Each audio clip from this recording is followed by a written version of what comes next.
participate in the discussions, which will be part of this panel discussion also. So I will request all of you sitting far behind, please come forward and take your seats close to the stage. And also, let's put our hands together to welcome all of you. आपकी तालियों के साथ आइए आप सभी का स्वागत करें. आपके एक एनर्जी को हम फील कर पाएं. Please, let's feel and let's other feel the energy, the vibration with your presence and your active participation. Thank you very much for that. And we are going to start this session, first technical session, and we are privileged to have as a chair of this session, Shri D.V. Swamiji, Principal Secretary, Government of Odisha. I will request Swami sir to please come on a stage, take his seat, and also this session will be co-chaired by Shri P. Jawaharji, Chairman, MPDA, and also Dr. Jitendra P. Dongreji, Deputy Agricultural Marketing Advisor, Ministry of Food Processing Industries. Please put your hands together to welcome the chair and co-chair of this first technical session, ladies and gentlemen. Respected D.V. Swamiji, Principal Secretary, Government of Odisha, Shri P. Jawaharji, we will be the co-chair, Chairman MPDA, and Shri Dr. Jitendra P. Dongreji, Deputy Agriculture Marketing Advisor, Ministry of Food Processing Industries, Government of India. They will be the co-chair. The panelists, the eminent personalities who are here as a panelist in this session, and who will be focusing their deliberations on aquaculture traceability, including hatchery, farmer, exporter association, CEA, Department of Fisheries, MPDA, State Fisheries Department, what the activities and are being done by these organizations. And also the capture fisheries, these two aspects we are going to discuss in detail with the eminent personalities as panelist, Dr. Ram Mohan MK, Director MPDA. I will request Dr. Ram Mohan MK, please come on the stage. You all can put your hands together to welcome the panelists. Dr. K. Muhammad Koya, Fisheries Development Commissioner, Department of Fisheries, Government of India. Shri P.C. Apparao, Andhra Pradesh Mechanized Fishing Boat Operators Association. In this panel, we are honored to have Mr. Deva Senapati, IAS Member Secretary, CAA, that is Coastal Aquaculture Authority.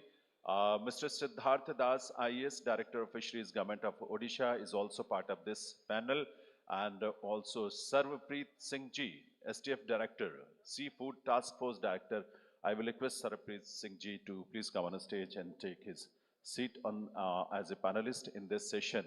And we will be starting the deliberations in this first technical session and first part of this technical session. That is about traceability system to support catch certification for EU and other markets. So once again, we extend a very warm welcome to Honorable Chair, Co-Chair, all the panelists in this session. And with this, I will be requesting Honorable Chair of the session, Shri D.V. Swamiji, Principal Secretary, Government of Odisha, to initiate the proceedings of this first technical session, ladies and gentlemen. Honorable Shri D.V. Swami, sir.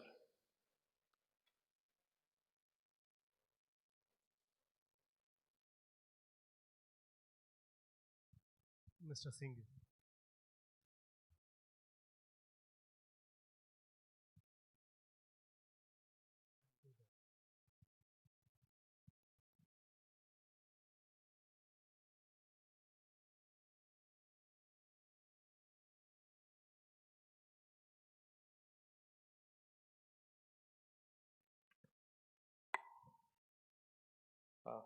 Good morning, and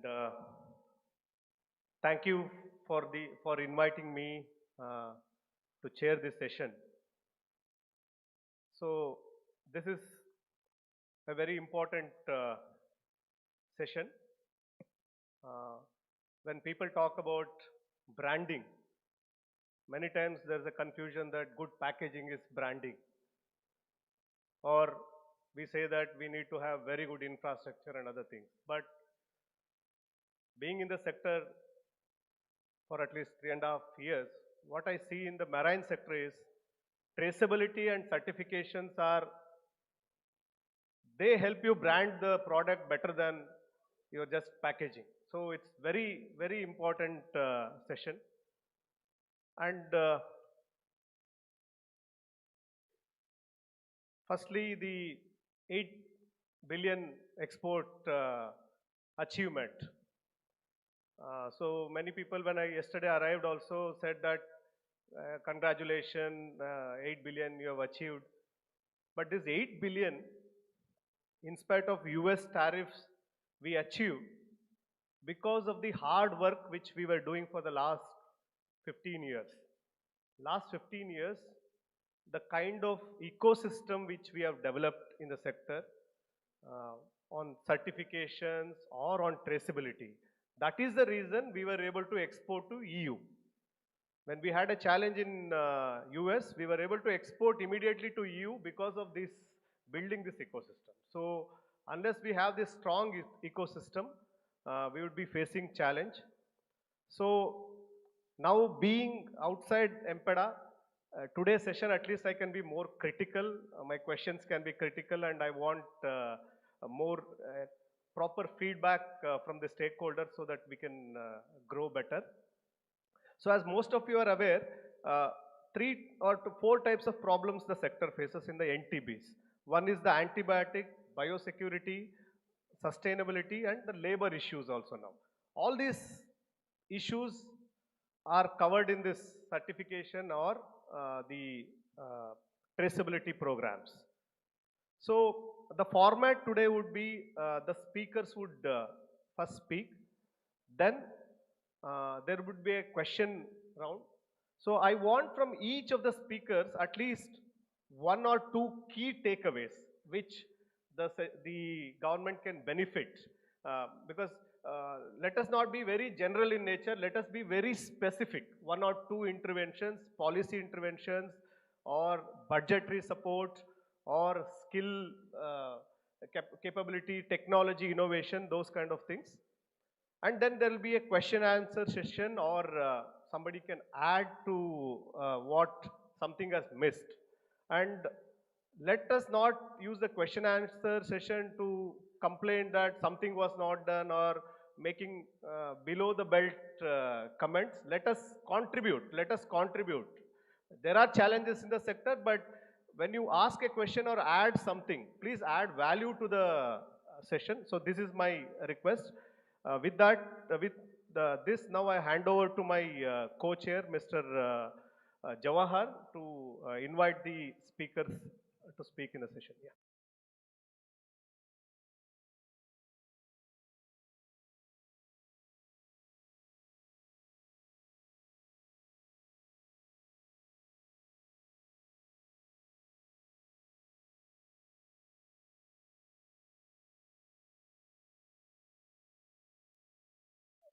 Good morning, all. Thank you, sir.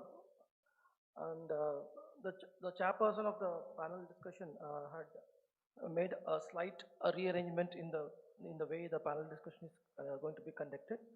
And we have here five panelists. Dr. Ramohan from MPDA. He's going to talk about the digital CAT certification and traceability requirements. And Dr. Koya, I think Dr. Koya is not here, sir. Should we invite Dr. Koya on board, sir? Dr. Koya, if you can, yeah, good, okay, fine. Mr. Apparao from Boat Owners Association. Apparao Garu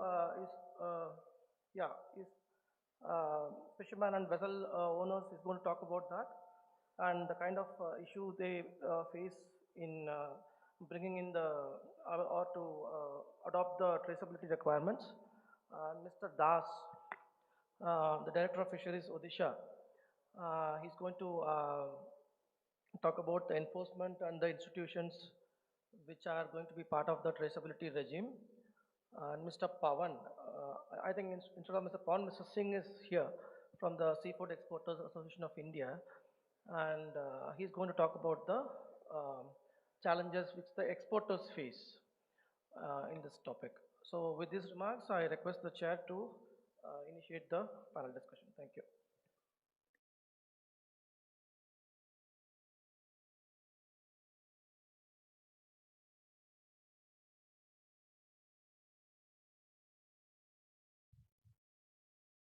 So, Dr. Ramohan, yesterday we heard the industry concerns about the EU digital catch certification.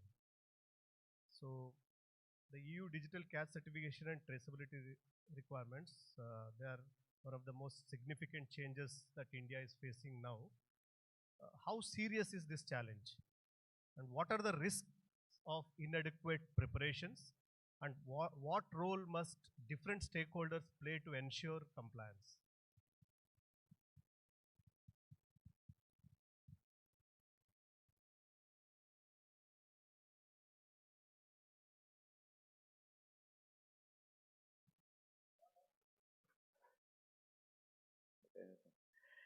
Good morning, all. Respected chairs, dignitaries, and the participants, please.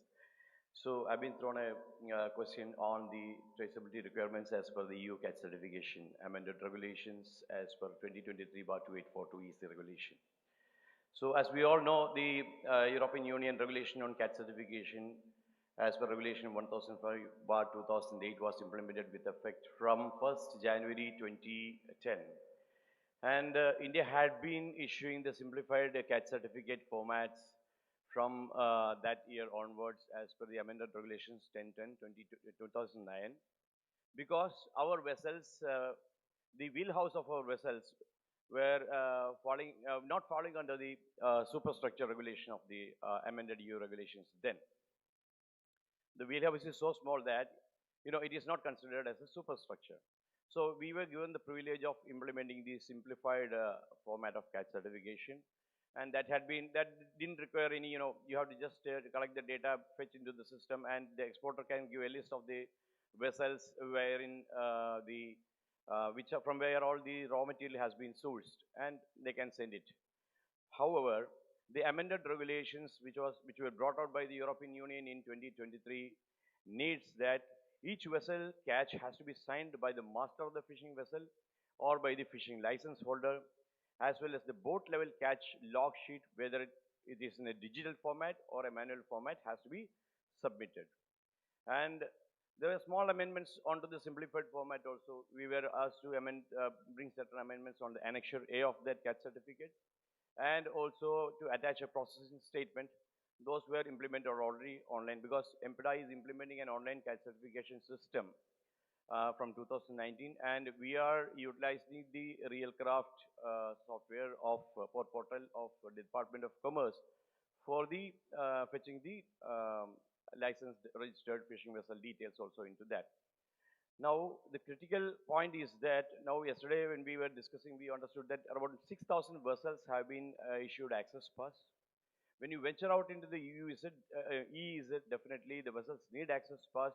So the completing licensing of the master fishing vessels more than 12-meter OAL shall be done on a time-bound manner. That's very important. The gaps in registration and licensing need to be plugged. Then only we can onboard these vessels onto the system and utilize the catch data fetched by them into the CAT certification part. The signature of the master of the fishing vessel has to be incorporated in the RealCraft portal as an image or PDF, because each master or license holder has to submit a catch log sheet as per the amended requirements. Then we need to have arrangements to capture a voyage-wise catch details along with the provision of catch logbook from each vessel from which the raw material is procured or sourced by the processing unit, with the signature of the master of the fishing vessel or license holder, and it has to be ported on through the RealCraft app or portal to the Nabhamitra app. That is what Department of Fisheries is doing right now as per our discussions with them. The voyage details, the catch details, all those things have to be fetched and ported onto the catch certification portal of EMPEDA. That is very important. We also need to train the fishers, because they have to fetch the species-wise quantity per voyage is very important. There had been disputes between when the exporter sent catch certificate to the European Union. They say that the species is not matching as per our genetic test and all, especially with squid, cuttlefish and all this type of issues crop up. So we can use Internet of Things based systems, AI tools, for identifying the species or helping the fishermen to identify the species and record the catch data accordingly. So species-wise catch data has to be recorded, and it has to be recorded onto the catch log sheet. Then integration of this catch logbook and the voyage-wise catch data with the catch certification system of MPDA is very important, so that the catch data which is collected and keyed in by the fishing vessel owners or operators can be fetched by the exporters and they can apply the catch certification. There shall also be a provision to avoid misuse, because many of the times the fishing boat owners, sometimes, not all, I'm telling you, but few people switch off the transponders and venture out into unauthorized waters. There are EU reconnaissance aircrafts in the Indian Ocean, especially on the Western Indian Ocean and all. Those reconnaissance aircrafts or other fishing nations also can report such type of illegal fishing activities. So it's very important that there shall be an end-to-end traceability for catch certification system as per the amended regulations of European Union, because we need to start issuing the catch certificate as per the amended regulations from 10th January 2027. Dr. Ram, So- kindly wrap up in 30 seconds. Kindly wrap up the session. Yeah. Wrapping up, sir. And state governments have to undertake awareness training programs for the fishermen, how to fetch the details and how to put the details. MPDA can also support such training programs for creating master trainers to support the fishermen. Thank you so much.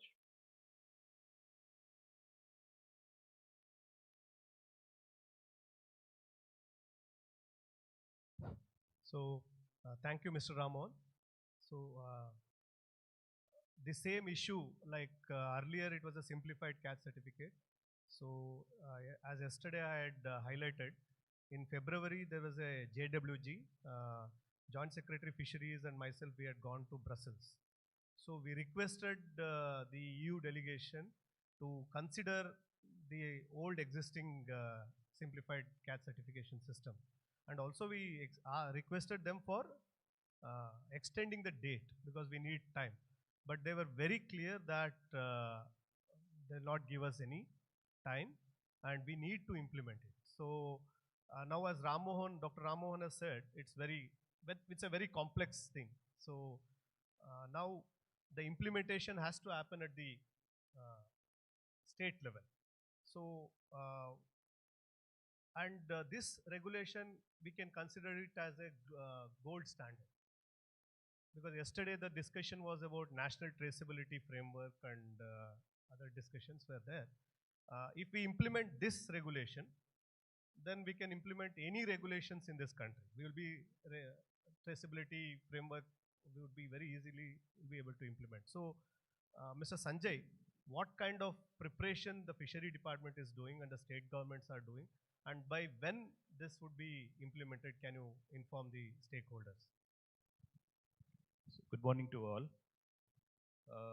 As Mr. Ram Mohan has already informed that Department of Fisheries has implemented this access pass system for the EEZ.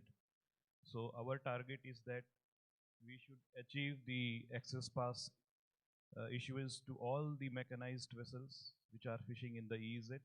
Right now, figure is around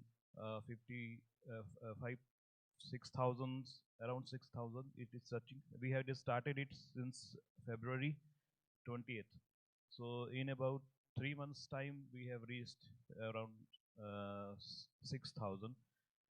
We are in the process of discussions with the coastal states to accelerate this process and complete the access pass to all the eligible vessels which are fishing in the EEZ.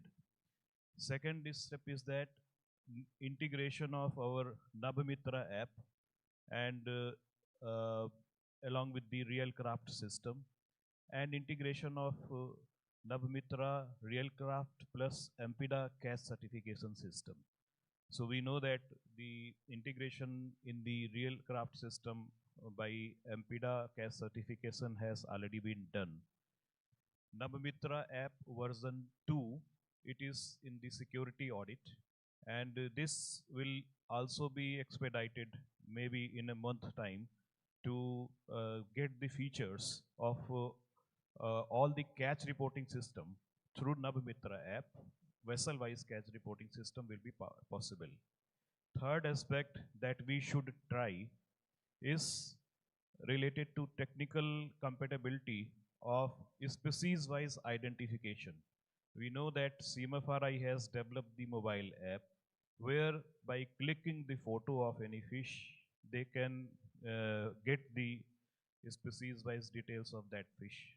If not so 100% accuracy, but at least we can get the maximum accuracy at the initial stage. So this technological upgradation need to be integrated with the caste certificate format of AMPIDA using this app of CMFRI.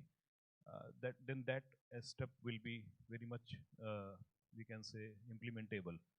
Third is that what already Swami sir has mentioned on the transponders. We are giving 100% government sponsored free transponder to the fishing vessel. Already 56,000 of those transponders have been installed in the fishing vessels. Target is 1 lakh, covering all mechanized vessels and the bigger size motorized vessels. So this also during the fishing ban season which is going on, we are trying that it should be achieving as maximum as possible. And second, there are some difficulties due to the technical issues on the non-performance of the transponder. That has also been very actively taken up with the agencies like ISRO and NICL. And we are replacing all those transponders or rectifying those transponders where there are some difficulties or they are non-functional. Third is that the main important part is the hand-holding and encouraging the fishermen. Number one, that they should keep their transponders on. Number two, that they should now start adopting the voice system reporting. It is not new. It is new in case of our fishing vessel, but in globally, in most of the countries, vessel-wise for submission of the voyage report, it is being practiced since decade. Many neighboring countries, be it Sri Lanka, be it Maldives, all are doing it for their vessels. We have to educate our fishermen. We have to actively, jointly with the MPDA, Department of Fisheries, State Government, Fishery Survey of India, CMFRI, all we have to come together to educate our fishermen in a manner that at least the some of the identified fishermen can take up as a master trainer to educate our fishermen. So these are the steps that we are taking up. The CAS voyage report format, which is already prescribed under the rules for the EZ, we can look into that. We can there is a flexibility if we need to amend it to meet the requirement of EU or any other country, and we can also have the further dialogue under this JWG of India and EU to see that to meet our requirement, how much we can be able to succeed in bringing a simplified format. These are the steps, sir, in my understanding we should take up. Thank you. Thank you. So next question is to Mr. Apparao Garu. So you heard both of them. So we have the regulation. Fishery department is would be conducting awareness programs. But practically, what challenges you are facing to implement this? Because as other countries do, we do multi-species catch. So on the board, many times for the fishermen, it's a challenge to sort it, then weigh it. All those challenges would be there, and even the data, capturing the data. So what challenges the fishermen face on the vessel, and what support you need from the government? So you can tell us what support you need from the government to implement this program. Good morning to the chair and the government officials of all the departments, Ministry of Commerce and Fisheries, and the delegates from the various states came to the nice Visakhapatnam today. On behalf of my association, Andhra Pradesh Mechanized Fishing Boat Operators Association, I am warm welcome to everybody. It is very good opportunity for me to share my views in government officials, and it will be further strengthened to the Government of India and Fishery Department also. The subject now, the people's already spoken about traceability and the certification. So one thing, sir, this traceability and certificate, it is previous also it is there. And as a mechanized board, we used to give a certificate where we catch and what is the distance, what is the pieces we caught and all. We used to give to the exporters previously. So in this situation, what is my suggestion? In the bigger vessels, they have a masters, engineers, and they got a navigation map and all. In the most of the mechanized boats in India, the much people, sir, they are not well aware of that, the navigation system and all. What is my suggestion is the government of India is introducing any app, because nowadays all people are using a smartphone, Android phone. If your government of India is introducing any app, so that the boat owner or the boat driver can give a immediately where the fish we are doing and all, we can give the latitude, longitude, and what is the catch we are catching and all, we can upload to the government of India. I feel this will be a good suggestion and good implemented for the certification traceability. And one more thing, sir, about that journals and all, because since we are belong to a poor fisherman sector and mechanized sector, so what problems we are facing, and for upgradation, for improvement of the growth of the fishing industry, last so many years onwards, we are boycotting the journals and all. We are not allowing, especially in Visakhapatnam, I will tell you, we had one association task force where controlling that no boat should bring any journals.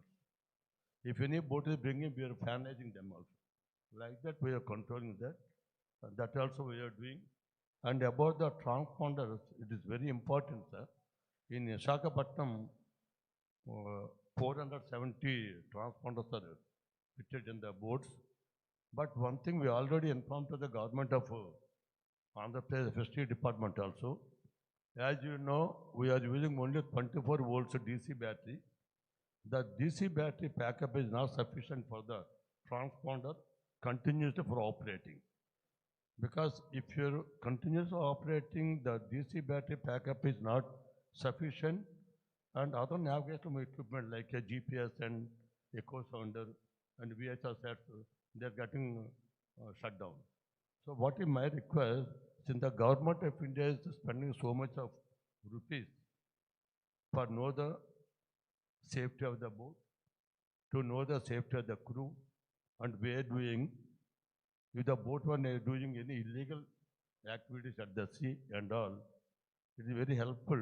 What is my request, the chair, so kindly wherever our government of India is supplied the transponders, that same place the battery has to be supplied. It is my request. If it is not on a fully on subsidy base, at least give me on subsidy base, we can use. Because only 24 volts battery can be, we'll use it for that navigation purpose. And about the transponder, we can use the upgradation battery. That is also my suggestion. So please kindly take up this issue with the government of India to giving. And one more thing, sir. Since we are the small mechanized board that our MPEDA and CAFT introduced recently, a square mesh. Previously, it is the diamond mesh. Because of the square mesh, it is very, very useful for the fishing industry. Previously, because of the square mesh, this mesh, the journals also is getting killed. Because of the square mesh, the journals can be released and the fishing growth can be improved by using that square mesh. Since our employer is giving here, and I hope the SWAMES should be implemented throughout the India so that the fishing growth can be improved very lot, sir. That is the, and recently also, sir, as a TED, previously the CAFT was issuing a TED. Nowadays, with the collaboration with the MPADA and CAFT, they are giving a recently upgraded TED. The TED is also given to the fishing boats. It is very useful. And recently we had a trial also with our association because previously the people are in a opinion, the lot of fish is getting killed. It is not that much. Very less fish is only getting damaged, but maximum percentage of fish is going escaping. That is also better. So such a good environmental for the fishing is very helpful, and we hope and we can achieve. Sir, one more thing, sir, even though it is not a part of this session, I want to thank the Government of India Minister of Fisheries, that upgradation of the fishing industry in Visakhapatnam.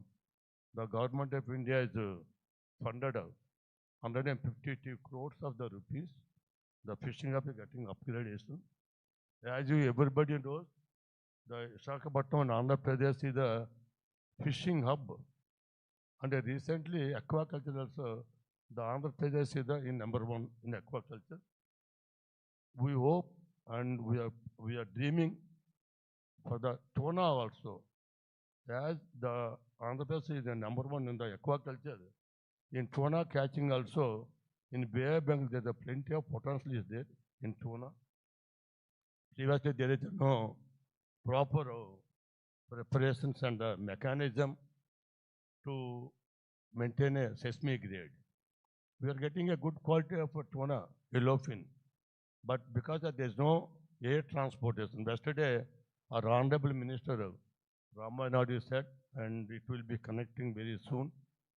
If you're getting, because of why in Madras, we have a cargo vessels, cargo lifting. From Andhra, there is no cargo lifting. Suppose if you're improving that, uplifting the tuna fish by air, we'll get a good catch. There's so much of, previously, sir, some 20 years back, for catching a yellowfin tuna, the more than 20 meters vessels used to go to the Andaman and Nicobar. Nowadays, we need not to go that much. Off Diga, we can go. There's plenty of yellowfin tuna is available. We can harvest. And but marketing is the main. For about the marketing, yesterday session we already discussed. If you're providing a airlifting from Visakhapatnam, we'll get a better future for the fishing industry by catching the tuna also, sir. Thank you very much for giving this opportunity. Thanks, sir.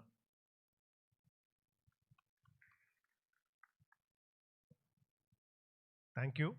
So my question was about the EU, but you took time to address the ecosystem, the TED preparation, then the tuna catch and other thing, even the square mesh, all those things were discussed. Thank you very much. So my next question is to Mr. Das. So one is the regulation. Second thing is enforcement. We have regulation. In the past also, we have regulations, MPEDA, EIC, Government of India, they come out with a lot of regulations. But implementation, if we are not implementing, the auditors from EU or other countries, when they come here, then they question us on enforcement. So we have come to know that Odisha is coming out with the MFR amendment. You are amending your MFR Act. The draft act has been placed for public opinion, and you also have informed us that it's a future-ready MFR Act. So can you inform us about the MFR Act? That is one question to you. Second question is for the EU catch also. We find that wherever harbor societies are strong, there the catch certification system would function effectively. So one is the Munambam harbor, then the Visakhapatnam harbor also, there also the The fishermen societies are very strong. The third one is the Paradeep. So you can share the experience of Paradeep also. And Paradeep, I heard is you are going to have you are going to implement 100% TED in the next 2-3 months. So you can share your MFR experience and even the Paradeep Harbor Society and the TED also. Over to you, Mr. Das.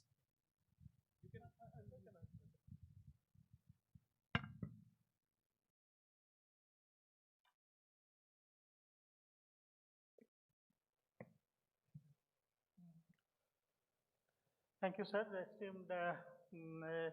Esteemed chair and co-chair, fellow panelists, ladies and gentlemen, very good morning to all of you. Let me first of all tell that I must make it that I'm a new member of the fishery family. In fact, I joined as director of fisheries very recently in the month of March. With my limited exposure in the department, what I have seen is in Odisha, the fishery department is acting very, very seriously, and in fact, with all their efforts, we are trying to achieve the objectives of Vikasit Bharat. In fact, in Odisha, the objective is 2036.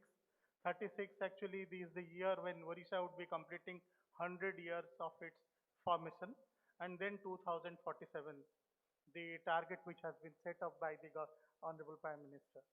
So on both the accounts, we have set up our own targets for achieving certain amount of, most of the others said, and the country as a whole, the productivity target as well as both in value as well as in quantity terms. To achieve that, it's not only there has to be a effort whole in fact in effort which would affect the entire ecosystem. Currently, we are doing, as sir said, currently we have been, for traceability, we are taking several steps. In fact, around 13,000 farms are registered, but we are facing with validity of the registration, because almost 56% of the registered farms are due for renewal, and the renewal doesn't take place for various reasons. So we are trying to understand the problem first, and then make changes both in terms of policy as well as enforcement to address. Mr. Das, see, the first session is about marine. The second session is about the aquaculture. So you can focus only on the MFR Act and the fishermen, the Harbor Society. We will come to you in the traceability of aquaculture. In the next session, we will be asking you the question. Okay. So you can focus on that. Yeah. In respect of the MFR Act, in fact, MFR Act actually makes the enabling provisions through which the Act, the guidelines can be enforced. So in Odisha, we have already submitted the draft MFR Act, which has now placed before the Cabinet for approval, where there have been significant changes in terms of actually the scope of the Act. The earlier Act of 1981 actually needed serious changes in terms of expanding the scope of the MFR to cover various activities which were hitherto not covered. Then, sir, in terms of implementation, now the new MFR Act includes the Marine Police, the Forest and Environment Department as a part of the entire enforcement activity. So the fishery field officers alone cannot do it. We have now been, this team has now been, expanded to cover the support of Marine Police, and then registration. Now, it has now become mandatory for every boat to get registered under the new MFR Act. So it is one thing to make it mandatory, but there must be supporting or enabling clauses. We should enforce that. If they are not doing it, we should have sufficient deterrence. So that's why we have brought in penal measures which are legally enforceable, penal measures in the Act, which will help in actually making it mandatory for all the vessels to get themselves registered.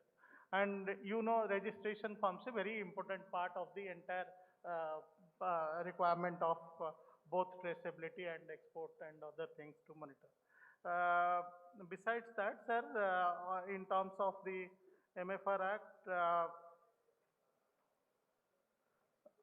the power of the authorities have now been expanded so that they can suspend the license or but they can also make these registrations they can suspend the license and ask for registration mandatorily from the vessels. The focus on the safety and welfare registration is no longer a simple administrative process. It's a mandatory, I said. Then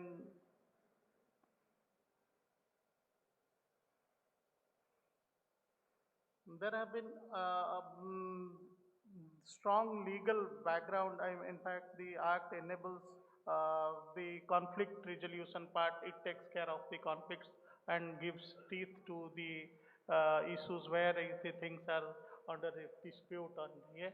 So this is basically the Act. And I forgot your second part of your question was on? Sorry. Regarding Paradeep, yes. Regarding the management society in Paradeep has been activated. Recently, we had a meeting on that. And as sir was saying, we are planning for 100% implementation. For actually, see, the management society, rightly as chairman said, it forms a very, very important part in actually getting the vessels registered, getting the catch data uploaded in real time, and actually, so we are already at the Paradeep, the infrastructure is ready, and whatever improvements have to be made in terms of providing a complete electronic environment for capturing the data and helping both in the process of helping the fishermen in boat owners in terms of registration as well as they entering their catch data, we are doing at Paradeep, and we shall shortly see the result in this regard. Thank you, sir. Thank you. Thank you. So, yeah, thank you.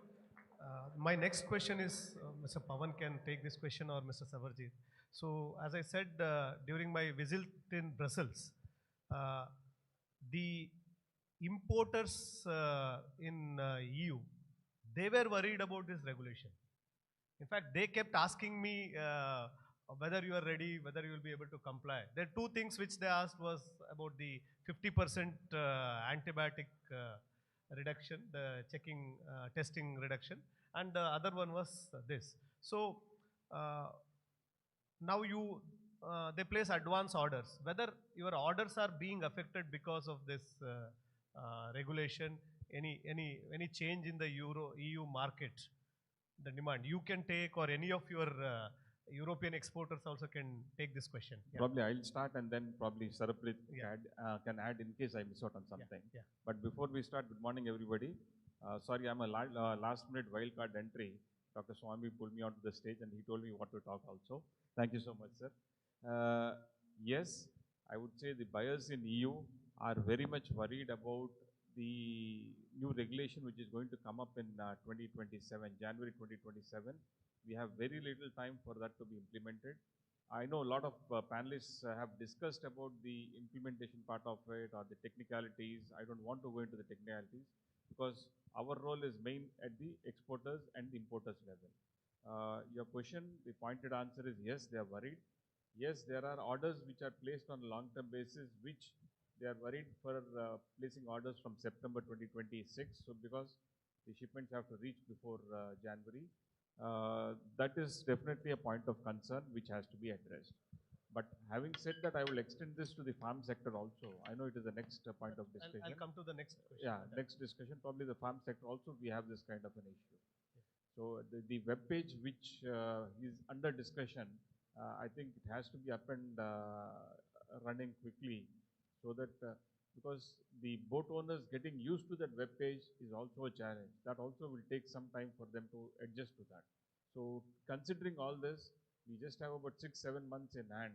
I'm slightly concerned how our boat owners will get used to it, how the web purge will be up and running without any technical glitches, and how it is very well accepted in the EU.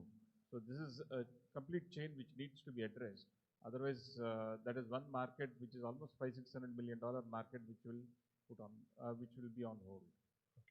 So we'll continue with you. I think we'll continue with this session, Jawahar. You can sum up later on. Swami, you will have to give me some time in terms of, because this is as usual, we have been talking about it for quite some time, and we have to put everything together. Sir. So at any point of time when everybody has spoken, I'll just give it a Yes, overall thing. sir. Right? So Jawahar will summarize, sir. He will like all the points. He will. I will do that bit, don't worry. Okay, I'll sir. spare Jawahar from that. Yeah. Yes. Sir. Yes. Sir. Okay. Yeah. Yeah. No. I'll be very brief. See, since yesterday, I mean, the SEI has been highlighting this issue. And as a fisherman representative and, understanding the seriousness of this issue, Mr. Pawan Kumar just mentioned it's a 600 million cuttlefish or cephalopods industry for EU catch certificate majorly. It's not 600 million. It's actually over $1.4 billion of catch which is going to be affected. I want to understand from the forum and speak specifically to that point because, sir, when EU put such regulations on Indian industry, where our exports get banned, do they understand the Indian fishing industry at how much of the squid or the cuttlefish which lands in the Europe comes from the mechanized sector, comes from the motorized sector, or comes from the artisanal fish sector? When we talk about this regulation and putting VMS and catch certificate, does our framework understand that where the data is going to come from and who is going to do the job? Who is going to critically identify these loopholes and feed this information in the system? Is it going to be a fisherman? Is it going to be a Department of Fisheries? Or is it going to be the MPDA? And do we also understand if at all this comes into the place, what is going to be chain of reactions going back into the industry and the fishing place on the west coast of India majorly? I think these are the key points which needs to be discussed because I've been seeing from yesterday, the point has been highlighted, the deadline has been highlighted, but I am not still sure that do we understand the seriousness of this issue and are we prepared to fast track it or create a very good national action plan for it so that we can survive the $1.5 billion of a cephalopod industry which is going to, and fish as well, which is going to Europe. And coming back to the government perspective, installation of VMS or gathering the data or creating apps from the Realcraft, NABARD or the MPDA catch certificate coming together, put it on one platform and all this.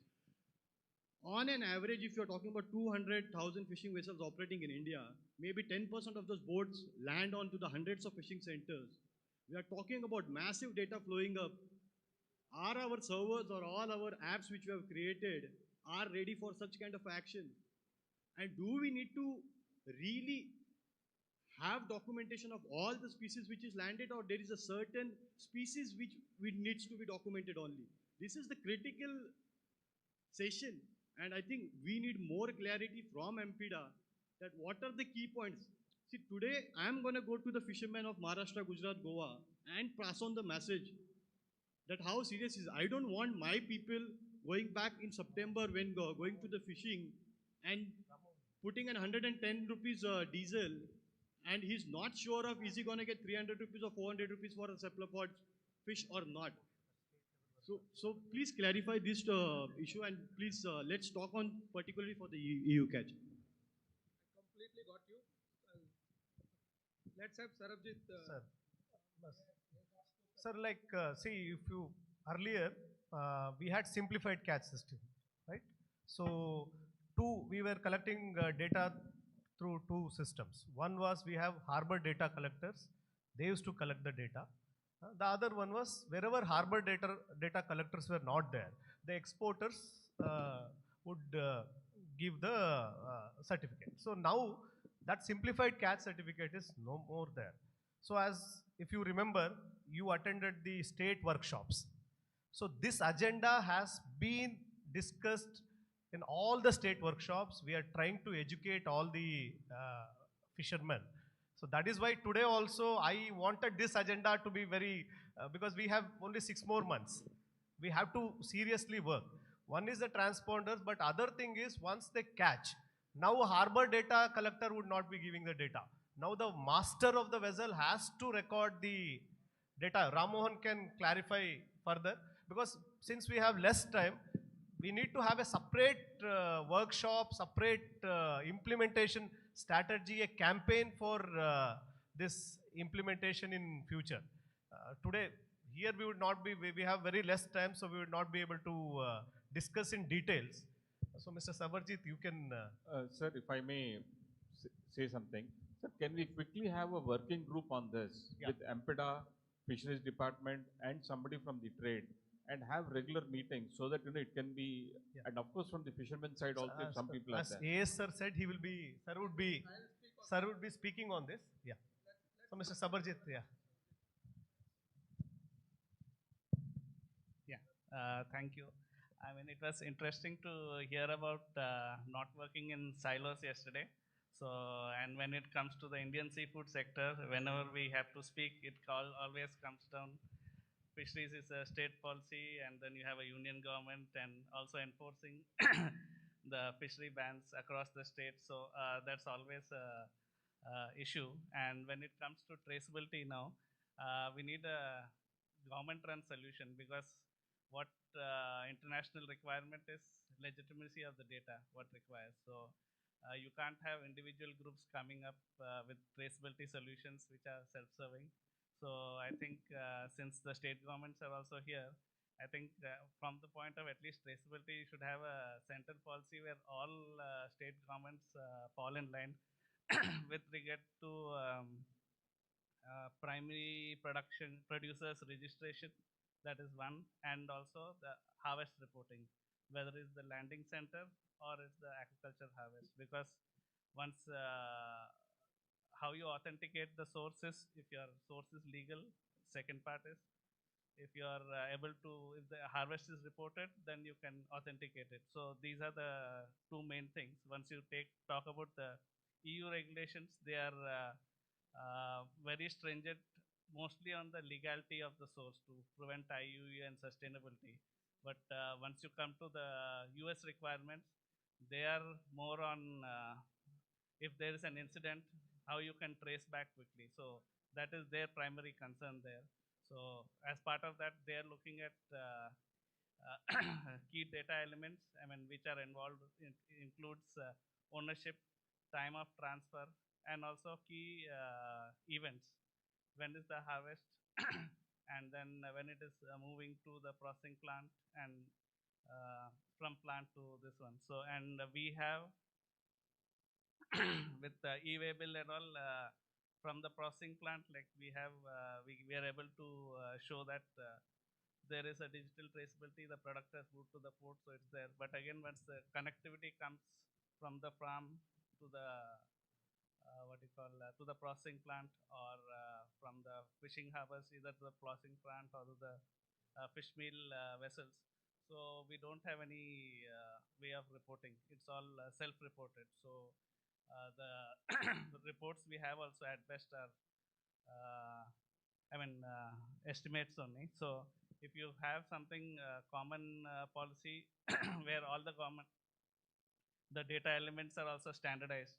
So each state government, I think that will help. And then in having the all the, including the farmers and them involved in the stakeholders involved in this, we will know what is the issue they are involved. So you start off, we can't enforce traceability as a whole level, but at least once you start with the reporting of the harvest, you have some control.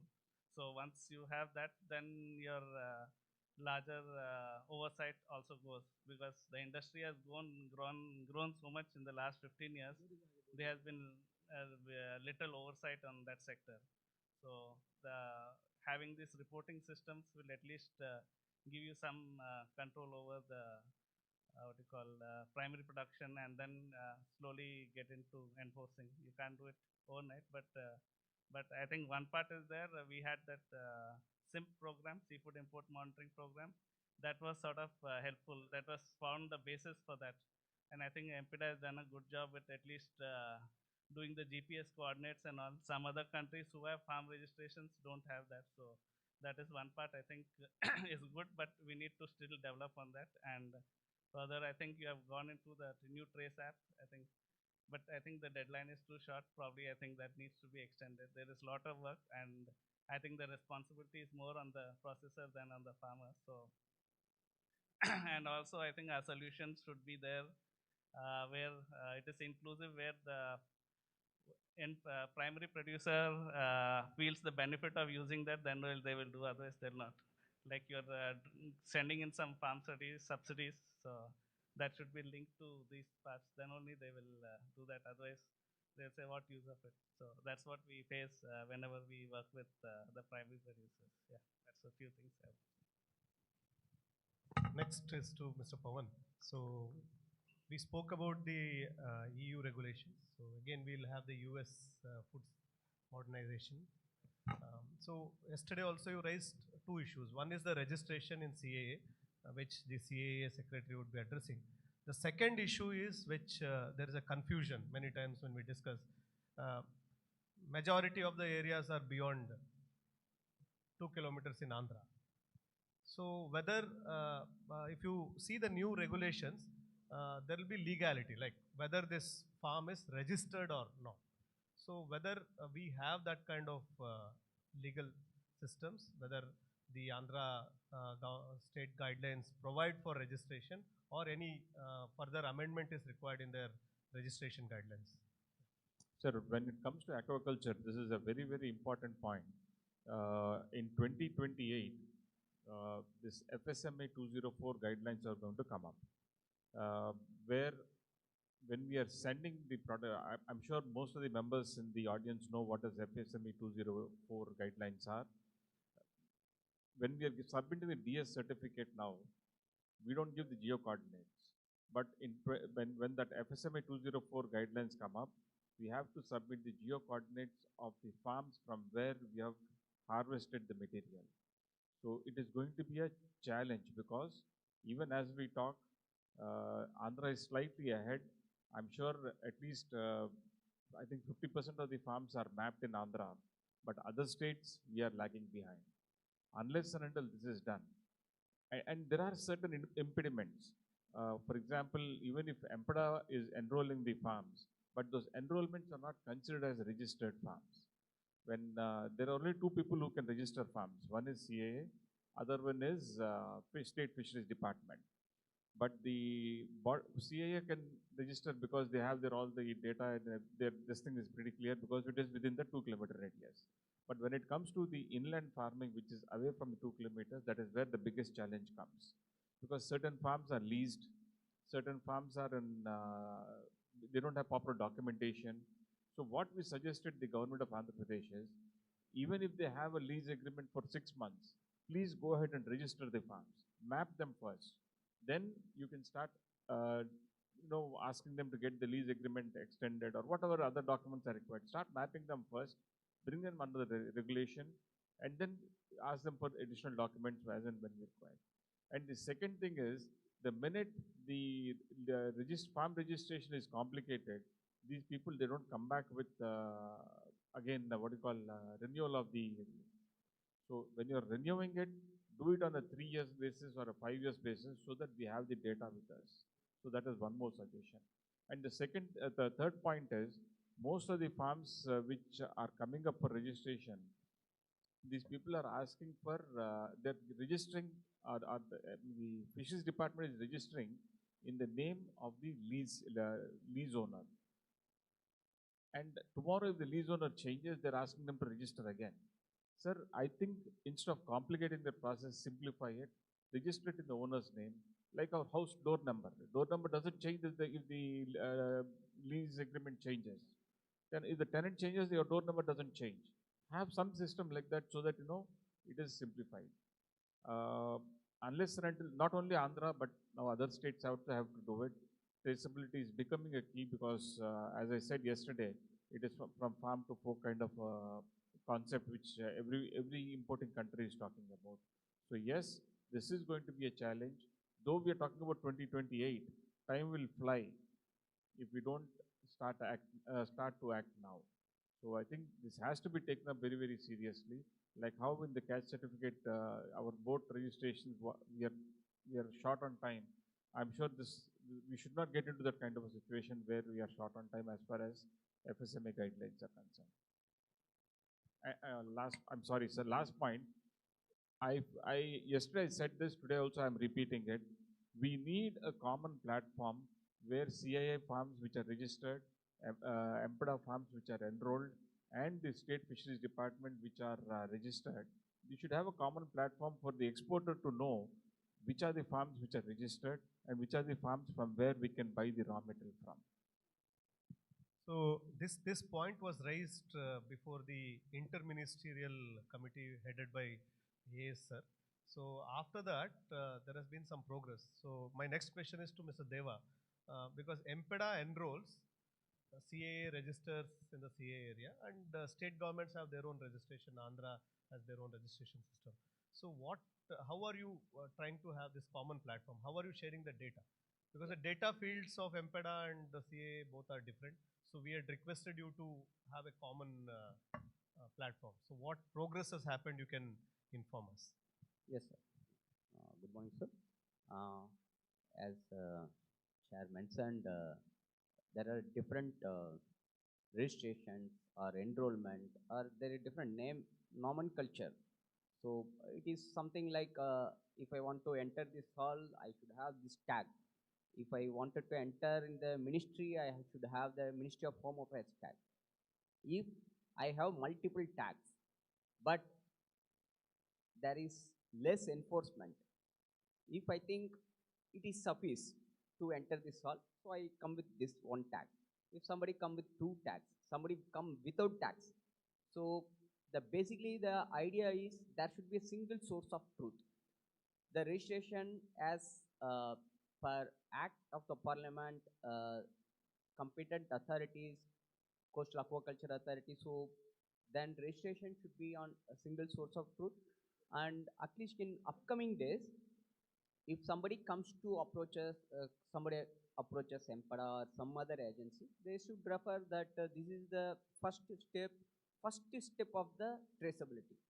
So we should start with the registration process very clearly, that it should start with the Coastal Aquaculture Authority. The second thing, as sir mentioned, we have some data with, for example, EMPEDA is having 85,000 farmers enrolled with them. We are having 48,000 farmers registered with us. So when we do this exercise of data analysis, we come to know, when we are able to do only table analysis, tabletop analysis, with the data we come to know only 8 to 8.5% is matching. It doesn't mean that in field actually only 8% is matching, because some spelling mistakes or some survey numbers are different. Sometimes when you register, that taluk is different, when we register, that taluk is different. So there are a number of facts. Somebody registered in their father's name, somebody registered in this. So actually reality might be different, but it can be only verified in the field only. That is first thing. The second one is, when we do these kind of workshop or registration activities, even many of the stakeholders very well aware of that, it is very important to get the traceability done. But the problem lies is, when since we are not in foolproof digital platform, if somebody registered, for example, I am registered with the Coastal Aquaculture Authority, but some person next to me is not registered with Coastal Aquaculture Authority, but when the exporter wants that he should have the registration number, he just using my number.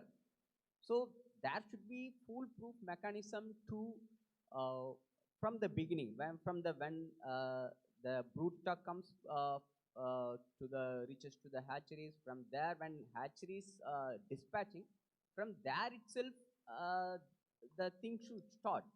The data should be maintained, where his parent stock is, where he is giving this stock to the which farmer. From there we have to trace it down.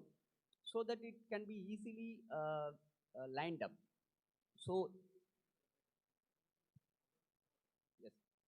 Have the common data, what needs to be done in Yes. how many next 2-3 months, how we can go Yes, about. Can yes. you tell us a strategy? Yes, Yeah. yes. In that, now sometimes when only exporters are putting the pressure, sometimes when CA taking conduct. So everyone has our ASR also told that we all put together a combined effort, and we should stick on to the some of the dates.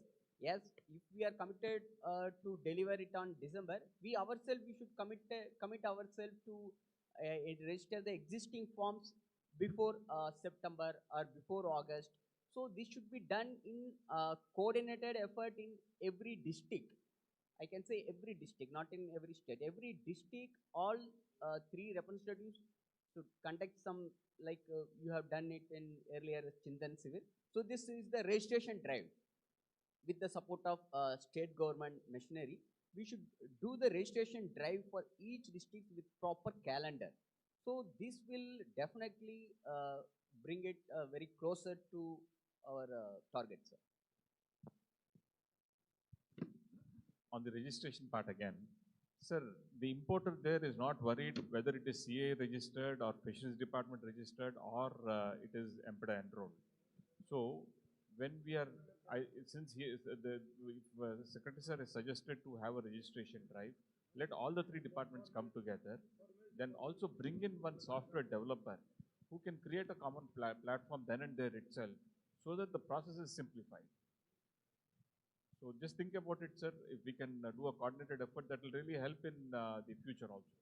So Dr. Ram Mohan can add to this because you are aware of this common platform, and also you can address like we may have this registration, but practically in field we have seen that there is a middleman. There is a middleman between the farmers and or the fishermen and the exporters. Only few big exporters have their own farms, and they are able to have this traceability from farm to fork. But others face the challenge of middlemen mixing the material. So please tell us about the dealer notification which you are bringing, and when is it going to come? Dealer notification. It is good. It is being notified. Let me just answer that on behalf of Ram Mohan. It is today. Are we notifying it today? Dealer notification. We have got the approval now. We are notifying it either today or on Monday. Okay. And Ram Mohan, please be quick because we have to wrap it up, put it all in one perspective. A couple of guys also want to say something. So, be quick. Thank you, sir. That was a glad news. Actually, if the dealers are getting notified, definitely we can register the dealers, and that will solve a lot of issues, because the traceability gets stuck at the dealer point of, because many of these aggregators act in between. They support the farmers, sometimes they support the fishing voyages also. But when it comes to a trade issue like a rejection issue and all, we always find a difficulty in tracing back the root cause analysis, which is very critical when we have faced the import audits from European Union and USA and all. As rightly pointed out by some of the speakers before, the US Food Safety Modernization Act will be implemented from July 2028, which requires the all the critical data elements have to be, or even have to be tracked. All the stakeholders in those are part of the value chain. They have to maintain the records on what sourcing they have done and what they have, what they have passed on to the next value chain. Like hatchery operators have to maintain the records of seed, feed, inputs, and all, and which farmers they have sold. Likewise, farmers have to maintain the records from where they have procured the seed and inputs, and to which exporter where they have passed on the material, or aggregator they have passed on the material. So the dealer notification, which would be brought out by the government of Department of Commerce, will be very critical in plugging the gap in the value chain. That's very important. And as a small prerequisite or curtain raiser, we have started implementing the capture of the exporter details from the farmers yesterday onwards when we issue the pre-harvest test certification. So the exporters have to, now the field is not made mandatory, but we propose to make it mandatory from 1st July onwards. Thank you, sir. You will sum up now, sir, और certification वाला एक session है.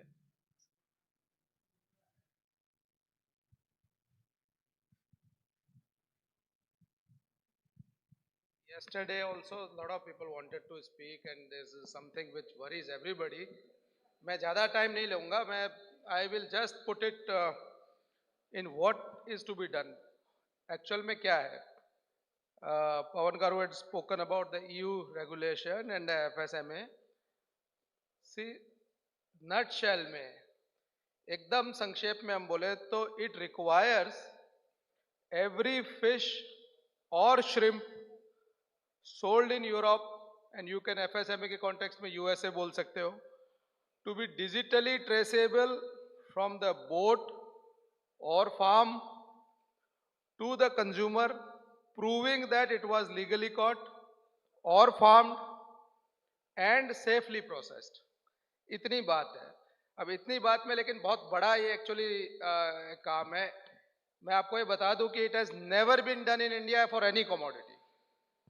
So what we need to do may be larger goal कि हमारे को ultimately national fisheries ID system पे जाना है. Now that's a very, very large goal, very complicated goal. It is not going to be done very, very soon. National Fisheries ID system, number one step. Number two, digitally harvest event. कि वो अगर harvest जब होता है, चाहे farm से हो, चाहे वो boat से हो, चाहे वो landing center पे पहुंचो, वो digitally record हो जाए. Chain of custody उसकी पूरी जो है वो trace हो जाए. और fourth is the the risk-based verification of the entire thing, because you cannot verify everything all in once. अब इसमें एम्पेडा का जो रोल है, we have to understand this. एम्पेडा's role is export traceability, exporter registration, processor traceability, catch certificate का जो format होएगा, because there have been lot of talks कि इसमें क्या कैप्चर करना है, क्या नहीं करना है, मल्टी स्पीशीज आ गई है, somebody told spoke about cuttlefish. So catch certificate का जो format है, it will be the ownership is with the AMPEDA. And what are the market specific requirements wherever we want to send it. Fisheries का role जिसमें आता है vessel registration. We may keep on saying that वो coastal वाला कर रहा है, फिर वो state government कर रही है, but vessel registration has to ultimately go to the fisheries in whatever way. It may be central, it may be a state registration and combined. Fisher registration. अभी पवन गारू ने बात करी कि भी ये जो registration है आपको लीज पे दे देते हैं, तो vessel and fisher को एक बार आप पकड़ेंगे, फिर वो लीज पे कैसे भी दे, कुछ भी हो, लेकिन उसका registration हो. Farm registration, hatchery registration and feed registration. All of this has to come together with fisheries. अब इसका पूरे इंडिया में सिर्फ एक ही मॉडल है अभी तक जो हमने, जहां पर हमने कोई ट्रेसेबिलिटी एस्टेब्लिश करी है, जहां पे हमने एंड टू एंड उसको ट्रेस किया, वो है GSTN का model. Only model that we have is GSTN in the entire country. Not even in agriculture produce it is being done. Not even in any other produce. इसके लिए आपका जो दो पार्ट्स आ गए, कैप्चर फिशरीज जो part आ गया और दूसरा आपका एक्वाकल्चर वाला पार्ट आ गया. अब कैप्चर फिशरीज में आपका नवमित्रा ऐप है, तो Navmitra app basically captures what, who caught it. आपका जो रियल क्राफ्ट वाला है, when and where it was caught, and vessel and fisheries registration. MPEDA जो है वो again I am saying that they will own the export traceability part. Similarly in aquaculture, farm ID, fisher ID, geotagged farms, area specific areas, उसके specs and the production, which is again linked with the hatcheries registration, brood stock source and feed registration. So ये पूरा का पूरा जो framework है, my suggestion is that in the next coordination meeting, Jawahar, let us put a entire framework in a concept paper, in a guideline, draft guideline form. Let us discuss that, and thereafter, Sagar ji, और संजय यहाँ पे है, let's have a series of workshops and let us not try to do all at once. A national registry kind of system is a good ideal, but we may take 5 years to reach there.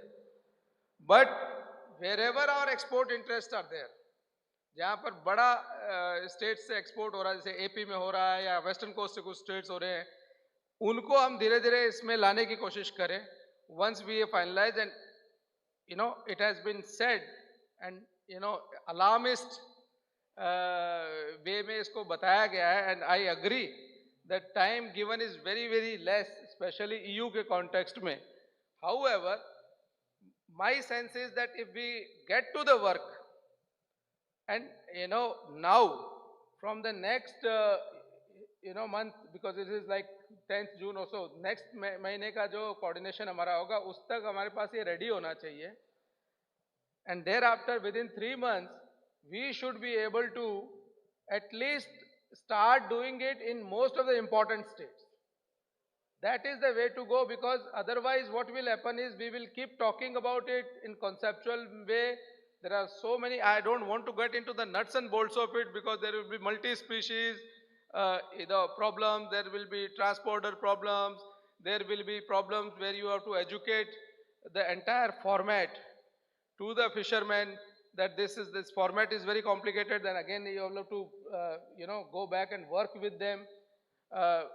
What Aparav Garu has actually said, that you know, now they have the you know, mobile phones, most of them. So that can be with the help of the mobile phone can be done. Somewhere we have to also integrate the Navmitra and the Real Craft also, so that this entire thing is put in place. So my proposal is actionable point from next coordination. We will issue that you know, guidelines, and Sanjay, you will have to help us in that. Together, fisheries and MPDA should circulate this thing and then get to the work. For the next 3 months, we have with different states the series of workshops dedicated to this only, as to how to make it implemented. Call the state fisheries department also and start doing it in bits and pieces with a larger goal in mind. That larger goal is to have a GSTN kind of system where everything is traceable. So that is what I want to propose. I know a lot of people want to speak, but please be very brief. Don't narrate the problem again and again and again, but you know, give us a process thing as to what should we do in the process, basically. Thank you, sir. My name is Sunil Mohammed. I just wanted to raise the question of where it is caught. I think one prerequisite is that the Department of Fisheries has to notify the fishing zones. So you can't just say FAO area 51 or 57, which is a very large area. It includes areas outside India as well. So India has to notify its fishing zones, subdivisional zones. Generally, fishermen do not like to share the exact location of the catch, which is information which is very personal and is not shared by you. Thank you. But that is something which is an essential requirement for that entire traceability actually, so where it is caught. So we will notify, and this is an important point, we take note of it, but we will have to, somehow, do the, the extension activities with them in order for them to understand that this is important. Sir मेरा नाम दामोदर है, मैं गुजरात के fishery से cooperative का chairman हूँ, जिसमें 6000 आसपास सभासद है, 2000 आसपास बोर्ड से। सर मेरा एक सॉल्यूशन के बारे में ही बताऊँगा। ट्रांसपोंडर एक बहुत अच्छी चीज़ है सर। अभी तक हम बोट वालों को ये पता नहीं है कि ये मेरे लिए है। बोट वालों को जब ये पता चल जाएगा कि ये मेरे लिए है, उसको जब उसका डेटा एक्सेस मिलेगा, आज की तारीख में ट्रांसपोंडर का एक्सेस खाली गवर्नमेंट को है। जब बोट वाला अपने बोट को उससे कांटेक्ट कर पाएगा, या फिर बोट वाले को पता चलेगा कि उसका कैप्टन जो डेटा डाल रहा है वो उसे भी आ रहा है, तो ये बिल्कुल इजी हो जाएगा सर। बोट वाले को पता चलना चाहिए कि अपना बोट कहाँ है, वो रोज़ मॉनिटर करना चाहता है। मैं भी एक बोट वाला हूँ, 18 बोट है मेरे। जब मुझे मुझे पता चलेगा कि मेरा बोट यहाँ पे इसमें इतना माल आ गया है, तो जब हार्बर में बुलाना है ना, तब भी रेट का फ्लक्चुएशन होता है, तो मैं उसको बोलूँगा जो कैच के हिसाब से, भाई अभी आप रुक जाओ, थोड़े दिन बाद हो। तो जब बोट वालों को इसका एक्सेस मिलेगा तो इसका इजी सॉल्यूशन सर है सबसे बेस्ट। और उसके साथ भी काम करना पड़ेगा। जगदीश भाई को पता है कि ट्रांसपोंडर लगा के उनको भी पूरा उनको उस बात का समझाना पड़ेगा कि इट इज इम्पोर्टेंट कि बंद करी ना के जाए। ऑटोमेटिक आइडेंटिफिकेशन सिस्टम है, वो बंद कर देते हैं। वो ही समझाना पड़ेगा। Arjun ji, be quick please. Yes, sir. Yes, sir. Sir, I think the simple fact is that we need to get on paper which boat has landed what catch on what port. I think that is the beginning of the thing. In all the discussions, there are two things missing. First of all, no fishery department, state department has been called here to explain what they are doing. So we will call it in the workshops. That is number one. And number two, at the harbor level, what is the government or personal infrastructure that we are going to put in to only record what fish is? Because, sir, and importantly, because of income tax and not disclosing income, no fisherman wants to show what they have caught. And this is going to be a serious hurdle in genuine disclosure of information. I know. So जो मैंने chain of custody बताई है ना, वो बहुत important है कि catch से सीधा हार्बर पे, लैंडिंग सेंटर्स पे जब आता है तो वो चेन ऑफ कस्टडी मेंटेन होनी चाहिए। Please take the mic.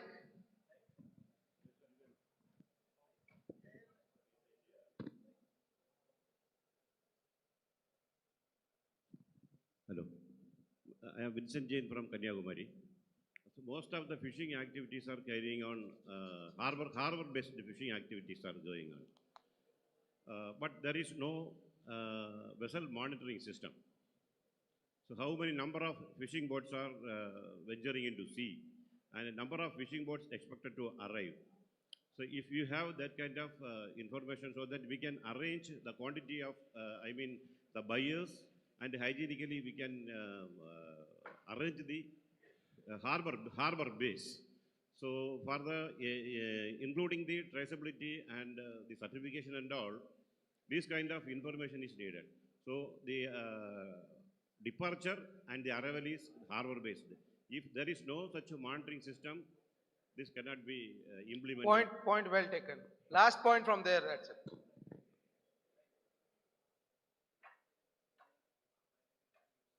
On karo. Sir, my name is Ali Hussain. I belongs to the NGO. Sir, Srimati Gauri, advisor for EPEDA. Advisor for EPEDA is implementing the more than 70 countries regulations methodology. She is implementing successfully from the last 15 years in the PGS method of systematic traceability. The same system, it is useful for the aquaculture also. Just go for a study.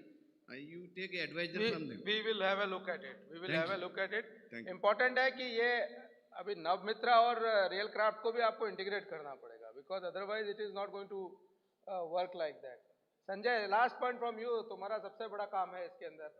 You can come here and speak or go there and speak. Yes. And then we will close this because this will endlessly, बाद में बात कर लेंगे, मैं यही हूँ, है ना? And we will call many of you in our steering committee meeting also. You can join online or something, and we will continue to work on this. Yes, Sanjay.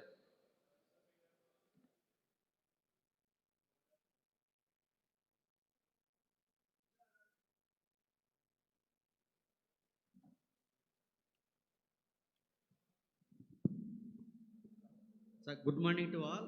This is Dr. Suresh, Joint Director of Fisheries. We have all system in place, sir, and it's a new thing which we are going to just introduce amongst the fishermen.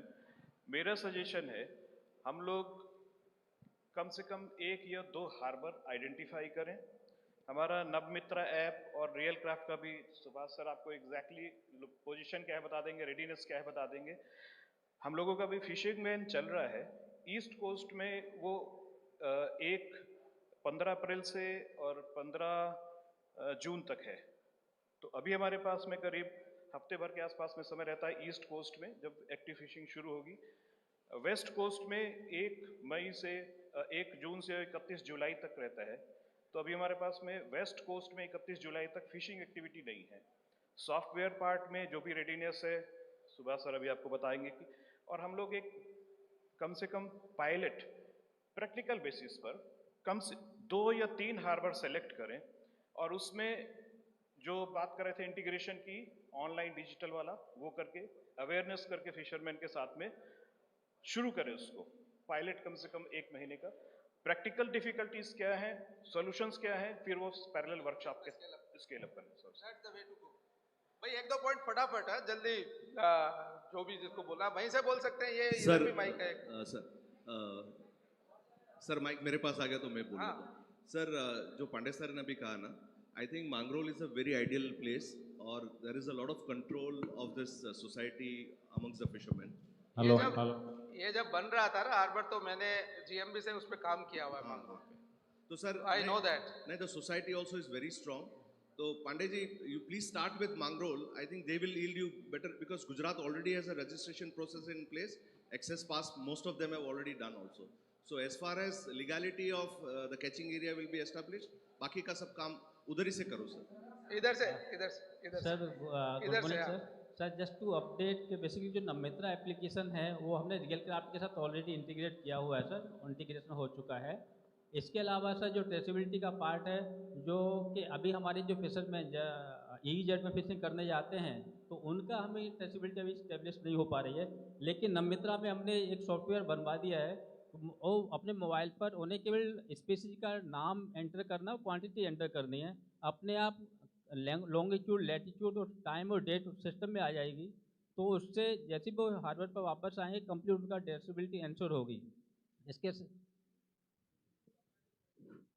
इसके लिए अलावा हम sir जो anti exit जैसे आपने कहा है कि आपका जो बोट ओनर एप्लीकेशन नहीं है, नमित्रा वर्जन 2 से लॉन्च होने वाला है, वो तैयार हो गया है। उसमें बहुत सारी फीचर है, बोट ओनर्स एप्लीकेशन भी है और कंप्लीट ट्रेसिबिलिटी और एंटी एग्जिट सिस्टम भी उसमें है। Thank you. लास्ट पॉइंट आपका सर 1 सेकंड के लिए હું આવું છું ત્યાં આપણે વાત કરીએ। ચલો Sir, good afternoon to all, sir. This is Dr. Suresh, Joint Director of Fisheries, Andhra Pradesh. I'm looking after the marine activities, sir.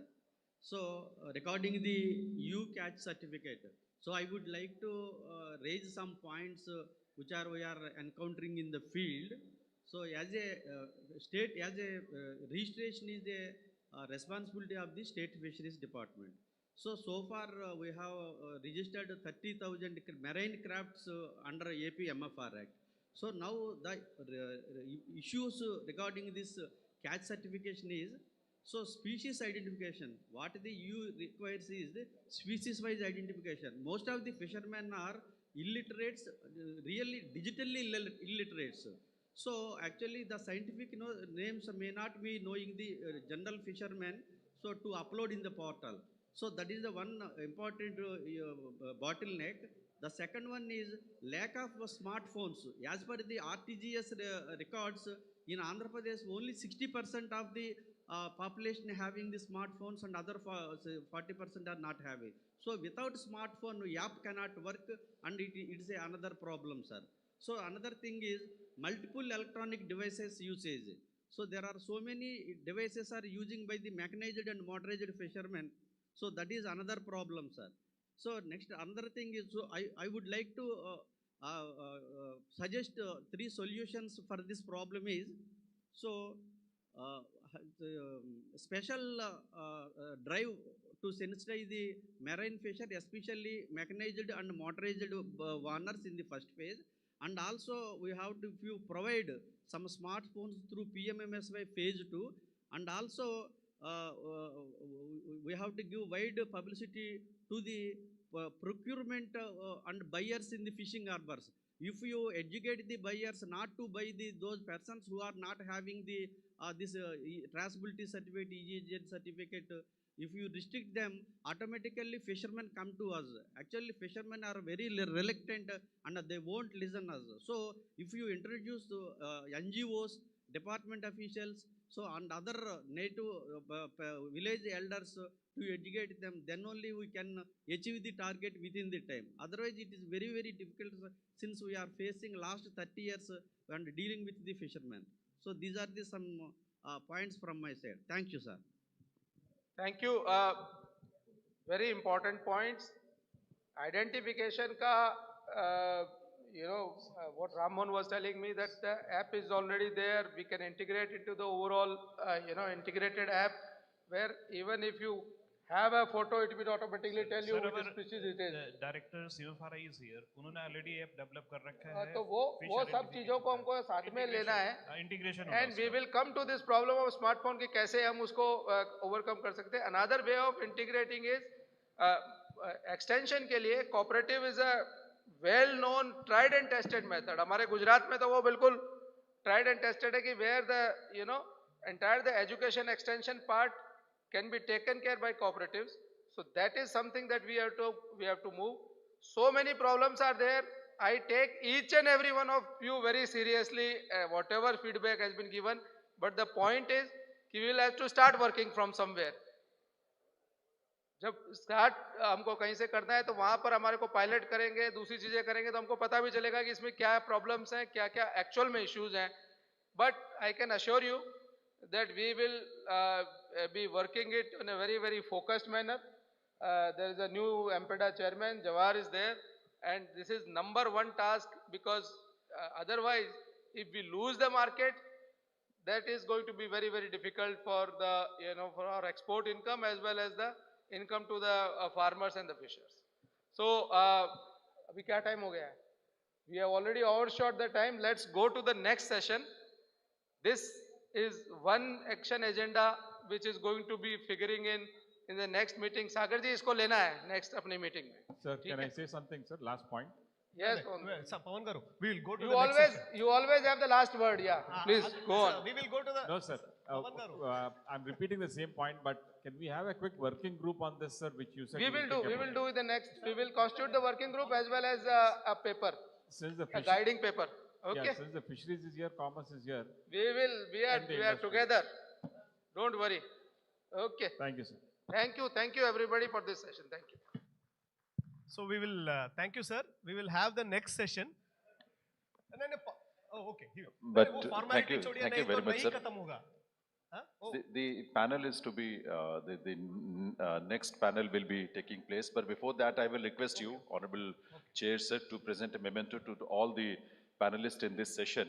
So I will request Honorable D.B. Swami, sir, Principal Secretary, Government of Odisha, who was chairing this session, will present a memento to the panelists. Please bring the mementos. Please bring.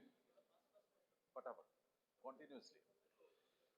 So in this session, we had Dr. Ram Mohan MK, Director MPEDA, and also we had Sanjay Pandeyji, Deputy Commissioner Fisheries.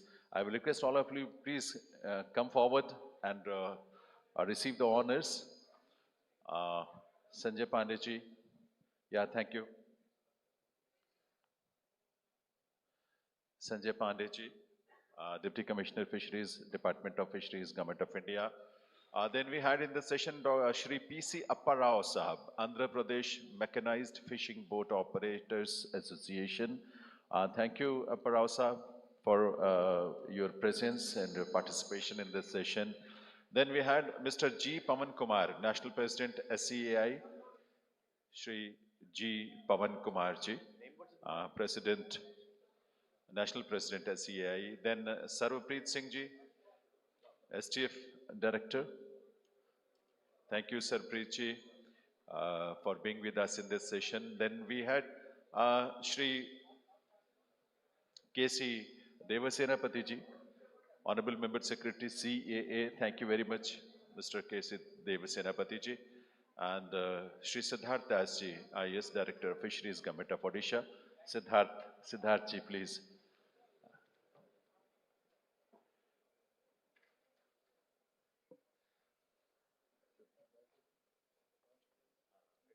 So thank you very much. And there is a book launch also, a release of a very important and useful book. Coastal Aquaculture Authority has published this book. And I will request the chair and co-chair to remain on the stage. But at the same time, I will request Ajay Bhadu sir, Additional Secretary, Department of Commerce, Government of India, Sagar Mehra ji, Joint Secretary, Department of Fisheries, Government of India, and Joint Secretary in the Department of Fisheries, Dr. Surabhi Rai ji. I will request all of you to please come on the stage. And also the MPDA chairman, he is already here with us. Then Deva Senapati ji, KC Deva Senapati ji, Secretary CA, he will be on the stage at the time of release. This is then Ramashankar Nayak ji, Commissioner Fisheries, Andhra Pradesh Government. Ramashankar Nayak ji, NFDB. We have Dr. Bera sir, please. Then please come, sir. Dr. Bera sir, please come on the stage. Dr. Kuldeep, Director, SIBA. Sir.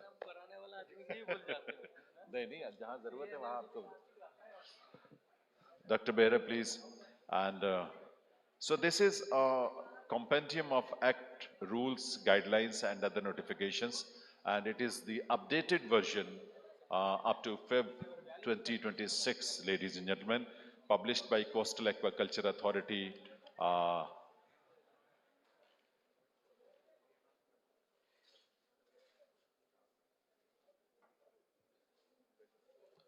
Dr. J.K. Jaina, DDG Fisheries, is also requested to come on the stage. This present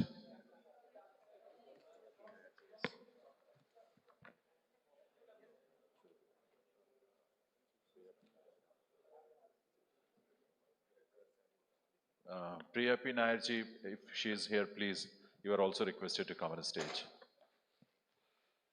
So the present Coastal Authority, Aquaculture Authority compendium, which is being released here in the August budgets of the dignitaries, it compiles CAA Act, the Amendment Act, the rules, guidelines, and all relevant notifications, ladies and gentlemen, which serves as a comprehensive and authoritative reference for the entire coastal aquaculture sector. This compendium is designed to enhance clarity, transparency, accessibility for all stakeholders, including farmers, hatchery operators, input suppliers, women's HHGs, then industry players. Thank you, sir. And regulatory authorities and research institutions. So it's a very useful compendium of the Act, rules, guidelines, and other notifications. Thank you very much to all the dignitaries. And now, without wasting any time, I will request the panelist for the next session, Dr. Grinson George, Director, CMFRI. Please come on stage, take your seats. Our next list of eminent panelists includes Dr. Grinson George, Director, CMFRI, Mr. Manoj T. Varghese, Chairman, Ocean Catch Committee, SCAI, Dr. Sunil Muhammad, who is also Chairman, Seafood Sustainability Network India, Dr. Joyce V. Thomas, CEO, MPDA Netfish, Dr. S. Kandan, Joint Director, MPDA, and we also have Sarpreet Singh ji in this session also, Sarpreet Singh ji, who is STF Director, and Mr. Ravi Kumar Yelang, Key President, Aisha, and Dr. Manoj M. Sharma, Mayank Aquaculture, Surat, Gujarat. So all these panelists are requested to come on stage, take their seats. This panel will be chaired by, this session will be chaired by D.V. Swami sir, Principal Secretary, Government of Odisha, and co-chaired by P. Jawahar sir, Chairman MPDA, and also Dr. Jitendra P. Dongre ji, Deputy Agriculture Marketing Advisor, Ministry of Food Processing Industries. So all the panelists are here. I will request all of you, please put your hands together to welcome the panelists. And let's, without wasting any time, I will request the chair to initiate the deliberations, the discussion of this session. Honorable Chair, sir. Yeah, please settle down. We are already delayed. We were supposed to start by 9:30, but we started late. So let us go to the next session. Please settle down. थोड़ा बैठ जाइए जगदीश भाई.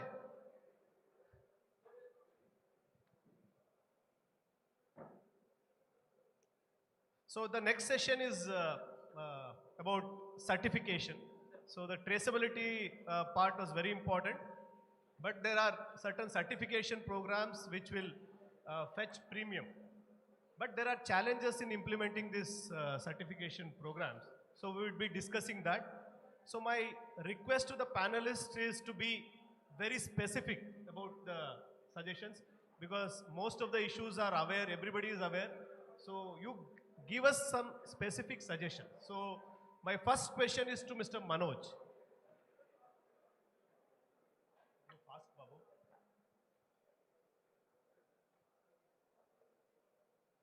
Mr. Manoj, you have the experience of starting this MSc certification in the West Coast.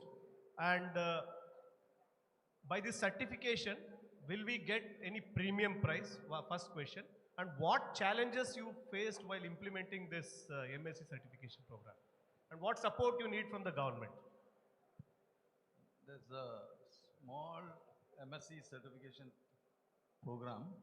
There's an FIP in place in Cochin area for squid, cuttlefish, and some shrimp. Now, the biggest, coming to your question, premium, definitely there is a premium market for this, but in a country like India, there are two things we need to think. If we are going to have small little certifications here and there, this doesn't really, doesn't serve the general purpose. But we need to start somewhere. So that as an initial first step, this is a big step, but we are facing a lot of issues with data gap. Data is the problem. There's a lot of data gap. And Grimson sir knows very well. Yeah. So I'll come to Mr. Grimson about the data in my next question. Yeah. So the next question is Mr. Sunil. So Mr. Sunil, in the earlier session also you had mentioned about the community. You work with the community. So what challenges you face in implementing the certification programs? And what support you need from the Prime Minister Matsya Sampada Yojana or any other departments? Thank you, Mr. Chairman. Actually, India got its first MSc certificate in 2014, which was for the Ashtamudi clam. Of course, it is a kind of a low value, low volume fisheries, but it had a specific export.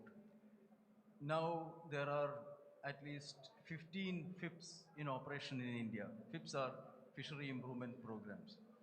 And these are all targeting export-oriented resources. The three principles that certification demands is, one is the sustainability of the stock, ensuring that all that is caught along with this target stock, secondary species and habitats are not destroyed. And thirdly, there are a set of rules and the rules are being followed. In all these three areas, we have problems. Of course, in the first area, that is the sustainability of the stock status, the CMFRA provides this information. But sometimes it is not available in time. In the second area, where it also has a partly CMFRA gives the information, the other part on habitat and other things, FSI and other institutions can give it. The third part, which is tied with traceability, is that of rules, regulations, and its implementation. And that's where the whole problem lies. Specifically, the departments of fisheries, which have the MFRAs, they are unable to enforce laws. Their documentation of the law enforcement is very, very poor. And there is, finally, there is no support system for the entire thing. Certification is actually quite expensive. The EMPADA had a scheme earlier to support certification scheme, but it's now discontinued. I understand that under the PMMSY version 2, there could be a scheme, they're planning a scheme. And this is very necessary because a big amount is necessary for the audits. Auditors are coming from abroad. India also has to develop its own audit capacity in the universities. which is also being addressed now. Thank you. So my next question is to Mr. Joyce. So Dr. Joyce, Mr. Sunil spoke about the laws. So you have been advocating, as Netfish MPEDA has been advocating with various state governments through the Interstate Council also. What are the gaps in these MFR acts? And you are also actively engaged in implementing the mesh requirements. So you can just tell us what challenges you are facing in that and what are the gaps in the act and regulation of different coastal states. Thank you, sir. See, looking into the fisheries law implementation in all the coastal states, enforcement is the major one. In Kerala, we have the Marine Enforcement Act, established in 1986, and recently in Tamil Nadu also. But other coastal states, we do not have such a Marine Enforcement Bill. We have Marine Fisheries Regulation Act right from Gujarat to Bengal, but it has differences. Kerala, starting from Kerala to Gujarat, we have marine fisheries laws with marine minimum legal sizes by the advocacy of CMFR implemented. Kerala implemented 58 species, we have MLS, minimum legal size. We have the MLS in Gujarat, we have the MLS in Goa, we have all the West Coast. But we do not have the minimum legal size implementation in the East Coast. This is then mesh size regulation. Kerala Marine Fisheries Regulation Act 1980 has been amended in a few years before with strong measures for the captured fisheries. They have minimum fishing mesh size regulation for all type of fishing nets. Implemented square mesh size for the trawl nets cordons. It has implemented in all the West Coast, East Coast nothing. So these kind of things, we have to amend the minimum MFRA Act of all the coastal states in line with the Kerala did. That's it. So thank you. So the next question is to Mr. Grinson. Sir, Sagarji, sir, Bhadu sir, और Jena sir, ये तीनों आप थोड़ा सुन लीजिए, please. We need this support here. So there are 2-3 case studies. One is the MMPA. MMPA also, you had a challenge of data. In 2017 when it came, when we submitted the first report, the US didn't accept our report because of lot of data inconsistencies. That is one. Second thing is for the CAT certificate, the MSC certificate, when the exporters requested you for data, I think the charge was almost 75 lakhs or 1 crore rupees. So data is very costly. As per ICR policy, you will have to generate revenue from data. So Sagarji, can we have a national level policy for such data? Unless data is open and it is accessible. Even in MPEDA for small things, the data is charged. Mr. Anil Kumar charges, per each line he will charge some data. So because of this lack of data availability for public, open public, and then even the exporters, sometimes we are not able to do deep research, we are not able to take decisions. So Mr. Grinson, can you address about the data part? Just a moment, it's not actually data that is required. It is only analyze results. Data is okay. But data, I meant they asked for the data. Yeah, and data is not required. So can you, I am clubbing all the, so the specific question is about data. You charge data, that is one of the view, and you say that you charge data, whatever people ask, because many researchers also keep complaining, and you say that for your sustainability, ICR policy, you need to charge for data. So can you just reflect on data aspect? Yeah. Okay, basically for a researcher, thank you Chairman for the question. Basically for a researcher, data is the prime thing what he is generating. So it's very important for a researcher to have the data for his own analysis for a greater time. For whom we are doing the research, that community also should be benefited out of the data. There is no doubt about it. And we are very generous indeed, like in the sense like whenever there is a requirement, be it certification, and there are at minimum 3 associations. It is not only Seafood Export Association, even the Surami Association is with us. Fish meal associations are coming and asking us for the requirement. Every stakeholder, they want analyzed product in different form. And we are 130 scientists. So when we have to do a specific job and voluntary basis, it's not only for the association, even for the Department of Fisheries and other ministries also.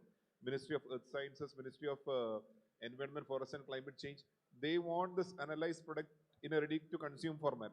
And it takes additional burden. And most of these services, CMFR is doing voluntarily. We are not charging anything. Most of these services we are doing voluntarily.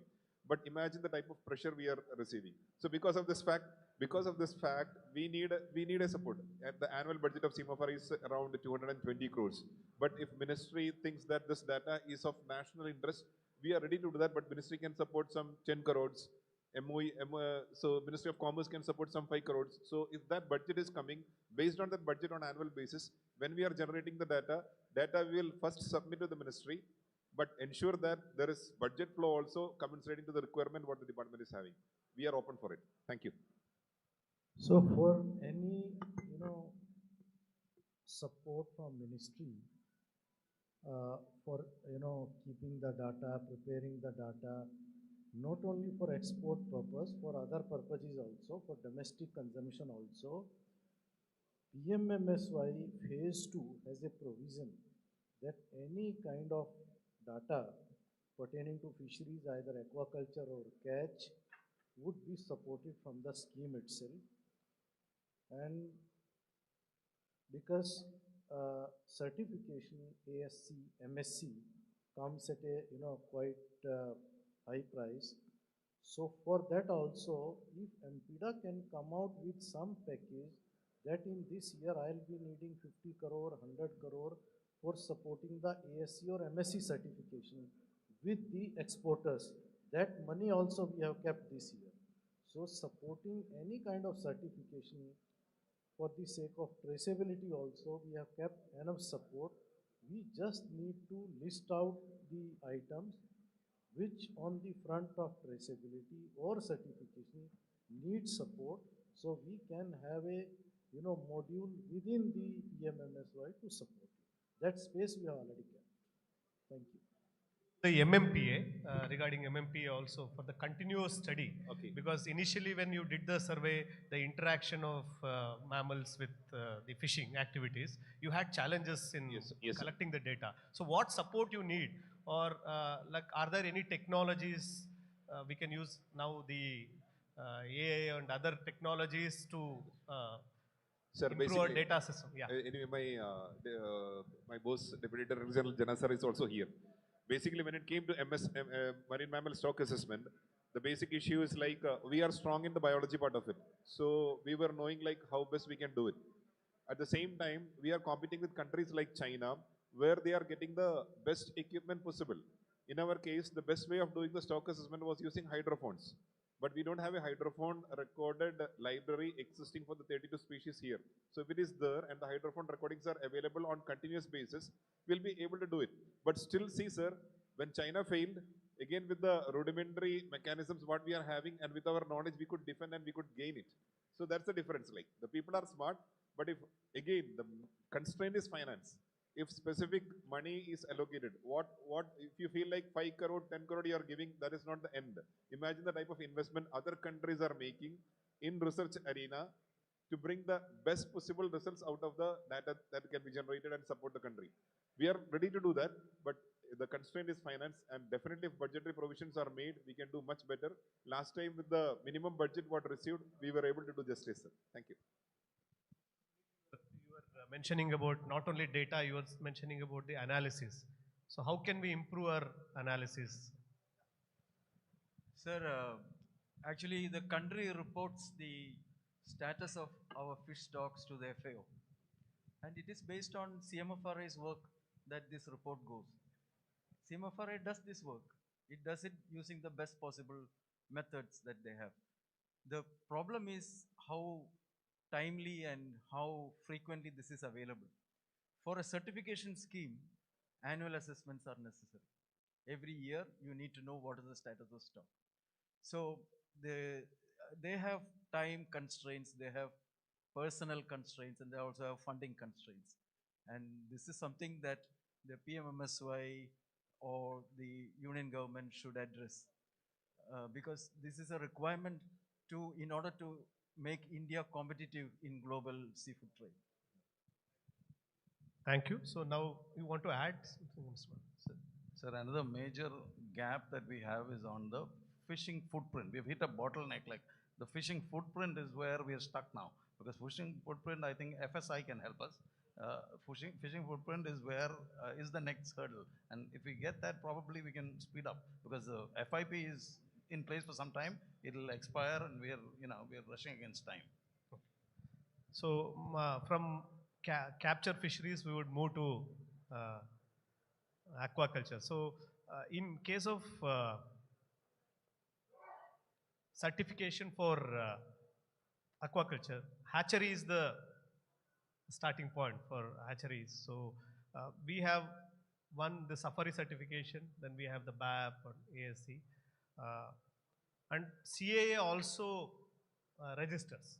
So I was the CAA chairman also, and we find lot of non-compliances many times, Even our safari certification, the questions, the SOP, a lot of questions, they're not able to comply. So what are the practical challenges hatcheries face? There may be good hatcheries in the coastal part of Andhra Pradesh, but since we will have inland fisheries also, what support is required? Is there any specific hatchery related program under the PMMSY? Any gaps are there? That is one thing. Second thing is the quality of manpower. You may have SOPs, but the implementation may be otherwise. So how can we build hatchery technician program? Is there any hatchery technician program where we can strengthen the hatchery technicians? Yes, sir. There are two things about it, sir. One thing is whether the hatcheries have the wherewithal to produce good seed or not. As far as that is concerned, all the hatcheries in the country, they have good wherewithal to produce good quality seed. They're all registered by Coastal Aquaculture Authority. But the question what you're trying to ask is about the traceability, about the documentation and all that. Definitely there is room for improvement. And, safari certification is one good step, I feel. Because if you look at the traceability, it's not about the market requirement. If you look at BAP, ASC and all that, it is a ticket to get into the premier markets. But when it comes to traceability, it's an entry ticket to go into a country. If your FSMA comes into play from July 20th, 2028, you need to comply with the requirements. Means it becomes an entry ticket. So definitely hatcheries are the anchor in the value chain. They're at the beginning, as you rightly said. So we need to come up with the right documentation procedures. For that, training is definitely required. Probably you have to incentivize the hatcheries to go for safari certification. Because when you talk about traceability, again, I'm saying you don't require BAP, you don't require ASC. It's all about traceability. You need to capture all the data. You need to capture all the events, the brood stock where you're buying from, what are your larval rearing survivals, what is the batch that's going to a particular farmer. That traceability has to be there. For that, documentation is required. Safari could be a good idea. We don't need international agencies to come and do the certification programs. For the primary producers, even for the farmers, I think a certification like Safari could come in handy, and government should come forward to, incentivize or give some kind of subsidy or put it in a PSMY scheme, all these things could help, sir. Mr. Savarjit, we had discussion about this safari certification. We depend on the foreign agencies. We had a workshop in Vizag, and then we had consultation also. We want an Indian certification program. So what needs to be done for that Indian certification program, please? Yeah, to start off with, if you if you look at all the international certification programs, there are only maybe 2 or 3 prominent which are there, and these have become like a benchmarks, or you can say it is more of market access than anything else. The premiums and all are gone. Earlier that was only carrot and stick to approach to get suppliers to go in that certification. But now if you look at it, many large companies who are listed are aligned with these certifications to demonstrate their traceability and social commitment. So they rely on this, how they present and what is the standard say. So they are committed to that. And when it comes to Shafari, I mean, you have started out as a certification for antibiotic-free shrimp and best practices. So like we have been working with STF on that, the social components and maybe I think the environmental component have to come in. But immediately to get recognition, I think it's not realistic. But we have a growing domestic market. So first we should look at settling down like what we had. ISI mark products used to be there. It was for electronic components. We were that was a mark of assurance. So once your domestic markets, it is recognized and you settle in, then it goes internationally because Vietnam, Thailand, Ecuador all have tried their own this one. But I think it has not really taken up. So if Shapari has to succeed, I think first it has to be absorbed domestically, accepted on a large scale. Then it can form sort of a benchmark where the buyers themselves recognize. Recognition has to come from the market. So they have to recognize that, okay, this India's baseline standard is good enough for us, then we don't need that kind of recognition or have expenditure put into other certifications. So I think that that is where I think we need to start to. But I think you have started some work, but I think it's still a long way to go. But we need to be a bit more patient and persist with that. Our first Safari certificate holder was Dr. Manoj. So Dr. Manoj, you have, while getting this certificate, you have ticked a lot of quality parameters. So how that getting the certificate has helped you in enhancing productivity or better practices which you are following in your farm? Can you share your experience and how others can improve? See, sir, I'm into this industry for the last 30 years doing shrimp farming. Certification, whether it's Sapphire, whether it's DAP or ASC, is actually a trust badge. You have a trust badge for your better management practices. You have a trust badge for your social welfare, your food safety, your environment protection. Besides that, you know, that I think getting a premium for that and other economic benefits are different. But as Sarbaji Saab said, it's an access to a market. So I think your farm has a certification, is having a trust badge. That is very, very important for me to present my product, a good quality product into the market. I think each and everybody should go for certification, whether they get this premium every time. Money cannot be direct gain, it can be indirect gain also. But when I have a badge, when I have a certification, and then we go through that all audit process. And I will really congratulate you and Impeda team because I have gone through all these BAP audits, ASC audit and Sapphire. Is only a problem is that the name to pronounce. Rest everything is very good. So many times I just say Safari, but it is Shafari. So I think it's at par with the international standards, and I think it's putting a right weight on that certification because most of the certification demands comes from the importers and the markets. If they approve or if they validate this, I think then we have a product which can be at an international level and market. For me, going through that audit was fantastic experience.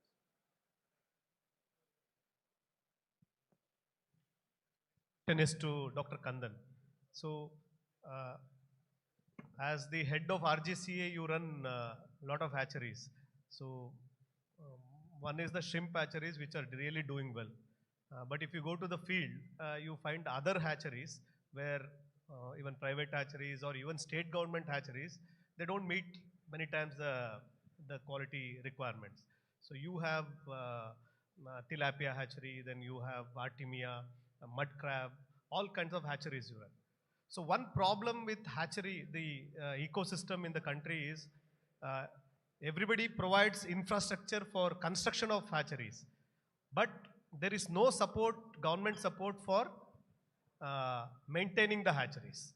So in fact, RGCA after 4-5 years, with the finances which you have, you will have to close your hatcheries because you are running under losses. Because sometimes you have hatchery, you have to run 3 shifts, but you don't get, you are not able to sell your seeds. It's a very difficult business for even government to run these hatcheries. That is the reason private sector also has not grown in other species. What kind of support is required? Apart from infrastructure, any other programs we need under other schemes to maintain, or a long-term plan for hatcheries? Running hatchery is very difficult, you know. So Dr. Kandan, can you throw light? So good morning to all. Thanks to chairs. Actually, sir, we have taken a lot of initiatives. In that, hatcheries, especially for diversified species, it's very difficult to run, as rightly you said, because always there is a comparison with the, what you call shrimp hatcheries. It will not give that kind of revenue. For make it profitable and bring more stakeholders, bring more entrepreneur, we need a support. I request that the PMOSA scheme can support us and the hatcheries, because technology is available with the Embeda RGCA and SIBA and also CM4I, all ICR Institute. But the takers are very, very less. If you see SIBA's hatchery, after 20 years, now we have signed 4 or 5 agreement. SIBA has signed some agreement. At last one hatchery, 5 million hatcheries coming up in Kakinada. That is a big thing actually, under FIDF fund. So like that, there are a big player can do. But India, if you look at, all are small farmers, sir. Those who are taking seeds are small farmers. The hatcheries also not as the big hatcheries people. But they need a support, as rightly said, the safari certificate. When you look at the safari certificate, we started Embeda. Its name is Pure Fish. All the certificate agencies all over the world, they came to India. They charged 10,000 to 12,000 US dollar for one certification. It is impossible for any of the farmers. But feed companies, other people, they obtain the certificate. That's why Embeda started this certificate program, global standard, with the global standard, as Manoj Sharma rightly said. But still, this is 1.5 lakhs per hatchery, 500 to 1,000 rupees for the farm. This is very, very meager amount. And we are having our own retired personnel, sir, auditor. Still, we are facing the problem, sir. We need a support from under PMSA scheme. DF also has to tell that the safari certification, because when you go for GAP or other certification, international certification, it is impossible. Last 20 years they are trying, they are unable to cover any farm or any hatchery. But feed mills are, they are providing money and they can able to bear it. But small farmers, sir, I request in the August gathering, in front of August gathering, Fisheries Department, DOF, sir, and Joint Secretary, sir, is sitting here. This safari certification should move forward, sir, with support. And also CA is there. They are doing this registration of... Kandan, this certification you require with respect to the hatcheries existing in coastal aquaculture jurisdiction or for the entire country? But see, these hatcheries which are looking for safari certification, they exist in coastal aquaculture authority jurisdiction or beyond that as well? Yes, sir, but this is, what is this quality standard, sir?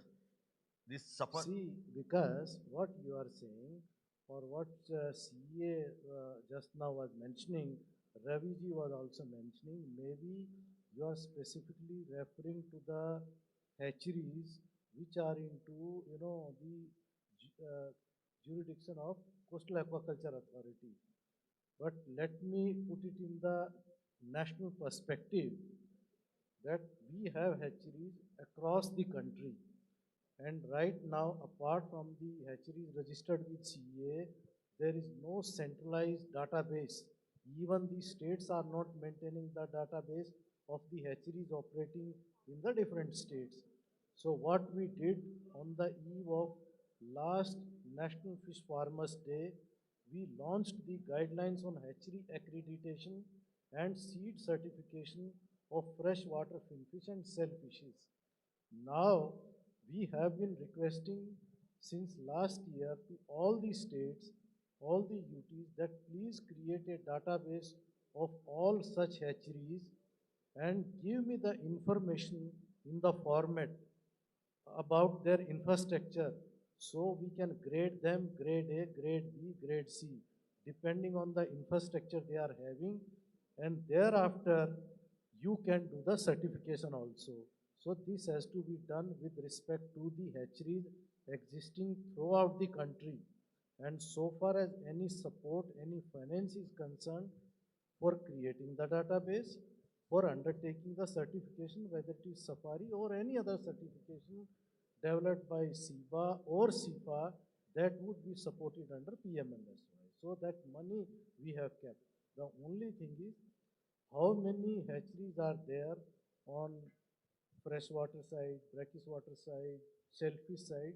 So please give us the database and we'll do the certification, support the certification. Thank you, sir. And my request, sir, okay.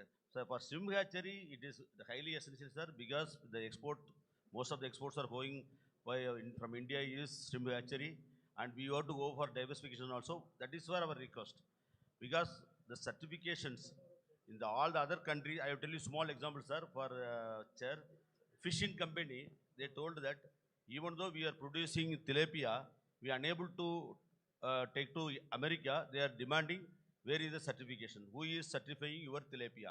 Even though you are producing gift tilapia everywhere, but unable to make it. So that's why we are making the kind request of the Safari certification to be implemented with consulting of all the people. Thank you, sir. So now two questions. I wanted Mr. Arjun here because you talk about certification, but I found that your name is in the next session. So if you can throw light on certification, anything which we have missed. Mike, please.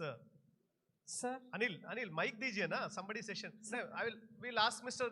Because he is the exporter who is certification they're doing. So you can share his experience. Sir, no, the survey.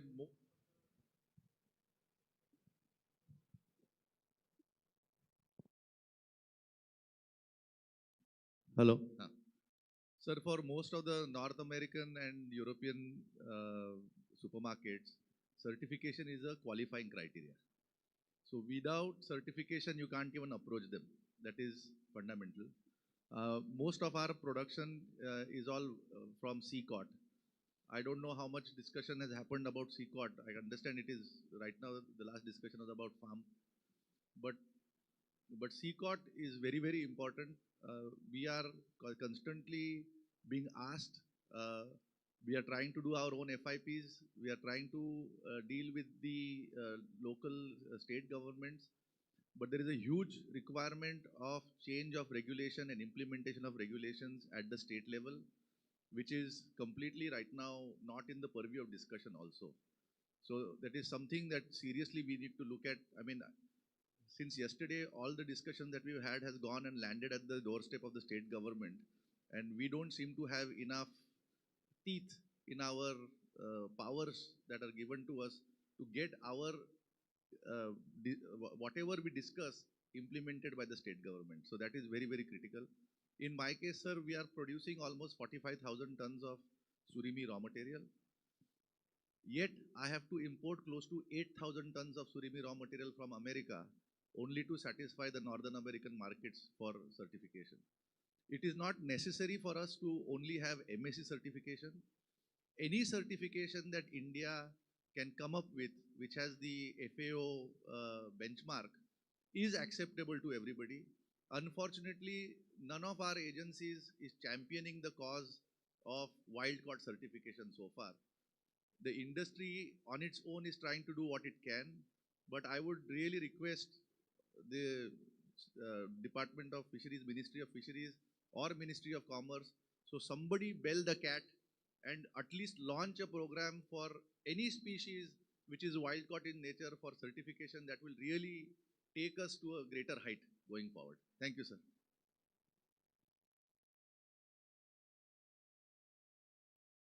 You have a question too? Okay. As Arjun sir said rightly, there is a huge challenge for the certification. Third-party certifications, they are, coming from Europe. They are from a different fishery, first of all. Secondly, their fishing methods are different. They are commercial. We are livelihood fishing. And also, these certification bodies are not an NGOs. See, they have Peruvian, in terms of fish meal and other products. This is not a question, No, this is no, answer. No, I'm just explaining. You are to giving that. answers. No. What is happening? Why we need I said, why Arjun sir said was right. No, you can ask the question because okay. time is less. Next session also is Okay, that we are our already late. competitor Please. countries are there in Yesterday that. your presentation was very good. You highlighted most of the certification related traceability thing. Please ask the question directly. Yes, sir. Yeah, please. Sir, with my experience, I want to know, why did you skip the sites when we were doing the National Fisheries Improvement Program and jumped with individual factory? Today, most of the fish meal plants in the same location are not certified. Most of the stakeholders are in dilemma. I would like to know, why did you jump the site? No, I didn't get your question completely. You attended our meetings? I attended one of them. Why did you jump the side from the larger FIP to smaller individual FIP? I mean, we are working with. No. It has destroyed the Karnataka fishery. So, I mean, I can't answer to pointed questions. Like When you are can free take- to you can take Mr. that offline. Sabarjit. Yeah, You I can mean, if skip you have it or some you can personal answer issues, to you can him take that offline, yeah. or abhi chai ka break mein you can answer. Huh? So now, Daud, beda, saku, ನೀವು separate ಚರ್ಚೆ ಮಾಡಿ. Separate ಚರ್ಚೆ ಮಾಡಿ, ಬೇಡ. So now I request Joint Secretary, the representative co-chair from MOFP, like under your value-added schemes also, certification also is. You are all department people. No, let us, because we don't have time, madam. You have given us lot of inputs in the Chintan Shivers. Most of the things are being discussed regularly. If it is stakeholders, it's fine, other like non-governmental stakeholder, but we have discussed many times. So now I request MOFP co-chair to. Thank you once of all the panelists over here. You have given very good inputs in first session also. Everybody is discussing certification, which is require more for the export purpose and all. But at the same time, I would emphasize that for the domestic consumption also, we need the quality of the marine products. And for that, we'll have to have FSSAI license, FSSAI certifications, good handling practices, good manufacturing practices. ISO 22000 should be implemented for the processing. And not only for export market, you will have to stick that the antibiotic residue level of your product should be lesser than that. For domestic market, so we are also human being, we are also consuming the marine products. So same thrust to be given for the domestic consumption also, and quality assurance, quality of domestic products also required to be same what we are making for the export purpose. That is my limited answer. Reference to other things, we have already had a lot of deliberations over here, like species-wise catch data and all. It is a challenge, but we'll have to accept that challenge, and we'll have to address that one in coming days with the coordinated efforts of all the authorities like AMPEDA, Department of Fisheries and all. So with that, I thank all of you for this beautiful deliberations, sir. Thank you. Thank you. So now, since we have less time, we are not taking much questions because most of the stakeholders and different forums we have been discussing the same issues. So our chairman, MPEDA, would now sum up this session's key takeaways. Yeah, please. Over. Thank you, sir. In the first part of the session, which was dealing with sustainable certification, aquaculture, and capture fisheries, we had excellent discussion surrounding the certification,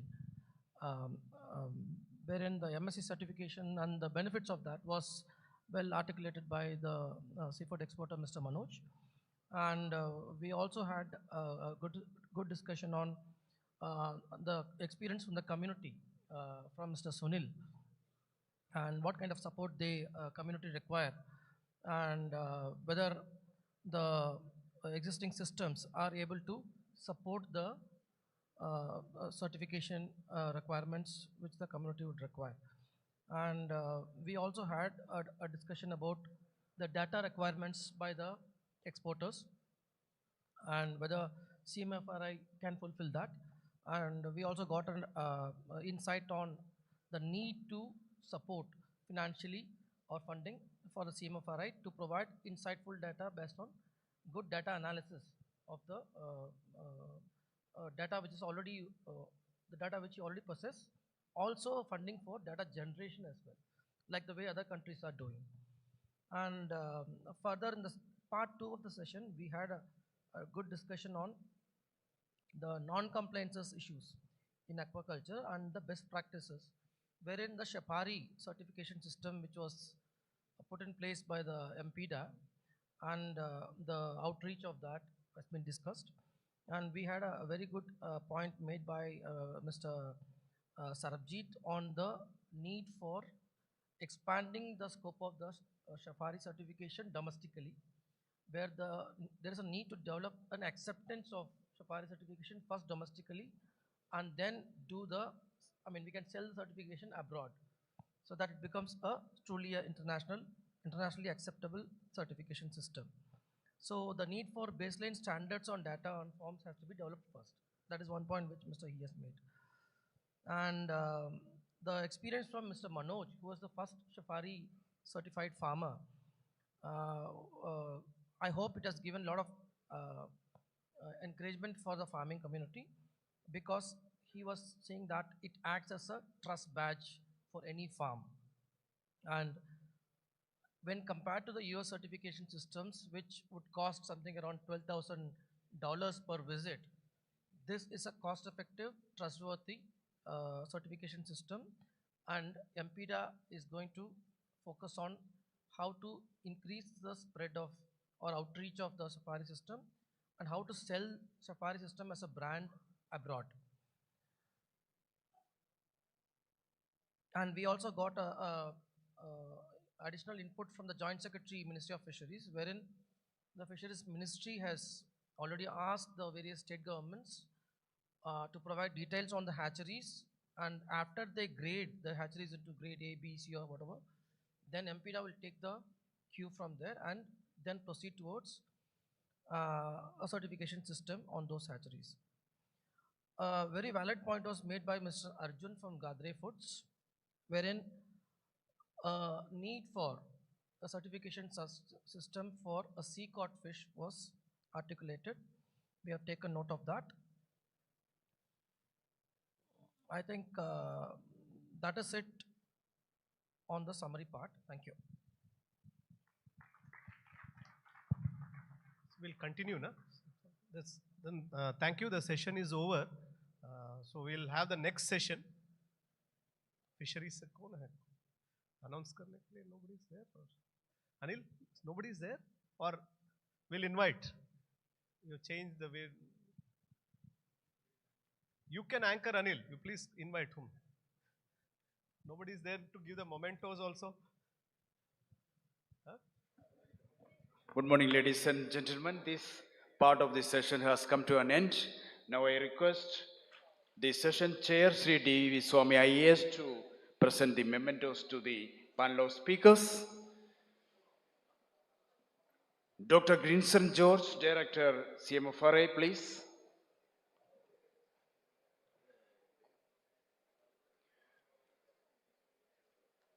Mr. Manoj T. Varghese, Chairman, Ocean Catch Committee, ACAI. Dr. Sunil Mohammed, Chair Seafood Sustainability Network of India.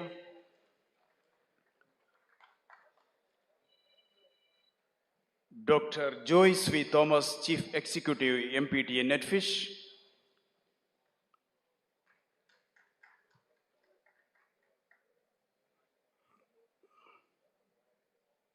Dr. S. Kandan, Joint Director, MPDA.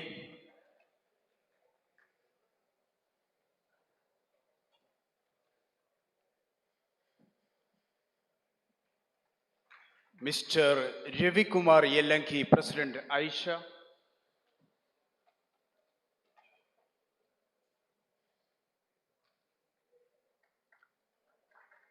And Dr. Manoj M. Sharma, Mayank Aquaculture, Gujarat.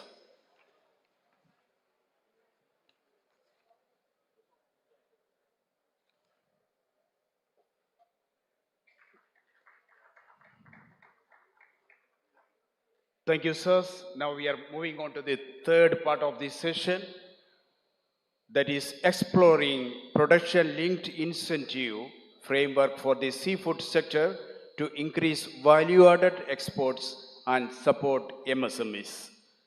In this session, we have a new co-chair, Sri D. Praveen, Joint Secretary, MOFPI. I request Sri D. Praveen to come onto the stage. On the panel of speakers, I request Mr. Anil Kumar P., Joint Director, MPDA, to come onto the stage. Mr. Venkat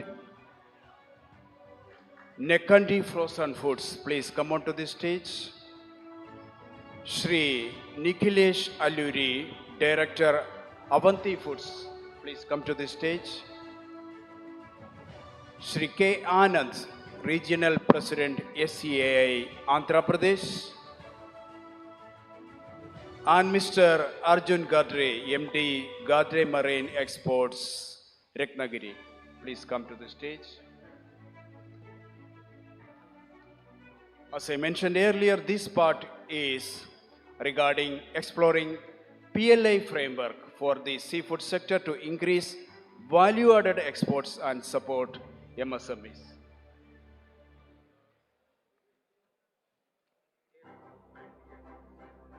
Instead of. Okay. We have Mr. Kota Sandeep, Director, MOFPI.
So, welcome back.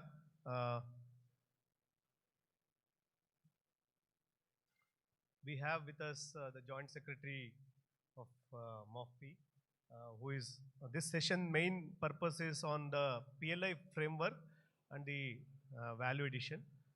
As you are aware, there was a PLI scheme for marine products. So the purpose of this workshop also is like whether the existing PLI scheme benefits our exporters in large.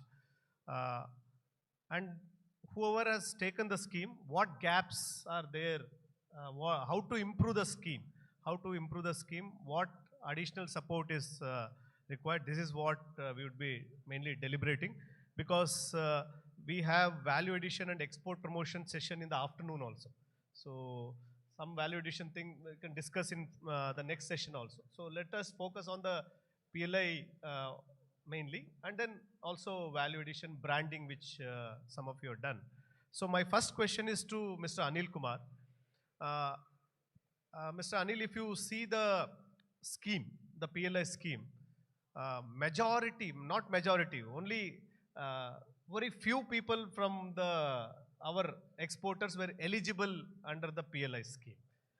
So can you throw light on that? Whether this PLI scheme was, when it was designed, it was not, MSMEs were not taken into consideration. So can you throw light on the existing PLI scheme?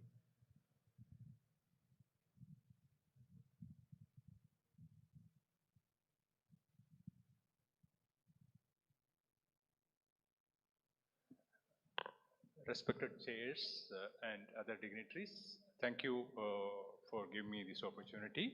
Sir, I have a small 5-slide PPT which can give the context on the PLI and the exercise MPEDA had done. So, can I have the slides? Yeah. So, next slide, please.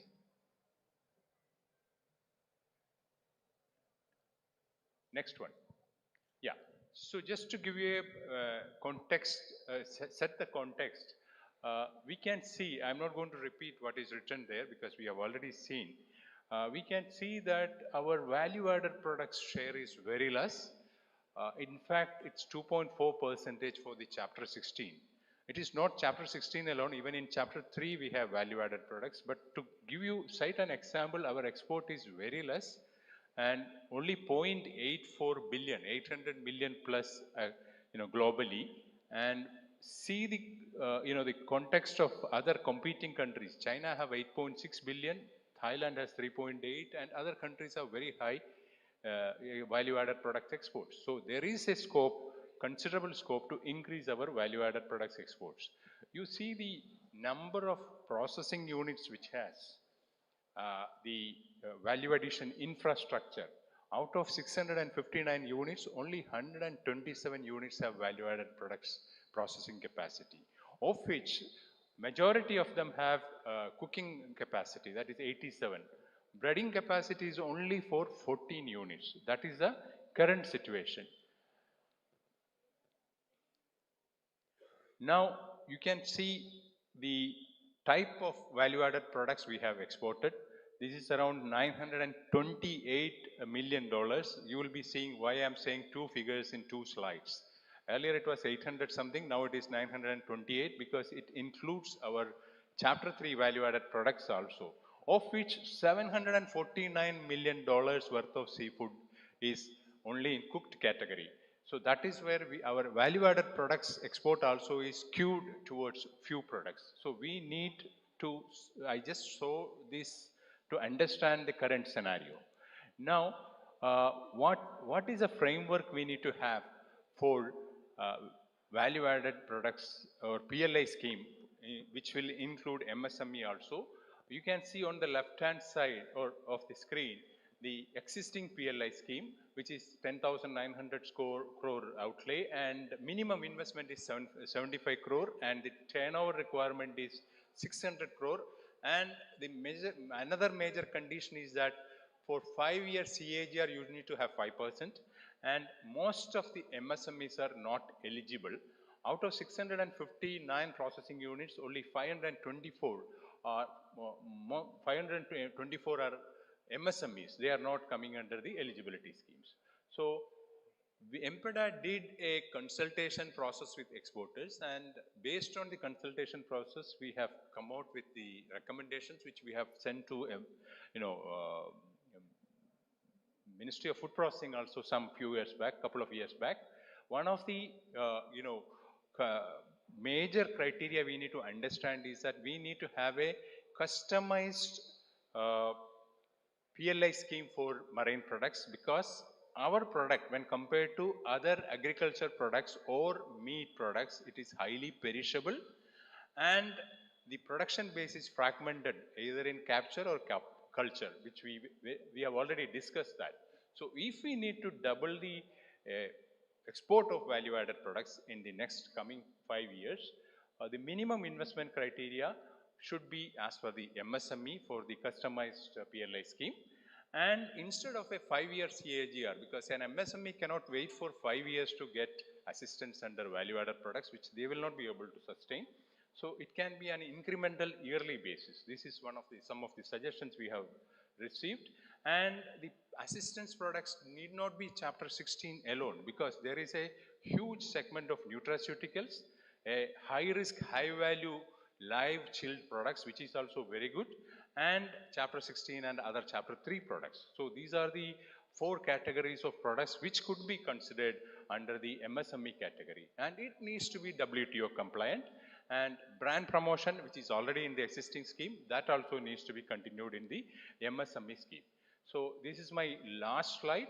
So you can see that a working group needs to be formed under various government agencies which can design the scheme, and also convergence with existing schemes, and should be WTO compliant, and there should be a value chain approach.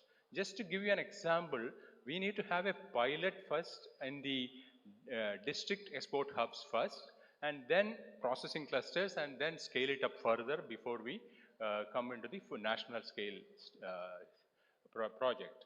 Now, we can give you some examples of the products. Sashimi grade tuna, even sashimi grade, frozen sashimi grade products, chilled and frozen, it can fetch $15. Right now, our marine capture fisheries, the average unit value is less than $3.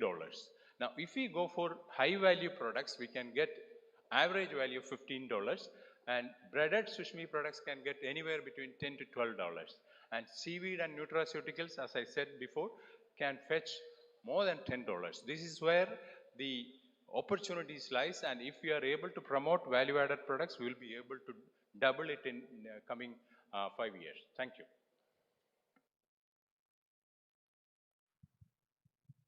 Thank you, Mr. Anil.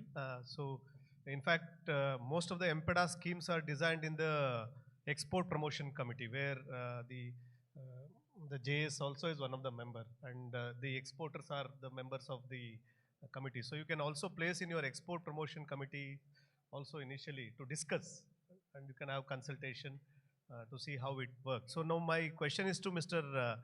Nikhilesh. You are the industry champions on this kind of value-added products. So what you implemented the PLI scheme. So what challenges, what benefits? First of all, you would have definitely benefited from the scheme. That is one. And how to improve the existing scheme design. So can you just share your experiences? Thank you, sir. Thank you for giving the opportunity. The PLI scheme, very successful scheme put forward by the government. It helped the companies that have participated. Everybody who participated have pushed more value-added products out of their factory. They didn't only do very commodity products. That way, it went very well. One thing that the PLI scheme doesn't consider is the challenges that we faced on the macroeconomic environment with the tariffs, or like the war or anything. We still need to maintain that growth every year in spite of what happens on the outside. So at a lot of times we were quite scared that we might not achieve the target. But luckily, on the 5 years, we were able to push forward. It's also a lot of the mindset that we need to really achieve the target. We're planning 2-3 years in advance. We're making sure that we meet the deadlines, very tight schedules, as you know. So that way, the first PLI scheme itself, I think it was very suitable for companies that have participated. For the second PLI scheme, I think um, while the framework is being formulated, I would say that we should look more forward. Today, India is not the largest producer of shrimp, so we must try to look at adding value to whatever we're getting, so we realize more income and differentiate from markets like Ecuador, whose primary our competitor right now. There are countries like Thailand and Vietnam who have achieved good value-added status, but I think we can be more competitive than them and gain market share in those markets. So I think rather than focusing just on turnover and volume, we must also look at building the infrastructure to have machinery, automation for value-added products. The investment, if it goes into that, then long-term, the country also will benefit while we develop that technology. We're very distant from our counterparts in Thailand and Vietnam on the ingredient business itself. The infrastructure, most of these things are being imported from Thailand or Vietnam. So that's something that if we build that infrastructure over here, the costs are lower, we get more orders, volume based on that. So I think like Anil sir had presented earlier, that should be the focus. That will really develop the country's marine product infrastructure. Thank you, sir. Next question is to Mr. Anand. Recently, the import of ingredients. So you must be aware of the import of ingredients, which was earlier 1% of the FOB. It has been enhanced to 3%. So will it help in enhancing our breaded products or other value-added products export? How will it impact the ecosystem, please? Firstly, I would like to thank the Ministry of Department of Commerce and the Fisheries Ministry and also the PLI, the Food Processing Ministry, to hold this national workshop here in Visakhapatnam. This has been a very helpful workshop. And then coming to the PLI scheme question you have asked, sir, specifically it was related to added to PLI, now you have got 1 to 3% ingredient import. So ingredient is one of the important components in value addition. Yeah. So the So with I think PLI, in the how recent, this in the 1%? recent, earlier it was 1%, because now the PLI scheme has been given to promote more value-added products like breaded products and was chapter 16 products. So the ingredients which play for the breaded are all mostly imported nowadays, because the whole supply chain is not yet developed well in India. So I think it's mostly coming now from Thailand or other Asian countries who we have I think agreements. But then the 1% cap, when it is removed, it is much more beneficial, because the value of the ingredients which are going into these value added products are much higher. So it is definitely, it's helping the industry a lot. You also might have taken the PLI. Yes, you are a beneficiary. we are one of the recipients of the PLI scheme. So can you tell what problems you faced and what benefits, like advantages, you gained from that? The problems as such in the CapEx, what we have committed. The Joint Secretary wants to know, he wants a feedback in the implementation of the scheme, how to improve. You can be we have committed a 75 crore capex for getting the scheme, but actually the committed investment was only 75, but we have actually invested 200 crores in the project, and it was much bigger than what we have envisioned. but then the PLI benefits are being capped year on year. Like some years they are being given at a specific cap, and some years they are not being. I mean, the caps are being arbitrarily put. We feel it's the perspective of the industry. I am sure there must be some technical reason for putting the caps in such a way, but we didn't understand why it was done in that manner. But what we request is some of the companies in this global macro environment in the last 2 years, with the US tariffs and so many challenges which the industry is facing, I think if the overall growth of the 6 years, which the qualified, if we are able to qualify, I think it should be seen as a whole, whether the companies have generated the turnovers, or the growth has been shown as a whole thing rather than seeing individually year on year, because it is creating some years we are getting challenges, some years we are achieving much more than what we can achieve, but some years we are falling short. So that is becoming a little challenge for us every year to achieve the same kind of growths.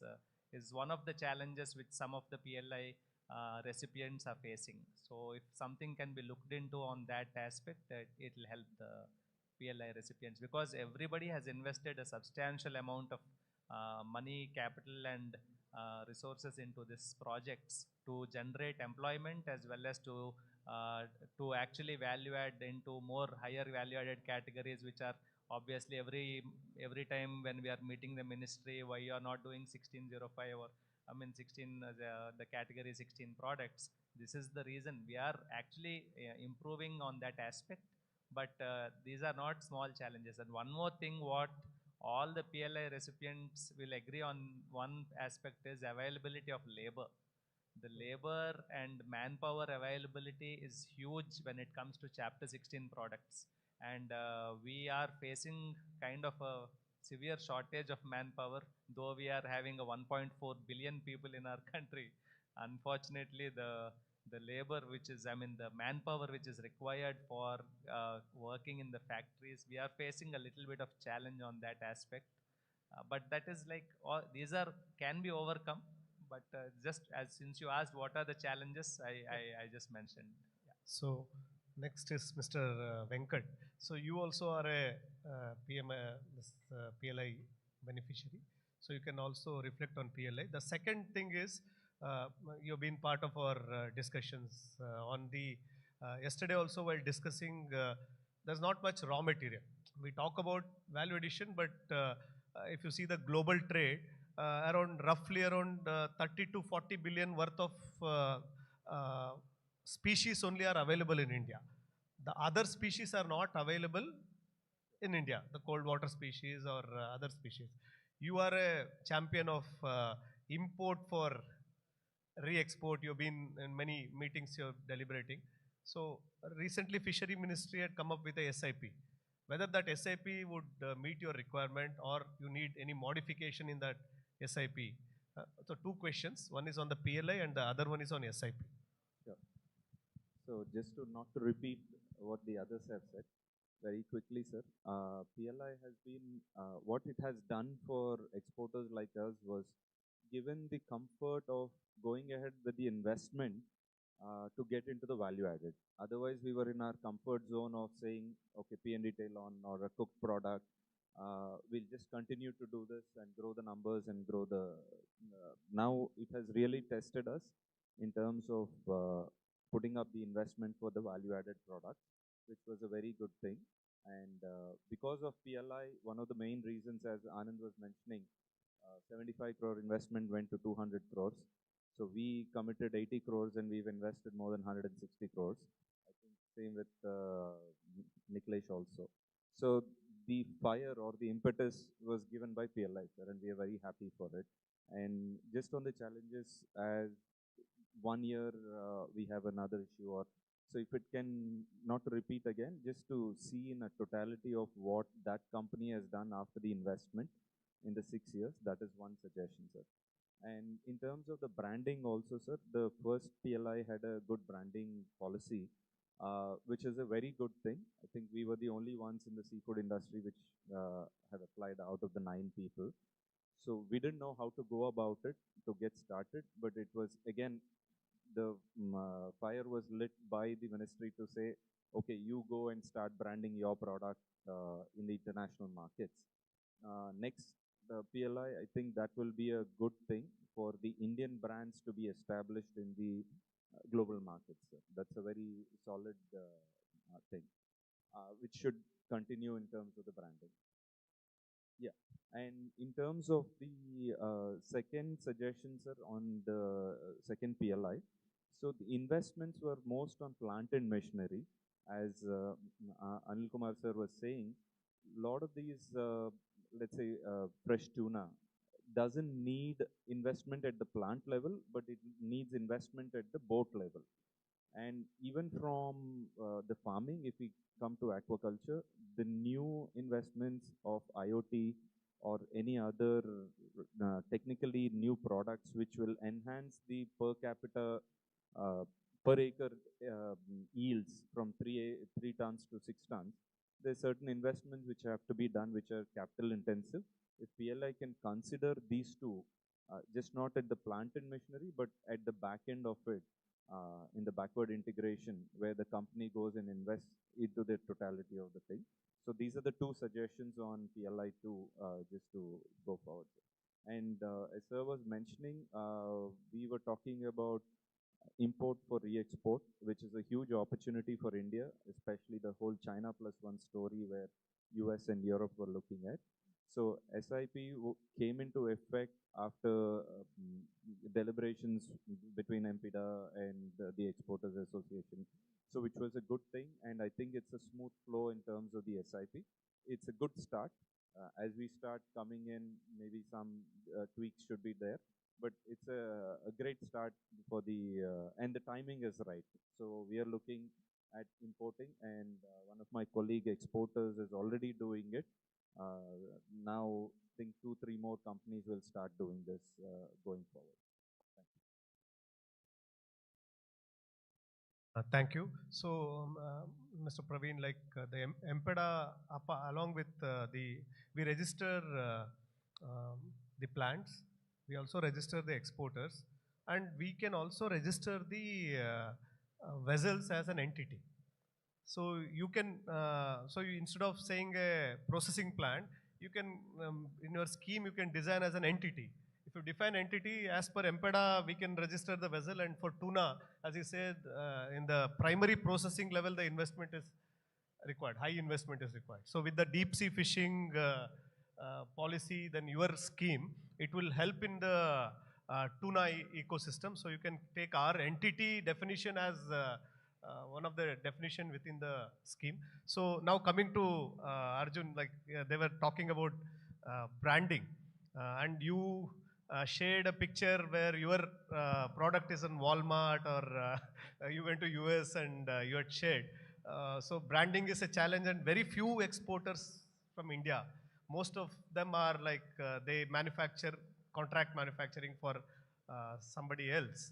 But you manufacture Indian, like you with your own brand, very few people are there. What challenges we face in branding, whether in PLI we can have brand specific initiatives, and also one strong arc, if you see Thailand or Vietnam, if you see their case studies, they became this value added, they were good in the world because domestically also they had very good consumption.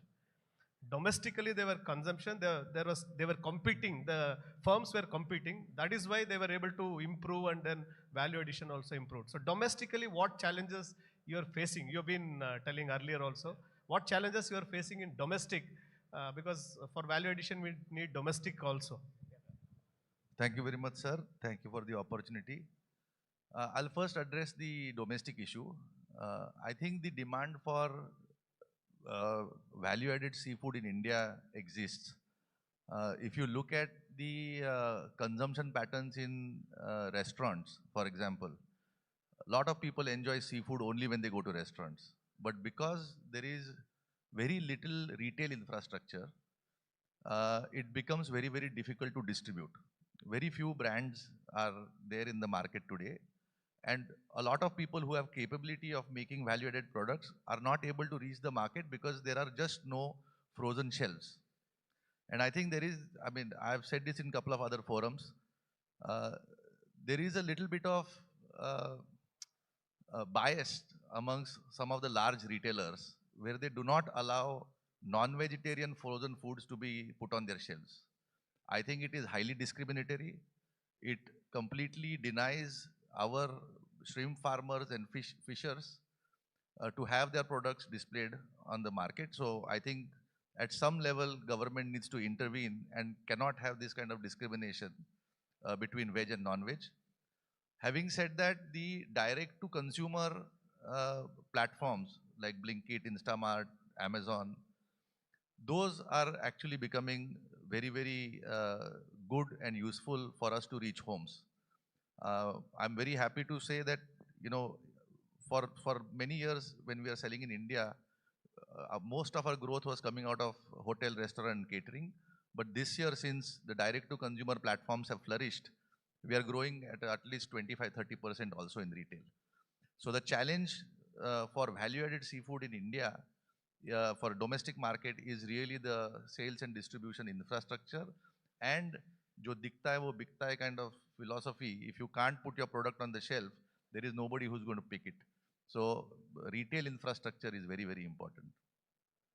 Regarding the PLI scheme, I must really compliment the government for a well-designed, well-executed PLI scheme, which all of us have been a good beneficiary of. I am little bit different to all the other participants because my entire business is based on wild-caught seafood. And from that perspective, I think if there is a new PLI scheme that is coming in, there are certain modifications or changes or other considerations I would request. As you very well know, the capacity utilization of fish processing plants in India is hovering around 40%. So there is a huge amount of capacity idle. And when I say capacity, it is also the labor which cannot get employed for that almost 60% of the time. I think one of the biggest changes that I would request the government to consider, we have designed the first PLI scheme from the perspective of adding value to the Indian raw material. But if you look at, like other panelists said about the China Plus, a lot of new infrastructure has to be built if we have to make India the food factory of the world.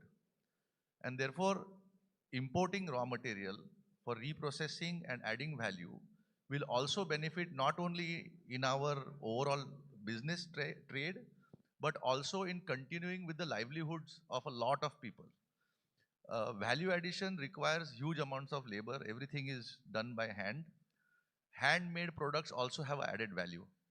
So it is not that we only can do automation and get rid of people. There is a lot of value in making handmade.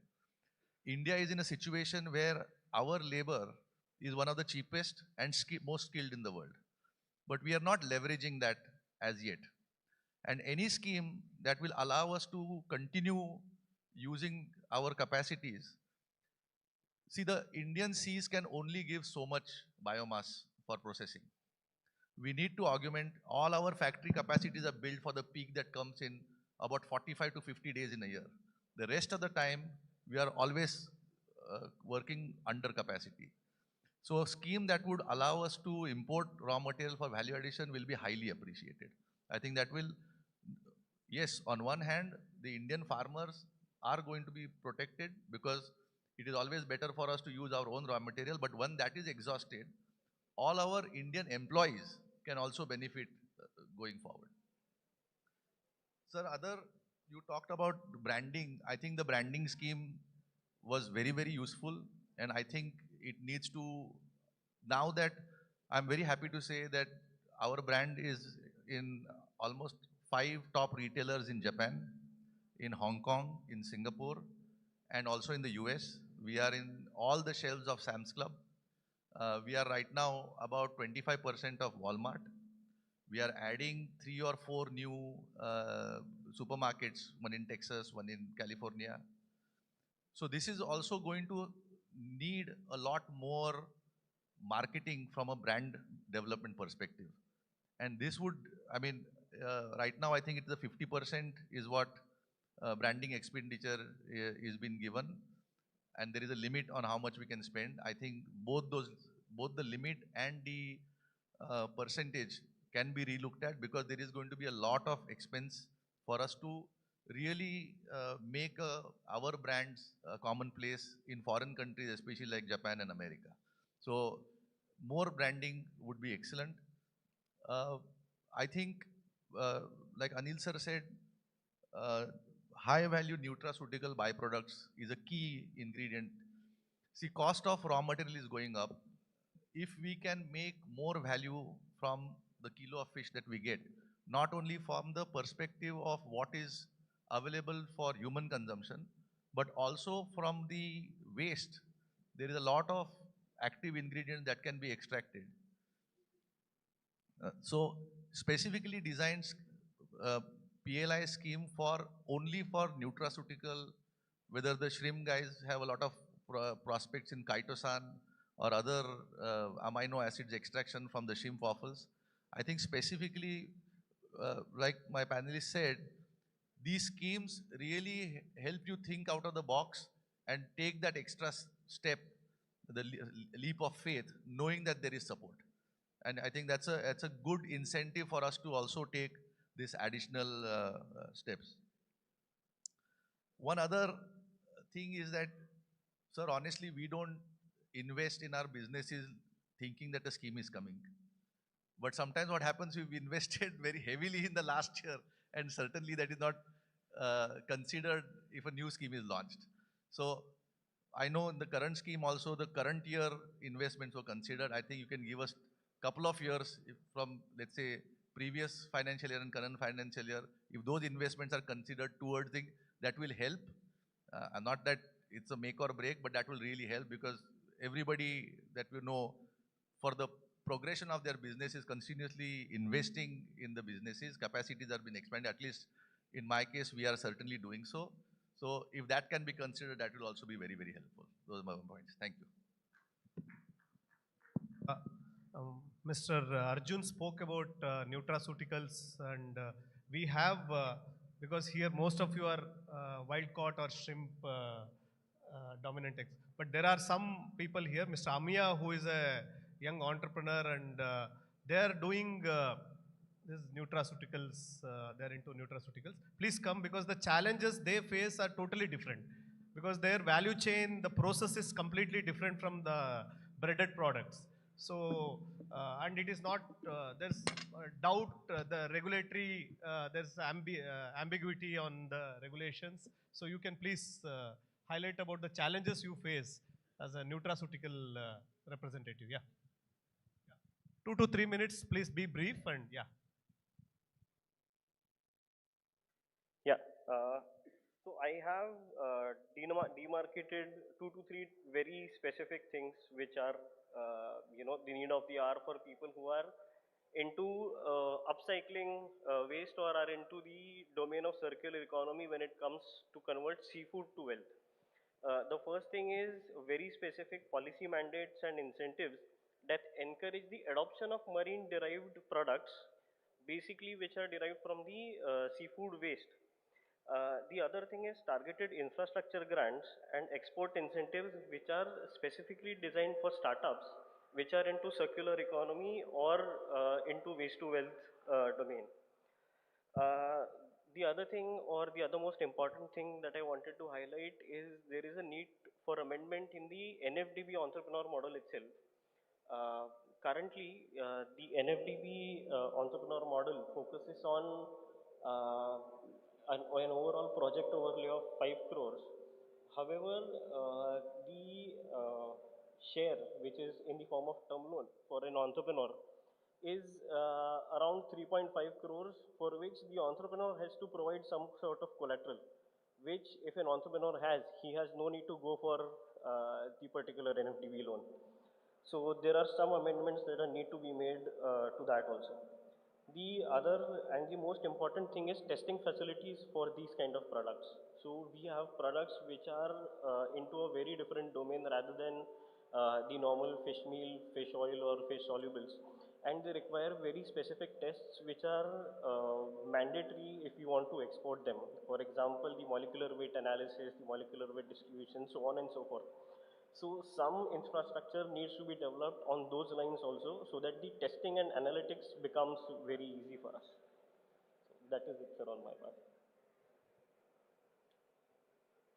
कुछ बोलने sir आप कुछ बोलने वाले थे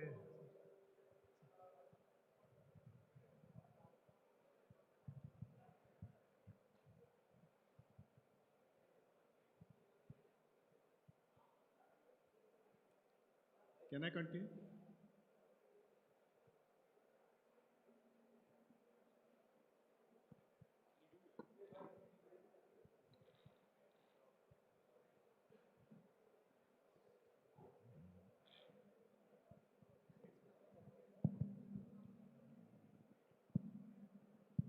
just one thing Arjun ji ने काफ़ी एक D2C की जो बात हो रही है बार बार D2C में maybe we need to create some sort of model in India जहाँ D2C में ये जो फिशरीज और रिलेटेड प्रोडक्ट्स हैं उसका एक जैसे कि लीशियस वगैरह आजकल काफ़ी पॉपुलर है काफ़ी वो हुआ है तो उसके पैरेलल में क्योंकि फिश फूड में हम देखते हैं कि लीशियस में भी है लेकिन इस तरह का निश एक D2C प्लेटफॉर्म में भी some of the entrepreneurs should create that in order to have that market because we are marketing everywhere बाहर भी जा रहे हैं और ब्रांडिंग का भी जो बात हुई है तो अभी एक्सपोर्ट प्रमोशन मिशन में branding is a very important component of that. The guidelines are being fixed as we go out and do the buyer seller meets etc. The branding India seafood branding common branding should also be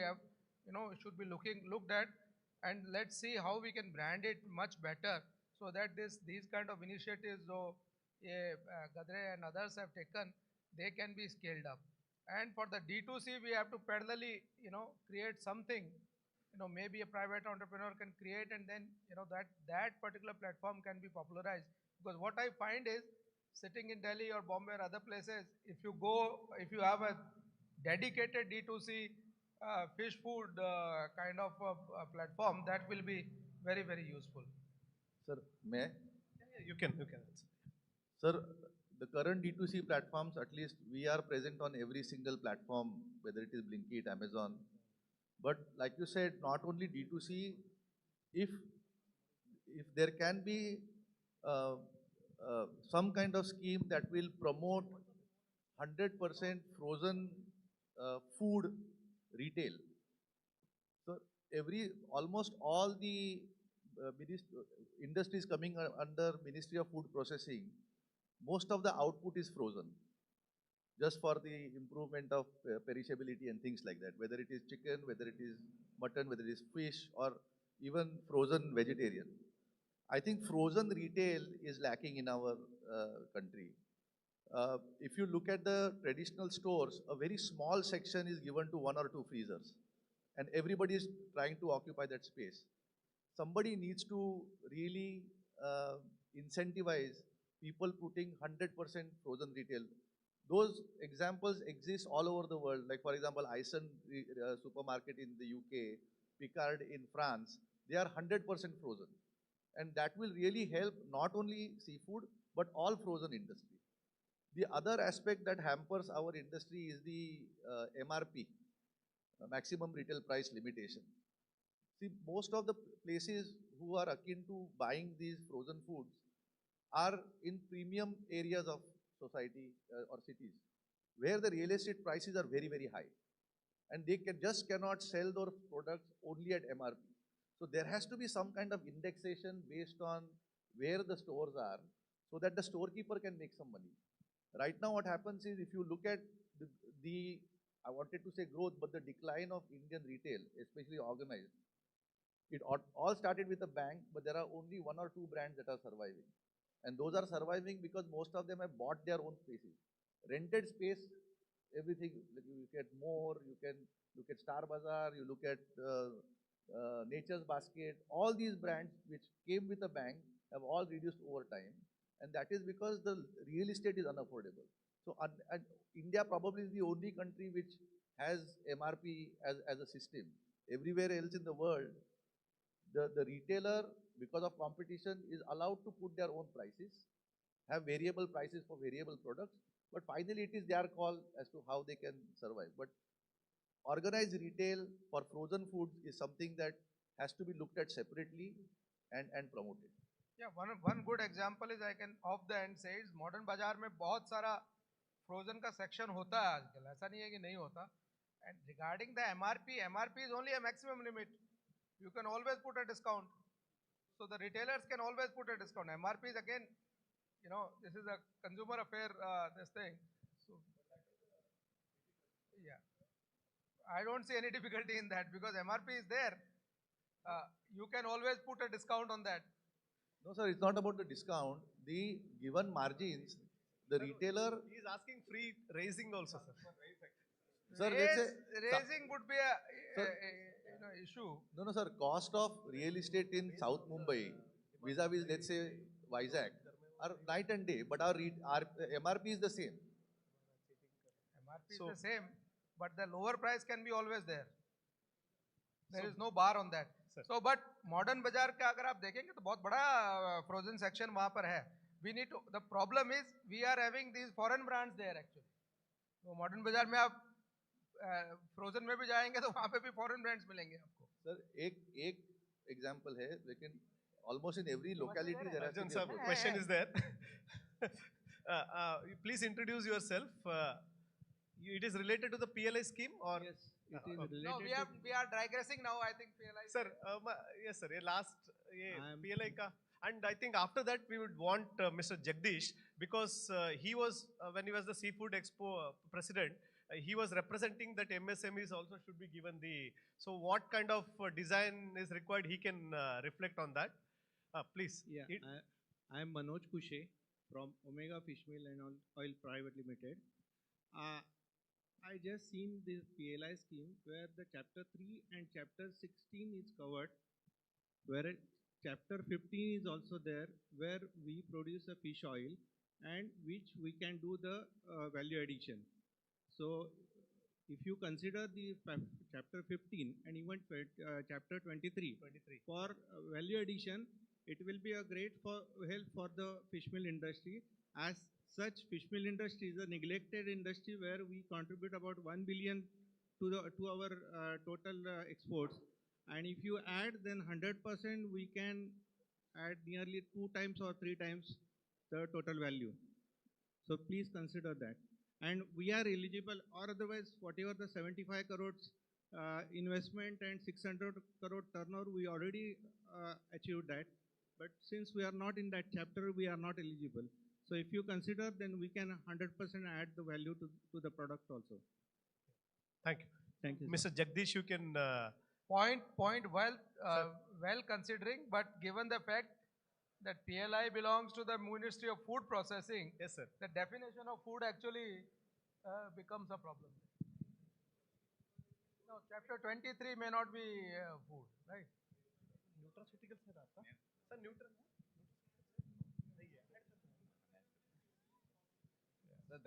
as long as it is food, yeah.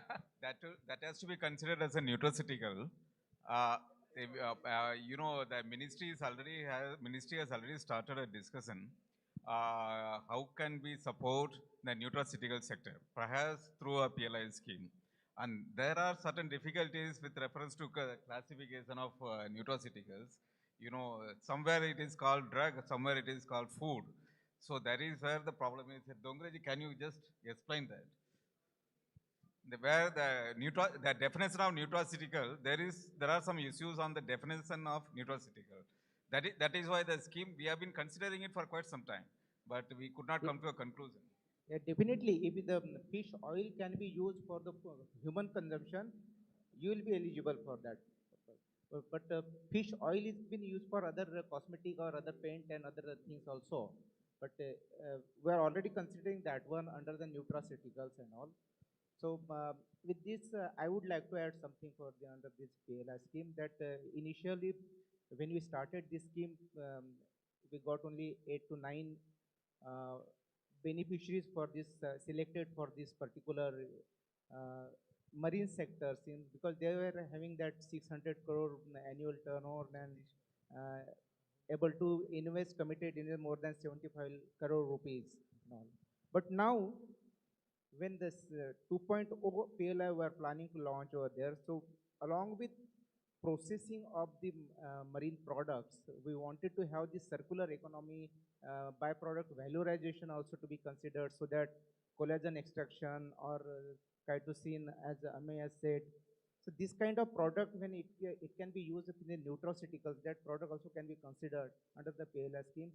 And when we put 600 crores turnover and all, so we are trying to reduce that threshold limit also, so that majority of the MSMEs also can be beneficial for that PLI scheme.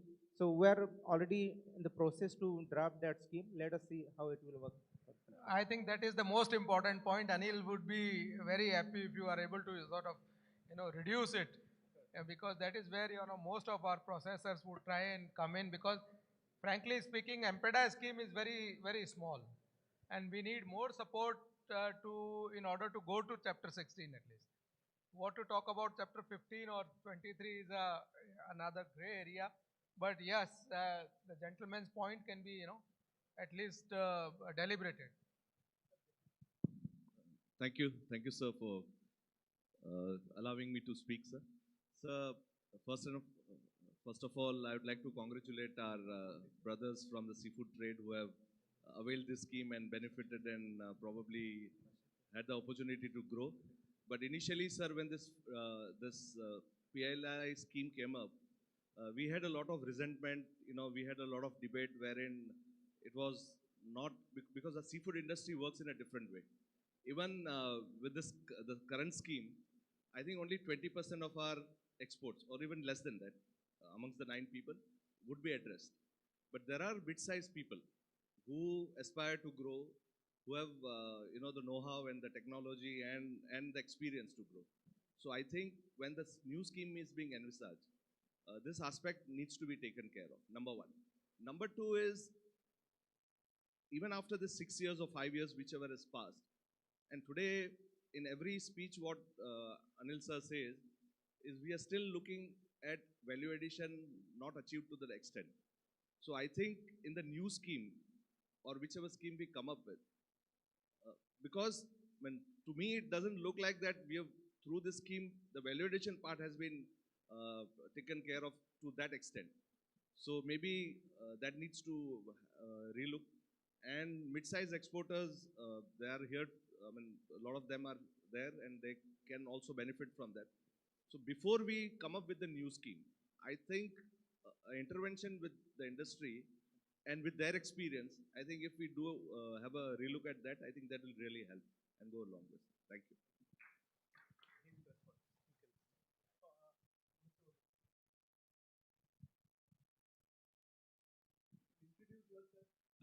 Thank you very much for this opportunity. I am Anupam Kaushik. I represent NCEL, National Cooperative Exports Limited.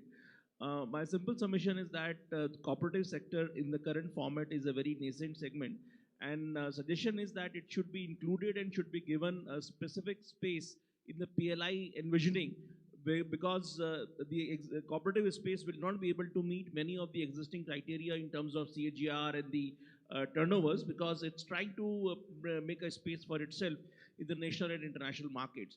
The suggestion is that the MOFPI should consider the cooperative organizations starting from the apex national level and then branching out into the state level unions and having a space in the PLI accommodation. That's my submission. Thank you so much. I will address most of the issues which have been raised. First of all, I would like to briefly state about the PLI. PLI has set of objectives, right? The current PLI scheme has an objective to support creation of food processing champions and to support Indian brands to go abroad, to support the Indian brands in foreign markets. And with these objectives, perhaps at the time of the PLI 1.0 was conceptualized, the large enterprises were considered. That is the reason perhaps 600 crore was kept as a turnover. But the point you had raised is very valid. When we are going to start the discussion for the next phase of PLI, this is a very valid point. We will definitely take it into account. Number one. So customized PLI scheme for MSMEs. When we launch the new scheme, the criteria which we will be keeping for large enterprises will not be applicable to MSMEs. Even in the current scheme also, in category 2, the criteria which is meant for the large enterprises is not kept for MSMEs. So we will adopt the same model. There will be a different criteria. I'm also happy to say that the beneficiaries are sitting with us on the panel, and more or less they expressed happiness that a PLI has helped. And I would also like to say that PLI in food processing industries has been a successful story. All said and done, when the scheme was conceptualized, all segments together, not just marine, in fruits and vegetables, ready to eat, ready to cook, and mozzarella cheese, all put together, the threshold investment which was expected was around 3,300 crore. And the industry came forward and committed around 7,700 crore. And what we achieved is 9,207 crore, all within 3 years. All in 3 years, an aggressive investment has happened under PLI. Even in the marine sector also, in the PLI, the PLI beneficiaries alone have invested 1,200 crore, all in 3 years. Some PLI companies have asked for some relaxation in terms of investment period. That was also granted. The ministry is always willing to support the industry. In branding and marketing also, in the first 2 years, there were quite a number of issues that all those issues have been resolved. The incentives are being reduced in time. Now coming to the requirement of CAGR for the next 2 years, that is for the 5th year and 6th year, the baseline will undergo a change from 1920 to 21-22. We are aware of that, but I would request all of you, you come out with the data that if you are in a position, if you are not in a position to achieve the prescribed CAGR, perhaps due to the geopolitical conditions or the tariffs or whatsoever it is, time for you to give the representation with the data. That you say, you have to support your representation, we are open to that. It is difficult for us to change the baseline year from 21-22 to 19-22-20, but the minimum prescribed CAGR requirement of 5% can be considered for relaxation, provided you give provided you give some data for that. And imported raw material, and for Gadre Marine, we have done some relaxations actually already. The PLI scheme actually supports value addition of domestic raw material.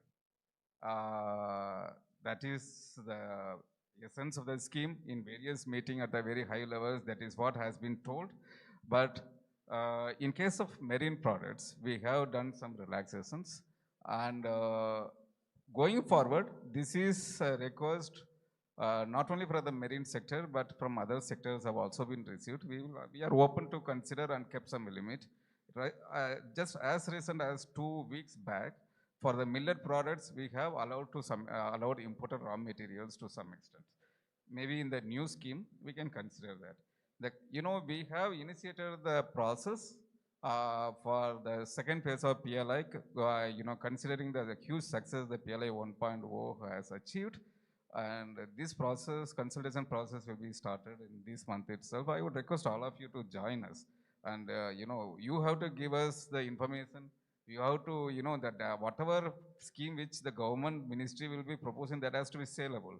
Because ultimately we have to ask more funds from the finance ministry. Unless you come forward and give the information to us, we will not be able to present the data to the finance ministry. Because, in a meeting like this, you all come. When we convene a meeting, I don't see many of you coming to the meetings. And Anil has said there is huge scope for value addition. That is true, and fully agreed. We need to promote. And most of our beneficiaries are actually, sir, into value addition only.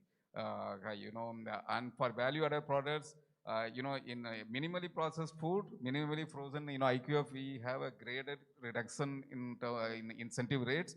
But in case of value-added rates, we give 10% incentive on all the years, flat 10% incentive. So capacity underutilization is one thing that I would like to have a separate discussion with you. When this is bothering me because when we consider PLI 2.0, if the industry is saying already I'm 40% is only utilized, and how will I justify PLI 2.0? So I would require more inputs from you. Ultimately, the government would look for investments to bring out an incentive scheme.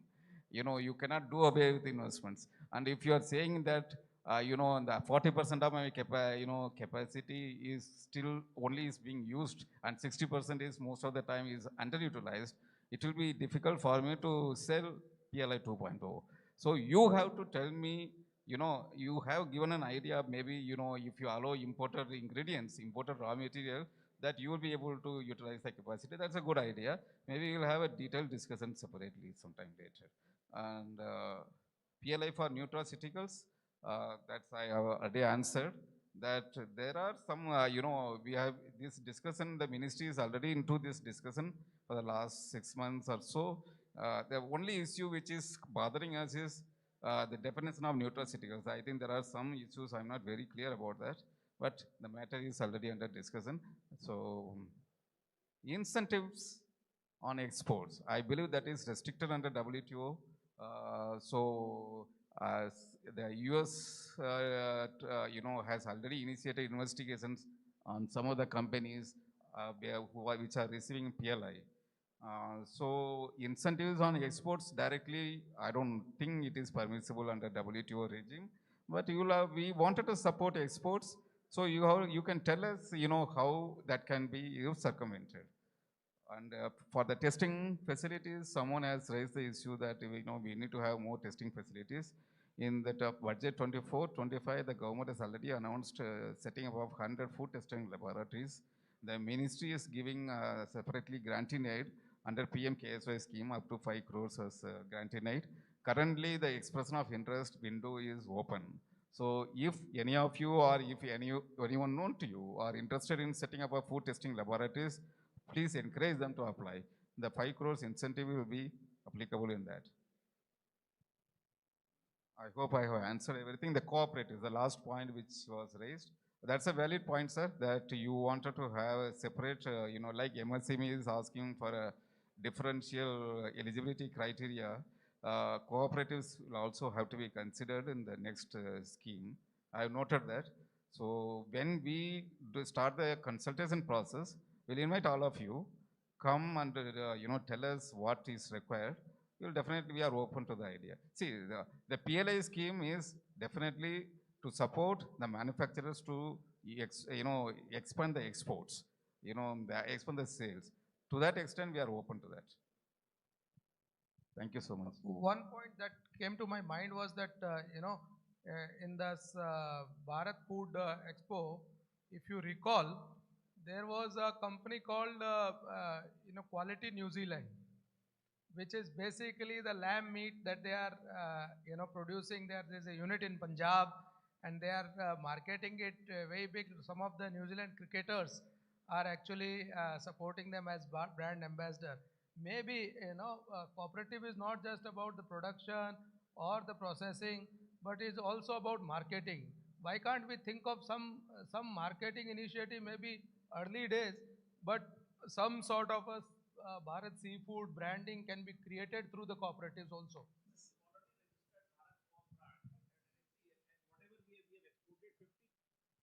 We have already registered Bharat Co-op brand, and we have exported 52 containers under our own brand. Apart from that, we are using the Bharat Co-op brand for our fresh fruits and vegetables also.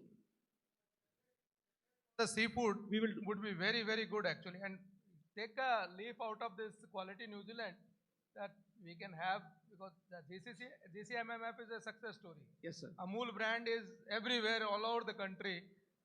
Similar thing can be created.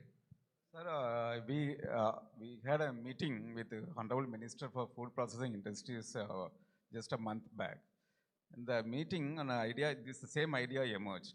We have to develop a brand for our products, a brand of India, Bharat Food. A brand has to be developed for our food products like K-pop ho gaya, Thai food ho gaya, Italian food ho gaya. So there has to be, maybe selectively we can select some food products and develop a brand. You have, that is an idea which the ministry is already started discussing on those ideas. Sir. And about the cooperatives, under the PLI, there are two cooperatives currently beneficiaries.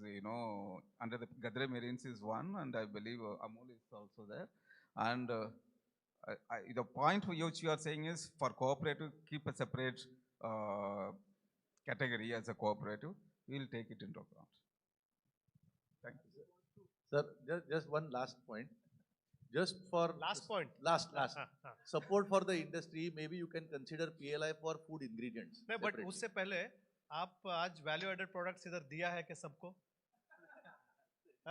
Sir सभी value added बोलते हैं उधर में chicken खिलाते हैं sir. पता नहीं. So then how will the consumption, domestic consumption increase? Gadre साहब का one way traffic है खाली लेने का देने का.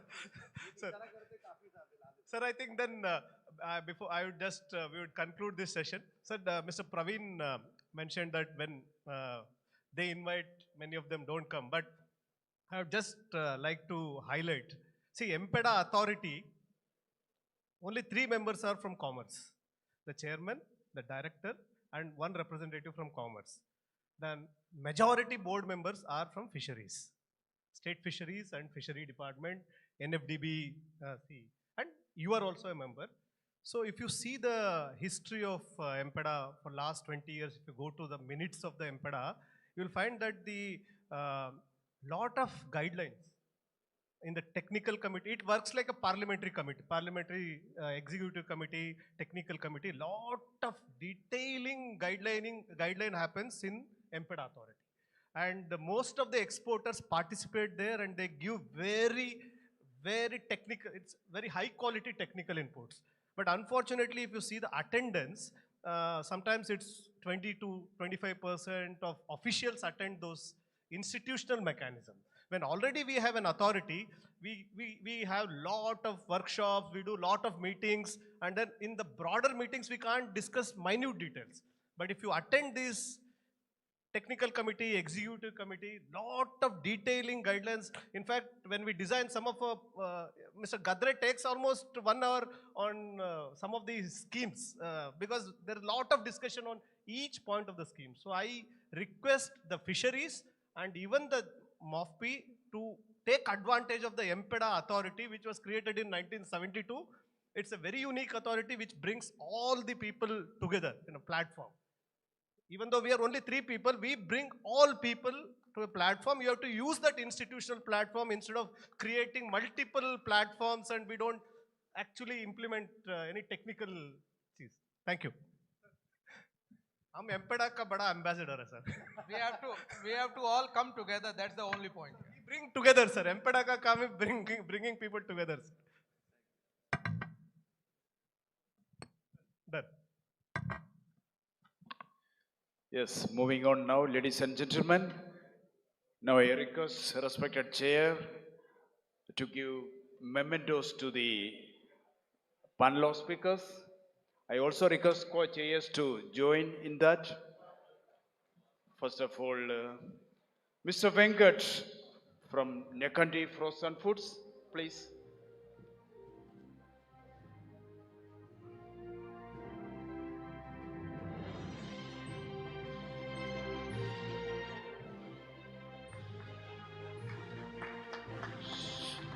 Sri Nikhilesh Alluri, Director, Avanti Foods.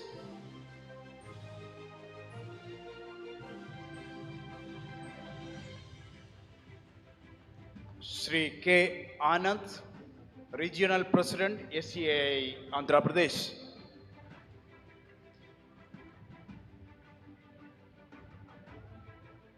Mr. Arjun Gadre, Gadre Marine Exports, Maharashtra.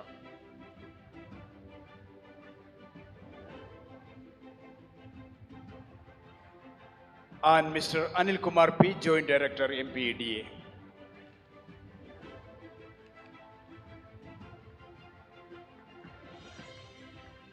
And now it is time to present mementos to our respected chair and co-chairs. May I request Sri Ajay Badu, sir, please come out to the stage. Additional Secretary, Department of Commerce, to present mementos to the chair and co-chairs.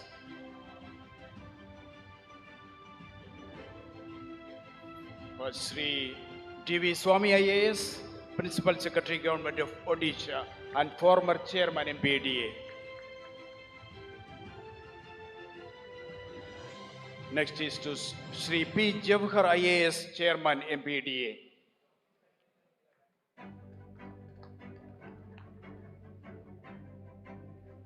Next, Dr. Jitendra P. Dongre, Deputy Agricultural Marketing Advisor, MOFPI.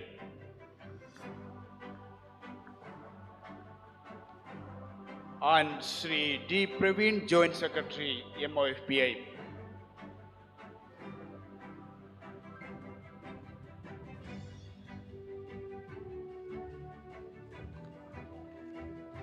Ladies and gentlemen, with this, the forenoon session of these technical sessions comes to an end. May all these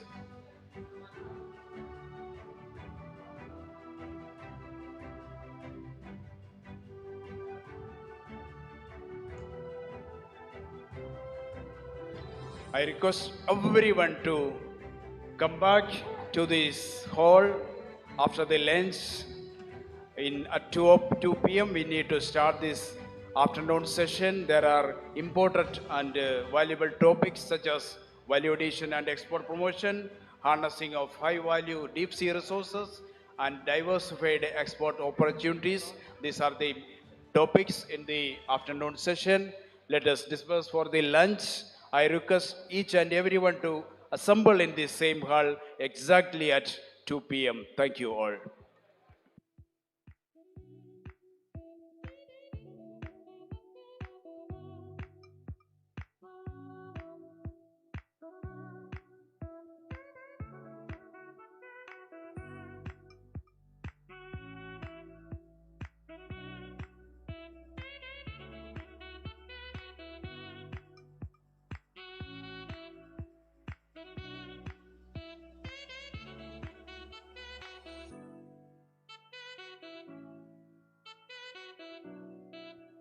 Positions and the panel of speakers. I request Dr. M. Karthikeyan, Deputy Director, DO of Government of Tamil Nadu, to come to the dais. Sri Unupam Kaushik, Managing Director, National Cooperative Exports Limited, New Delhi, to come to the dais.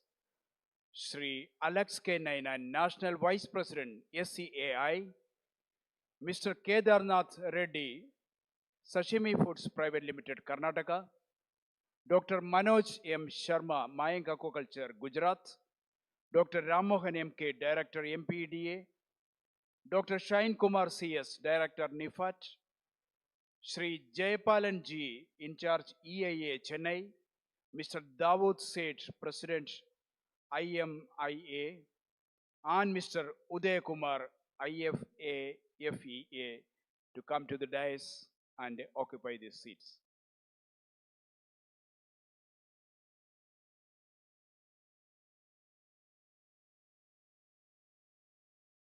As I mentioned earlier, the topic of this session is value addition and export promotion. Value addition and export promotion. And the discussion topics, inland aquaculture and marine capture fisheries. Over to the chairs, sir.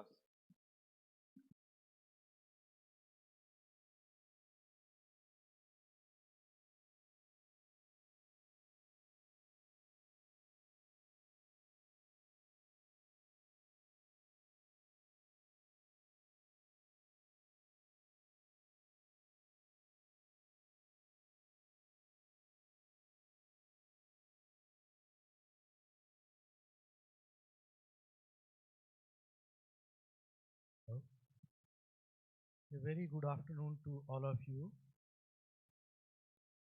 I welcome you in the afternoon technical sessions On the day second, the theme for this afternoon session, the overall theme is fisheries and aquaculture startups and MSMEs in advancing seafood exports. The role of startups and MSMEs in taking the seafood exports to the next level. Startups ecosystem in the fisheries and aquaculture in last 10 years has graduated in almost all the spheres, be it pre-production, production, value addition, post-harvest management, especially in aquaculture. They have done quite a few innovations, and around 300 startups are engaged in fisheries and aquaculture. We have, been discussing even before, chalking out the theme for this session and the engagements with different stakeholders. So, startups were highlighted specifically for onboarding for today's afternoon technical session. Secondly, MSMEs in the fisheries value chain, there are quite a big number of medium, small, micro enterprises engaged, and again they are also into pre-production, production, post-harvest, value addition. So how we can ensure that their share in the total seafood export basket increases, they also get to benefit from the export earnings through seafood exports. So with this idea, today we have chosen this topic, this theme for afternoon session. Within the theme, the first topic on which we will be deliberating for almost 40-45 minutes, that is the value addition and export promotion. So we would be from our panelists, we would be looking for their views, suggestions that what are the opportunities available for value addition and export promotion in marine side also, in inland aquaculture side also, both capture and culture. How we can onboard the startups, MSMEs, and ensure their contribution in the product innovation, processing, branding, aggregation, and market access. Similarly, how we can catalyze the role of enterprises in improving export readiness, competitiveness, and responsiveness to the changing globe scenario and the requirements, the compliances of the importing markets. Also, how we can look at the institution industry linkages that can strengthen the value chains both on aquaculture side as well as marine fisheries side. Also identify the measures, pathways for scaling up the export-oriented business models across the aquaculture and capture fisheries. So these are the few things. In addition to this, our panelists would be again suggesting and coming out with their input, suggestions, their insights that how we can ensure that in the entire export value chain of fisheries, startups and MSMEs can make their contribution. With these words, I welcome my co-panelists, Dr. Behra, CNFDB, my colleague Joint Secretary Surbhi Rayaji, and DDG Fisheries, Dr. Jainaji. So with these words, before I invite panelists, if my co-chairs would like to make brief observations before we start with the panelists. Behraji. Thank you, Sagar sir. Very good afternoon to all of you. Last 2 days have been very hectic, and you all are being engaged in deliberations. So I don't have much to tell, but recently, yesterday, our Honorable Minister also highlighted that same thing I want to highlight here. 77% of the production of fish are coming from the inland states. But at matter of grief that we are able to only export 2% from those states. And only 13 states and union territories under marine, but they are producing around 21-22%, but exporting 98%. Because all the infrastructure, value addition, processing, infrastructure, in due course of time have been developed in those coastal areas. But for an example, Bihar. Now Bihar is self-sufficient in fish production, but there is not a single fish processing plant in Bihar. This is the situation in the country. So now our Honorable Minister is telling that how from 2% we have to increase it up to 20-25%. For that, we have to look for the infrastructure for processing and also value addition in those inland states. So I request our both the joint secretaries are here.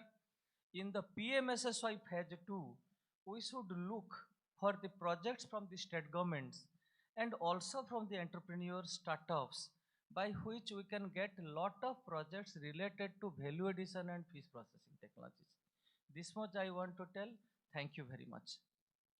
Thank you, Beraji. Good afternoon. So, though I'm very new in this sector, just a few observations I would like to make. Like production, there's a limit to which we can produce more. We can produce only so much. But the primary processing, the value addition to the production that we have, and preventing the losses, the post-production losses, and also zero waste production in which we use each and every part of the fish. I think that's also very important aspects of fisheries which we look forward to our MSMEs and startups working on. And yes, that's all I have to say for today. Good afternoon, everyone. Thank you very much for the opportunity. One good thing I find, this is the last session. Still, hall is full. That means that the interest on the subject is so much. All of us can realize. I don't have to say anything since since yesterday morning. We have been speaking. All our honorable minister, chief minister, everybody spoke about the subject of interest, for which we are here.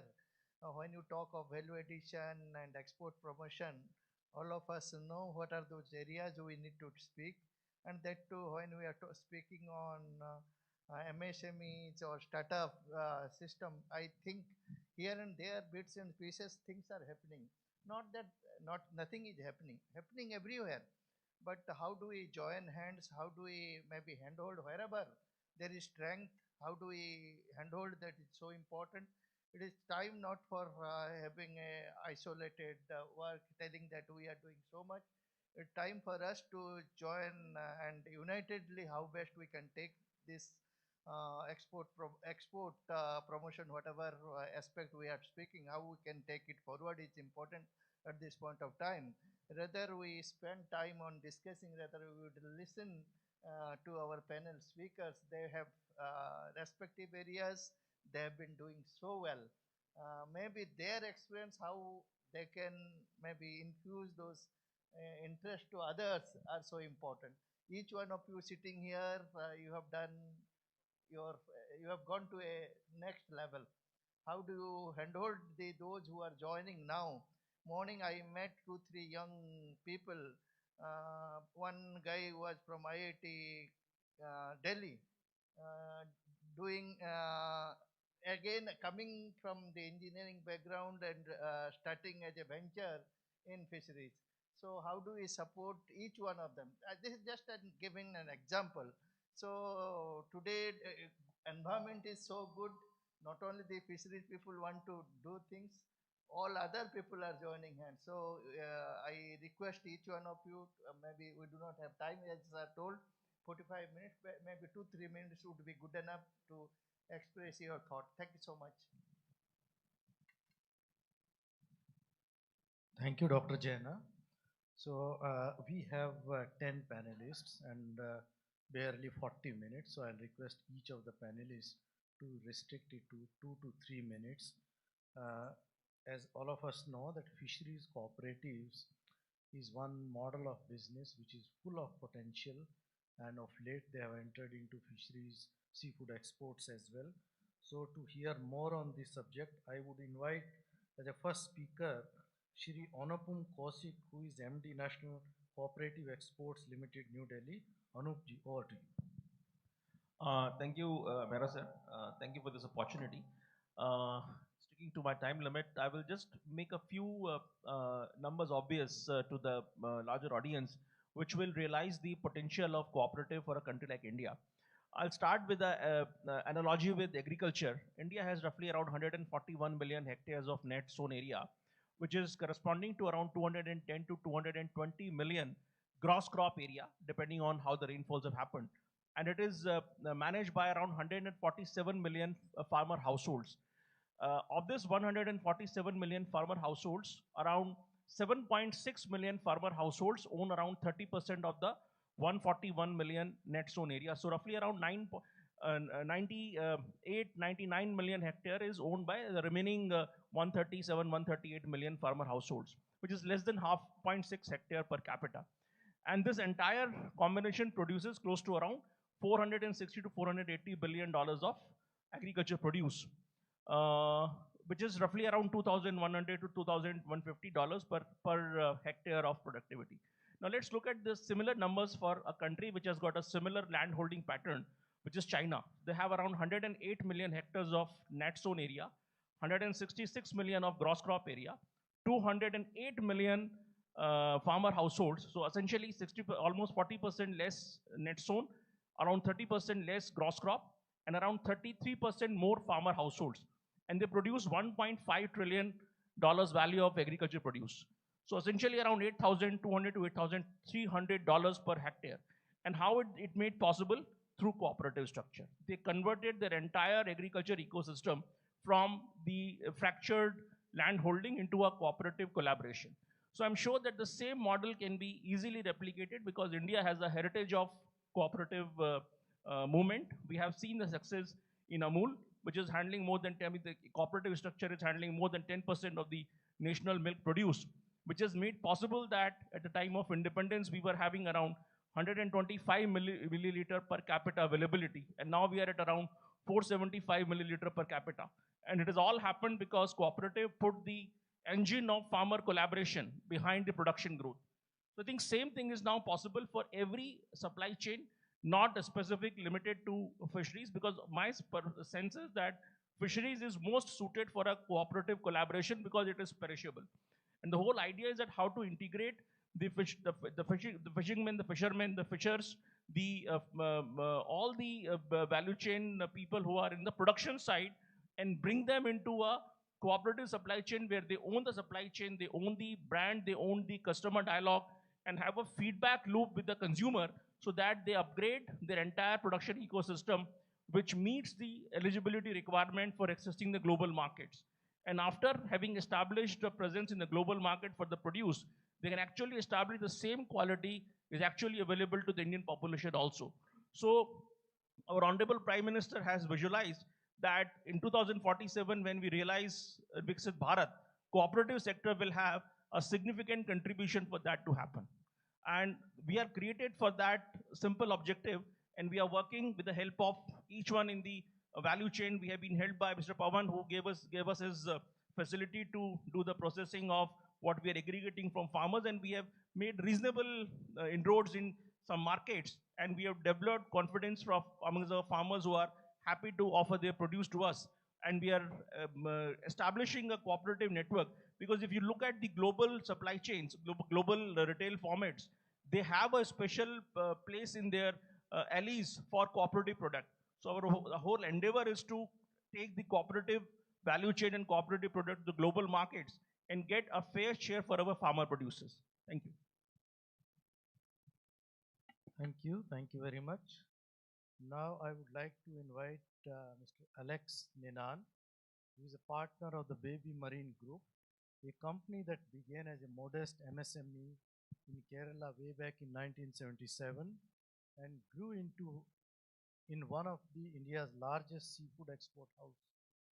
His journey is living a proof that the vision, quality, and persistence can take an Indian seafood enterprise to global markets. We look forward to his insights on how we can replicate this success story across these thousands of startups and MSMEs in the country. Alex, over. Thank you, sir. Good afternoon, everyone. I think right from the time we started this event, I think everybody has been talking about one thing, it's value addition. So I was just observing every session, every technical session that happened had a value added slide, at least for minimum. Now, even right from our ministers also, especially our commerce minister specifically mentioned regarding the need for value addition here.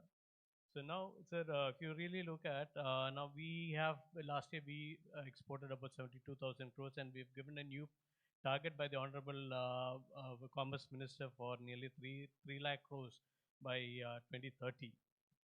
Now, if you look at, see, India had actually missed the bus in value addition.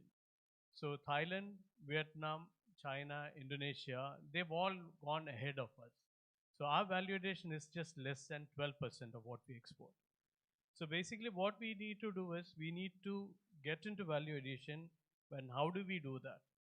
So there are a lot of things. See, if you look at primarily, the major requirement is we need to have a joint venture arrangement. We need to have a joint venture or a buyback arrangement with our importers. So without that, I don't think any value addition, proper value addition can be possible. The reason why I'm saying this is, there are a lot of products. We heard about breaded, battered, and even ready to eat, ready to cook. Those products are also there. Now, from country to country, the taste differs. Let's say for Japan, they need a particular flavor, but it may not be the same to Europe. So now if you're producing a product, let's say it's for Japan, and let's say if it is not accepted by them, or probably, there's some issue happens, we cannot divert that cargo into EU. So here is where we will be stuck. So now, one thing, we need to have proper buyback or a joint venture arrangement. This is what happened with China, Thailand, and Vietnam. So all these importing countries, they have invested in factories in China and Thailand and Vietnam. So because of that, it's a buyback. So they are also bound to take back that product. That is there. So unless we do that, I don't think, we will be able to have a proper, value addition program with us. For that, the biggest requirement is we need to do real good roadshows in the importing countries, and said we are ready for it. Now, if you look at, we are so much competitive. Look at the labor on the labor front also, we are even competitive than Vietnam as well. Now we have a lot of labor is also available. So that is it. Now, basically, who is going to really benefit out of this? It's the primary producer at the end. Now look at the fishermen. Look at the hard-earned catch that they bring in. See, they have to toil the sun, the wind, everything, the risk that they take out of the outer sea. So when they come back with their product, we should ensure that we give the best price for them. Even for the farmer, it's the same story. The kind of risk also that they take. And once the product is ready, and if you are unable to give them a proper price, it doesn't work well. So when you get into value addition, the unit value realization also really goes up. So we really need to concentrate on that. Now, for sea caught, wild caught product. So when the fisherman brings in a product, unless it is handled in a proper way, so that means you need to have a proper, a good landing center where there is good quality water available, good quality ice should be available. All these things, these are basic primary infrastructure that needs to be in place.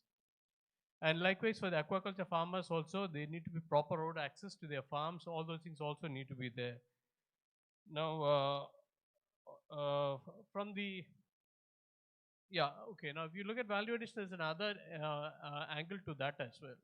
So what do you call a real value-added product? Now, if you do a head-on product, head-on shrimp product to the EU market, so that fetches a very good price actually, because the head is intact. It's how you handle it at the source and at the factory also. So now in Europe, they have a habit of breaking the head of the shrimp and drinking the juice inside that. So that's of high quality. Now, if you maintain that, you're getting a price for the meat, the shell, the head, everything you're getting a price. So I would call that also as a value-added product, but it has to be handled well. So that is also there. Now I think my friend here is going to talk about sashimi grade also. I don't want to explain on that. And all the slides Dr. Anil had very clearly mentioned regarding the importance of value addition here also. So I think this is from my side. I think I can pitch on later, sir. Thank you very much. Thank you, Ninad. Now I would like to invite, we have with us a star farmer, that is Dr. Manoj Sharma, who started with 4 hectares way back in 2005, and now he has built the empire stretch across, I think, maybe 400 plus hectare enterprise around Surat, and to his credit, he also has, World Aquaculture Society conferred upon him the Global Industry Impact Award for his outstanding contribution to the world shrimp farming. His story from transforming barren coastlands in Gujarat to building a network of over 500 farmers, maybe more than that by this time, and a turnover of more than 100 crore plus is exactly the entrepreneurial spirit which we would like to replicate across the country amongst our seafood MSME sector. Manojji, over to you. Sir, thank you so much. Sir, always there is a wrong notion among primary producer like us. When we talk about value addition means only processing plant and exports. Whatever you have briefed about developing 25,000 acres in Gujarat is also a value addition because it has brought livelihood opportunity to more than 2 lakh people in Gujarat. So for me, I think that is also a big value addition. Especially to Jena Saab, and actually Badhu Saab is not here, but I want to address them. Recently, there is a Bera Saab, a huge development in Rajasthan and Punjab in inland saline. And you know that CIP, ICR has played a very role to guide Punjab, Rajasthan, Haryana farmers.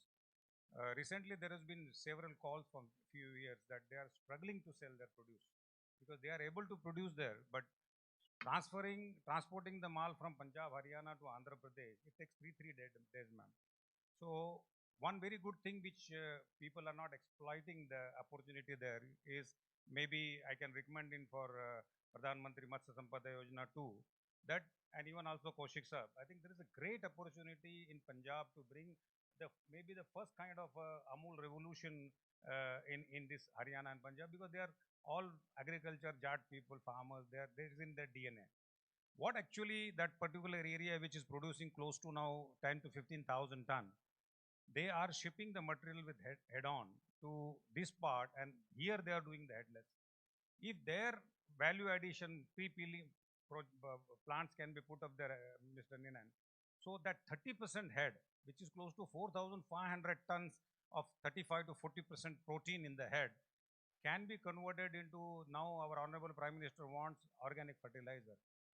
So that head can be converted into nitrate, nitrogen, even compared to compost and vermicompost and other cow dung and all. I have find it more than 6 to 8% of nitrate, nitrogen into that manure. I think that can be a real value addition, because for me, only selling a product cooked and peeling is not a value addition. If you add profitability and productivity to the particular area and giving 10-15% extra income to that farmer, I think that will really bring a large term success and sustainability in that area.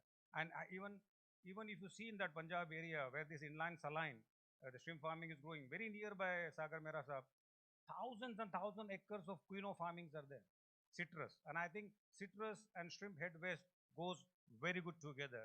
I think that kind of a transformation is real value addition to me as a farmer. Thank you so much. Thank you, Manojji. Now I would like to invite Shri Kedarnath Reddy, who is the owner of Sasmi Foods Private Limited, and they have a very humble beginning, and now they are a trusted name in the seafood exports, exporting to Europe and other various countries also. And from him, we would like to hear out that how MSMEs can be put on this fast track of expediting their participation in the seafood export basket in the country. Thank you. Thank you, sir. Good afternoon, everyone. I just like 2 minutes of your time, sir.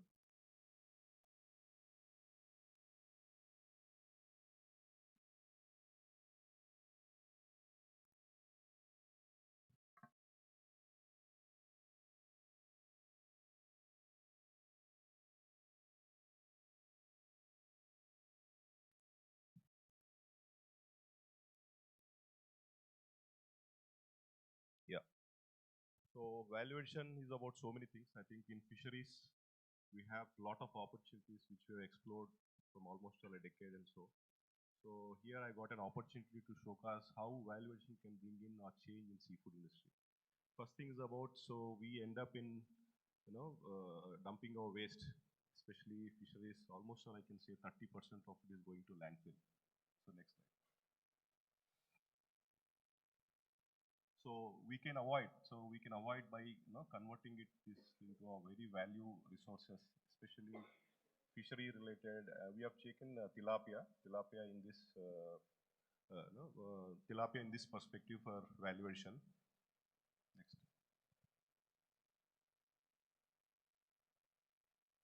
Yeah, so we can see before this, I think we have also to note about carbon emissions. Nowadays, companies are looking at buying carbon credits. So we can take an advantage of fish, and fish when we convert in then can get carbon credits also is another resource. So that is one. And then we can see just an emission from where we are getting from seafood industry, either processing waste or cold chain transport and other skin byproducts landfill. So you can see how much is the waste in terms of carbon emissions, 1.179 million tons of CO2 every year. So it is going on the 30% waste to landfill share. So how we can enhance, like say we can get into different products, so which we wanted to showcase here. So from tilapia, we have extruded fish leather products from fish leather.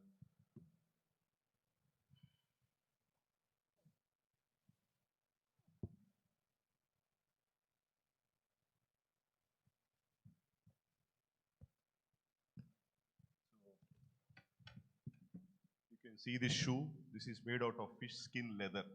So this can sell somewhere in the range of 2,000 rupees. So that's the value of the waste, what we are talking about.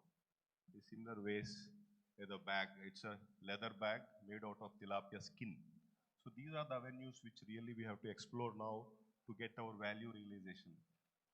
So similarly, we also are talking about nutraceutical products. So we have very good institutes which have already developed collagen extraction, hydropoxin. I want to show in the further slides.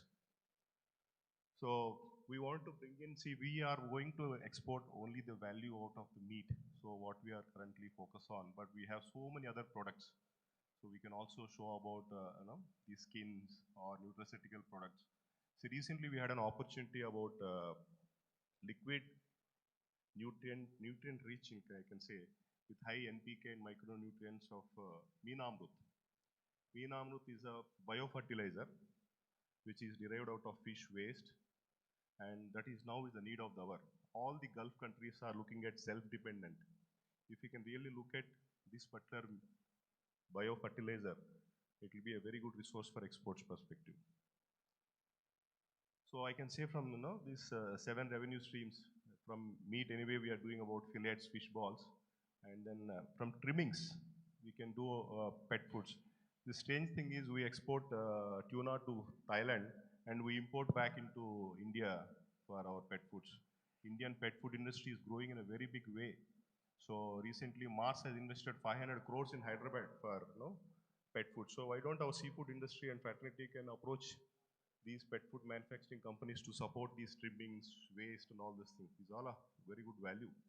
And from these offals, I was just referring about NPK rich biomass liquid, which we already tested from 7 months in these agriculture institutes. These biomass liquid is the next big thing in the fertilizer. Now with a lot of stress on this Middle East crisis, yeah, we will import on. So grafts and other biomedical grafts, these are another area which I think we should also look at. So these are the other things. So I would like to show some.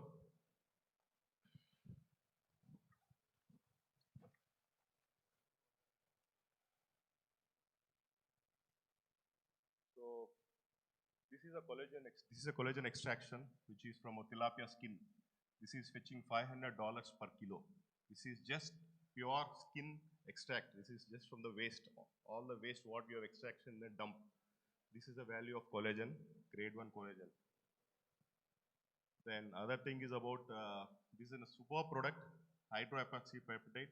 In Indian markets alone, around 7,000 rupees per kilo, $7,000 per kilo is sold at. This is used in, ceramic applications, dental applications and stuff. These are the avenues. This is from bones. Absolutely, we are not going to consume any bone.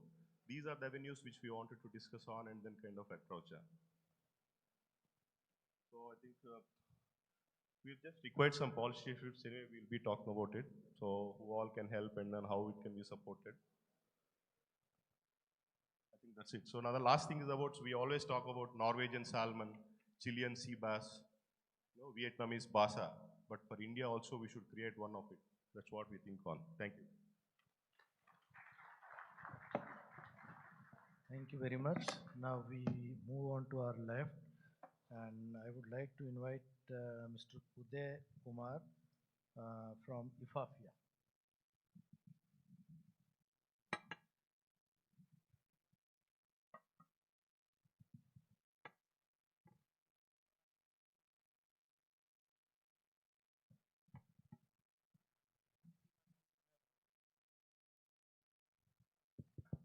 Hello, I am Uday Kumar Salya from IFAFIA. We in fishmeal industry, we are looking into EPA amino acid extraction from fish oil. It's one of the already some of our colleagues are doing this, but we want to continue that in the coming days. And another project which we are discussing with EMPEDA also, that converting feed grade protein into human consumption protein. That's our this thing. We are continuously trying for that. Thank you. Thank you, Udayji. Next speaker, I invite Daud Seth, who is President, Indian Marine Ingredient Association. So with the permission of Chair, Please I be do have brief. few slides to show that would give a better understanding about the value addition. Want to show slides? Few slides. No, you just can speak. 5-7 minutes. I can speak as together, but slides will be more. हमारी आवाज तो वैसे ही बुलंद है. Allowed or not? Okay. I have sent the slides quickly. Okay, sir. I'll talk about a biorefinery. One of my friend already discussed this here. Today, this sector was never been known to people. Most of the people here. This has a very good value additions.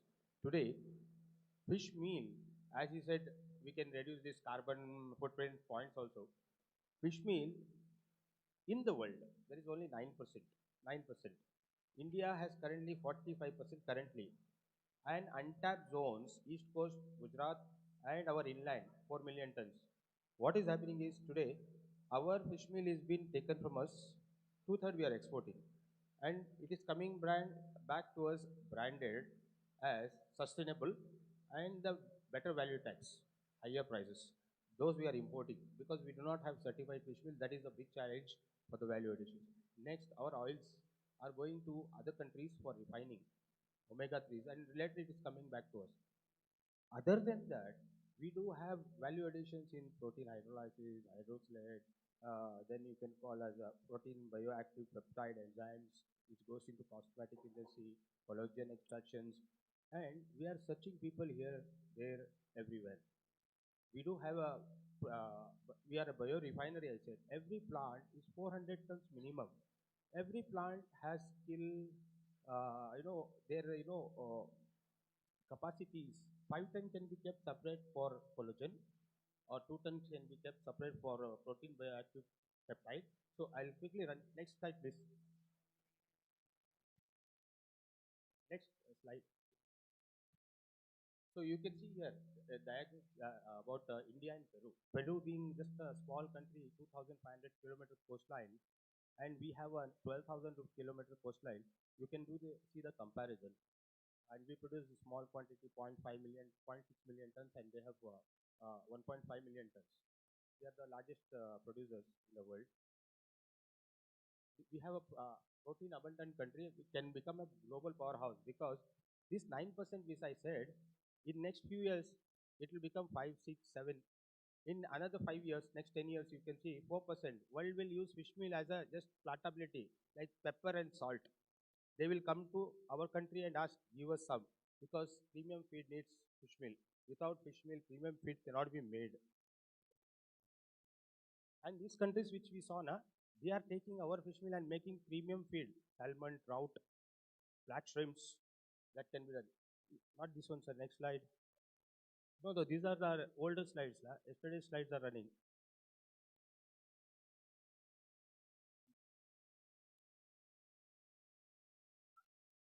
नहीं कल का जो slide था ना उनके पास वही उसी में चल रहा है तो इसमें ना सर बहुत ज़्यादा वैल्यू एडिशंस है जैसे कि premium products what sir said वो तो छोटा छोटा ही है होगा वॉल्यूम है let us talk about east coast let us develop. There is post-harvest losses. Recent FAO release, they said 35% is the post-harvest loss. Gujarat, they were not catching small pelagics. Recently, I heard that 3 lakh tons nearly they have good landings there. The real challenge is, a certification scheme is required for this industry, and there should be a marine export development cell authority, whatever the government feels right, because future is the protein. Whoever has got protein in their hand will rule this seafood market because aquaculture is growing at a 10%. World fish meal is not growing. They are stagnant at 5.5 million. We have potentials. They are seeing us. They are learning us. They know everything. So they came up with certain certification kind of bodies, divide them, separate them, select one, elect others. So this is going on. Let us come for a national thinking that we should develop our, India is the largest seafood producer. India is also the world's third largest fish meal producer. Why India should not have their own certification? Do we need to understand from the Europeans? The standards which they have championed in 50 years, they are telling us to do it now, make it global standard. So this is not right thing that we do have other standards like we do gobar gas. Can they do it? No. We make from the cow dung we make fuel for cooking. We cannot do it. How can we take the standard? So for value additions, 2 lines, sir. 2 lines for value additions. You have only 10 seconds. No, sir. These are the facts because I am in the sector. I have seen 30 years in this line, sir. So I would be more easy to explain this. And about NFDB, NFDB should come forward. You have your framework. In that you can take us, and value additions are there. Every factory can do value additions in India. You need not to search anyone. Waste, zero waste we can make it. And today on this stage I will tell you before ending it, chili. Sir, maybe people will be laughing, but they will Google chili. Chili was the largest fish meal producer. Sir, last line, sir. Last line. Come back home, Chile, One line, sir. One line, sir. Largest fish meal producer. Largest fish meal producer. What they did was they stopped selling fish meal. They started making premium feed.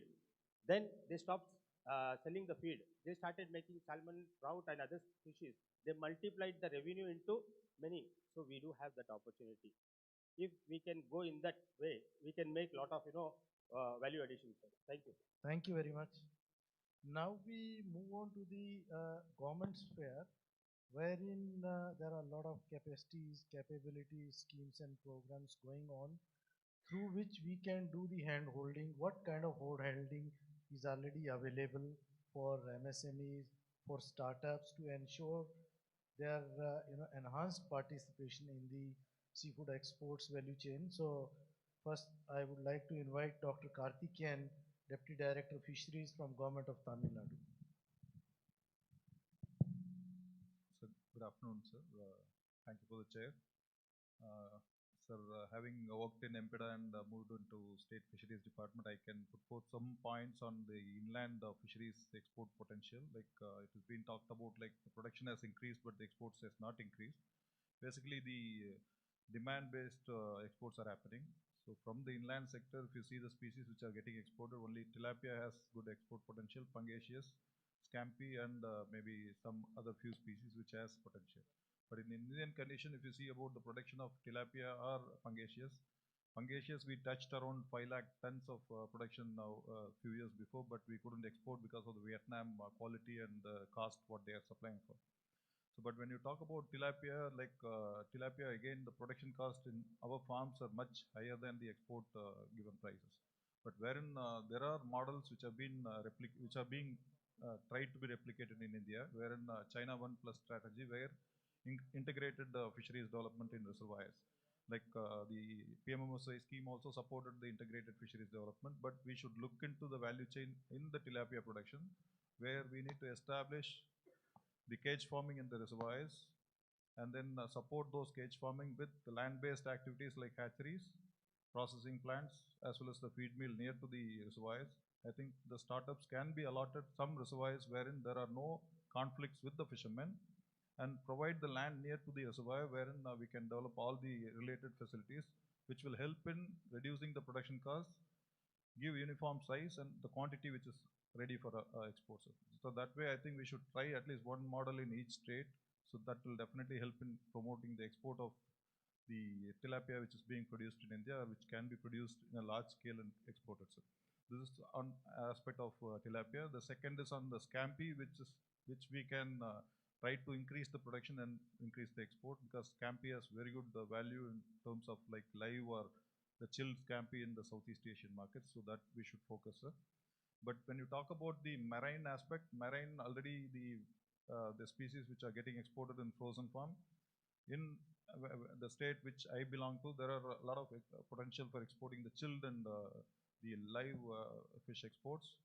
But my submission would be like to the forum as well as to the higher officials is, so when we are supplementing or supporting the harbor development, we always look into the water-based activity as well as the land-based activity. But when we talk about land-based activity, I think we should have a condition like there should be an export processing unit within the harbor, at least for handling the live and chilled fish, which the exporters can register as, they can participate as on a PPP mode, register with the EIC and MPEDA, and try to export directly from the harbor itself to the airports.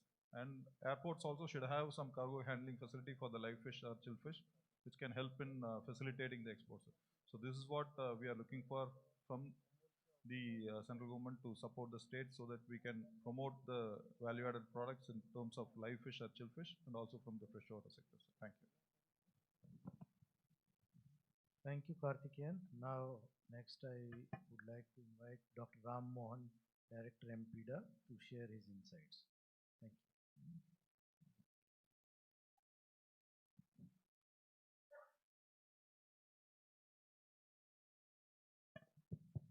Hello. So we have been talking a lot on value addition in many forums, and there had been more than 240% increment in the value addition over the last 12 years. And MPEDA itself has supported about over 250 crore rupees to 366 units during this period. And our share of value addition has gone in the exports from 5% to close to 11% last year. Now, as Alex pointed out, value addition is a buyer's cup. There has to be a market, otherwise it's very difficult to compete with other countries to develop a product and market it, for which a lot of support is required. We have seen the examples of value-added products from the waste. That is also an emerging field. Those who have visited Barcelona Fair last year might have seen the sneakers and all made out of salmon skin, which were displayed in the Barcelona Fair. And long back, I remember one of the Japanese trainers who had come here had trained the offals from the tuna skeleton. The product was called tuna jerky. So there's a lot of potential for the meat extracted from these offals to be made into different type of products. And there are specific machinery also available to extract the meat out of those products. But when it comes to value addition, it's very important that those most of those products goes readily straight to the customers. So because of which, lot of skilling is required for the workers. Right now, Empada is supporting this through Skill Olympiad and international trainers and the trainers pool which we have created on value addition. But there's a more need of creating a skilled worker pool in all the units across the value chain for skilling. And the value starts right from the point of catching. You cannot add much value on a poor quality material. So you need to have quality raw material and the right ingredients in the, to be added to the material in the process to have a good product. So it's very important that some of the schemes which we were announced in the budget of 2025 and 2026 are supporting the value addition, like, the enhancement of 1% FOB value to 3% for import of ingredients, then the duty reduction on certain ingredients like fish hydrolysate and all those things are aimed to support value addition. However, the investment scheme, morning we talked about the PLIS scheme, which was largely elusive of the investments in seafood sector. A specific PLIS scheme for seafood sector will definitely enhance the value addition. Along with that, we need to have, maybe with the help of institutions like CAFT or fisheries colleges or other universities or institutions like NIFAD, Direct NIFAD is here. We have to have skilling institutes in every state to train the workers for new product development and also schemes to support just marketing of those products. Popularizing value-added products in the domestic market also is very important so that more and more people will be attracted to make such products, and that will definitely percolate into higher production of the value-added products. Thank you so much. Thank you, Dr. Mohan. Now I would like to invite Dr. Shain Kumar, who is Director NIFED. Thank you.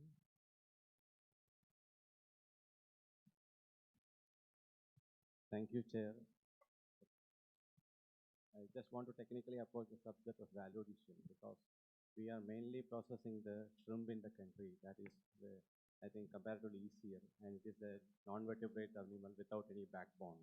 So it is very easy to process and handle the processing, and value addition also comparatively easy. But our competitive nations like China and Vietnam is doing value addition in other than this shrimp also, because there they are handling the pangasius or tilapia. It is a vertebrate animal.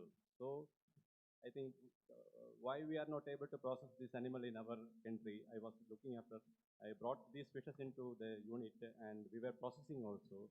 The challenges is we don't have adequate infrastructure or machineries or equipment. Even we don't have a good knife to cut it also sometimes. So that is the scenario. So we need to develop ingredients and machineries, especially if when we are processing the tilapia, we need to mince it sometime, or we need to fillet it, or in pangasius also. All these are rich resources of, if you are getting directly going for the meat, maybe it is 30 to 35% yield, or sometime if it is bigger, you will get that much meat. But other resources, 65 or percentage of the waste, or we are saying it is waste. I will not say it is not waste. It is very valuable resource that we can generate lot of revenue out of that. So we need equipments and machineries there to process it further. That how we can support this and indigenization of machineries and equipments in our country, or duty-free import of these machines to all the people who are interested in processing. That is also is very important. Even foreign direct investment in that angle also is will be helpful. So if such steps we are taking in foreign development investment by bringing the foreign manufacturers of machineries and equipments in the country also will be really helpful.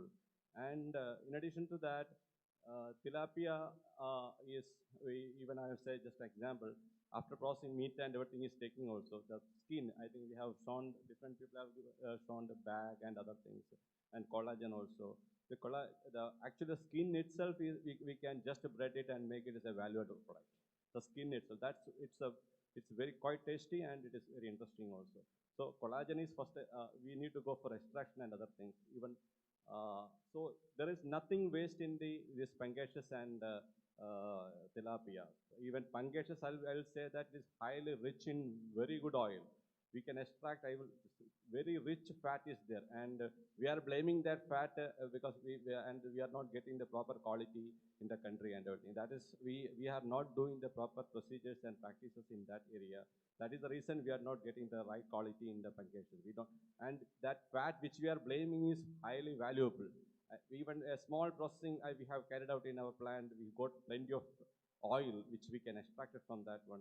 And that oil, because if you are going for higher temperature, I think it will be going for oxidation and fatty acid oxidation, everything will happen. So we need equipments and machineries, and we need good engineers in the country to look into this sector for machineries and equipments development also. Indigenization is very much required, like we have done in the dairy sector. We need very good indigenization in fish processing also. That will be, and especially for the other ingredients also, we need to develop in our country. That will be very supportive. And moreover, we are having a shrimp-oriented industry. So we need to give specific incentives to tilapia and pangasius. Very targeted incentives is required. Even I will not say that recommend for incentives for shrimp, but this is very important, especially chapter 16 products. We need strong incentives in even that will support domestic marketing also.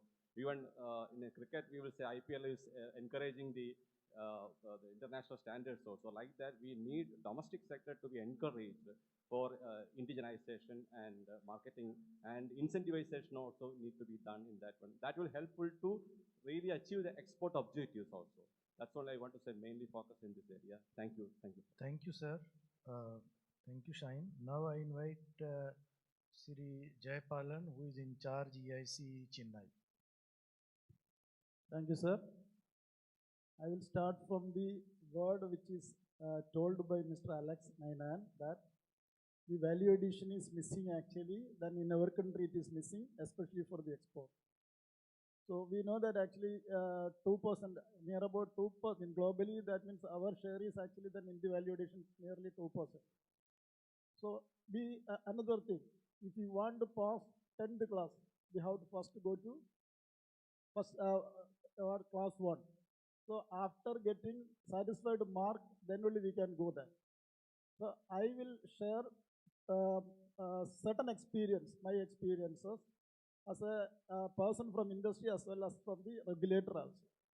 The thing is that we have done after that, because we know that EU market is the most stringent market as far as quality, safety and regulatory points of view. And then regularly they are coming for auditing. So the last audit also, they have pointed out certain issues that is not based from any establishments. That means the root cause is not from any establishment. That is from the primary production area. So first actually then hygiene issue, antibiotic issue, and certain dyes issues, whatever it may be. So these are all happening in the primary production sector. Okay, we can understand that the antibiotic issue, whereas this hygiene issue, especially the fishing harbors. Suppose in the southern region when they are coming actually, then EIC as well as MPEDA is struggling a lot to find out a good harbor. So then in Kerala there is only one, that is always we are showing, that is minimum, and Tamil Nadu, that is near to, this time we cannot show that actually that there it was an utter flop. So that means we have to have improvement in the landing center and harbor. That is first requirement. Then another thing, you see that after catching the fish, there shall be a temperature control system we have to be adopted, and it is closely monitored and verified and reviewed also. But our practice is that nothing but after reaching this establishment, we are more concerned about the temperature, hygiene, whatever it may be. So my request is that when we have to develop a practice after getting the catch inside the vessel, we should have a system implementation for monitoring of the temperature from there itself. Then it will give more assurance on the quality and safety. Then we can actually produce more what is called then value-added products. We can jump into the value-added products in a better confidence way. Another issue is that in Tamil Nadu, there are... Please be brief. We Sorry? are running out of time. Be brief. Okay. Then competent persons are required. Competent persons are required. Like what is called competent authority, competent persons are also required within the establishment. Then in Tamil Nadu and the Andhra Pradesh, then fisheries colleges are there. 90, near about 100, more than 100 students were coming out, but none of them are not coming into the field. Why? Because actually, you see that we have to build up some confidence and some other things and all. Without getting a competent person, then we cannot actually able to go into the value addition process and all. Then another thing, there shall be an institution. That means the fisheries departments, the fisheries colleges should actually then what is called then tune the syllabus in such a way that at least in one semester the processing activities has to be done in the practical way, just like our what is called then our this medicine department, house surgency and all like that. 6 months time actually we have to do. There are many things like that. Because of the time limitation, I'm concluding that. Thank you very much. Sir, I have one question for EIA because I heard, sir, they are very practical what they're saying, but what we have noticed in our sector is they are giving traceability certificates. Our landings can produce 50,000 tons in Karnataka. EIA has given 2 lakh ton certificate, 2.5 lakh ton certificate as caught in Karnataka, produced in Karnataka. The same situation in Maharashtra. To 1 or 2, 3 people only. They need to look into it. And the standards which they are talking about, their standards are for seafood. And they are trying to implement it on a non-human grade. That is also a challenge because I thought this is a platform to say. So they need to look into it because foreign country, whatever they say, they believe. China gives license and they give traceable certificate, health certificate. And tomorrow China knows that, it is traded across India and it is coming in Karnataka and they are giving the certificate. There is one EU certificate, EU license given in Karnataka. There is no factory. So this will bring a bad name to our country. Sir, we need to rectify all these challenges. I think EIA has noted the issues you highlighted and they'll look into it. So with this, we have reached the conclusion of the first session under the theme. Now it is the time to thank all the panelists and the co-chairs. So thank you very much. Thanks. Sir, now it is time to distribute the mementos to the panel speakers. May I request the chairs jointly to present the mementos to all these 10 panel speakers. Let us start with Dr. M. Karthikeyan, Deputy Director, Department of Fisheries, Government of Tamil Nadu.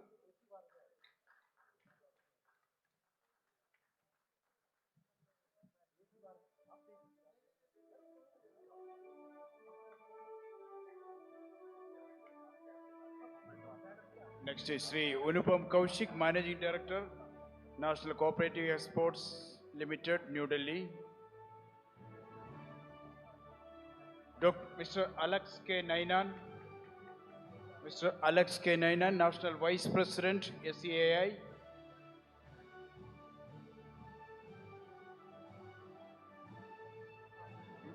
Mr. Kedarnath Reddy, Sashimi Foods Private Limited, Karnataka.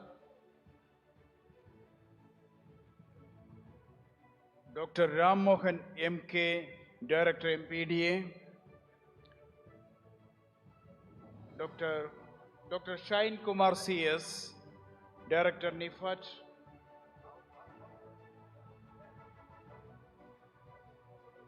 Sri Jayapalanji, in charge EIA Chennai. Mr. Uday Kumar, IFA FEA. And Mr. Dawood Seth, President, Indian Marine Ingredients Association.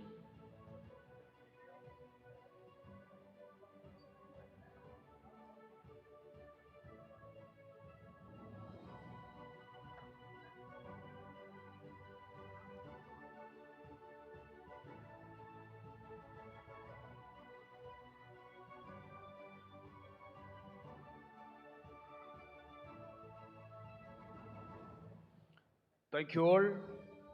Now we are moving on to the next topic, which is harnessing of high value deep sea resources. Harnessing of high value deep sea resources. The panel discussion topics are Andaman, Nicobar and Lakshadweep Islands and tuna fisheries from the mainland. The panel of speakers, let me invite Mr. Anand Jaiswal, CEO Marine Engineering and Trade Services, Andaman and Nicobar Islands, to the stage. Then Mr. Miguel Rodriguez, Chairman Joycons Group, Goa. Mr. Damodar Chamudia, Mahavir Fisheries Cooperative Society, Gujarat. Mr. Snehamshu Goswami, Regional Director, NCDC, Vijayawada. Mr. Ganesh Nakhawa, Blue Catch, Maharashtra. Dr. Greenson George, Director, CMFRA. Dr. Srinath KR, Director General, FSI. Dr. Shamila Monterio, Director Fisheries, Goa, and Mr. Nisar Fakir, Secretary, Compound Feed Manufacturers Association. I request all the panel of speakers to come to the dais and occupy their seats. Warm welcome to each and everyone.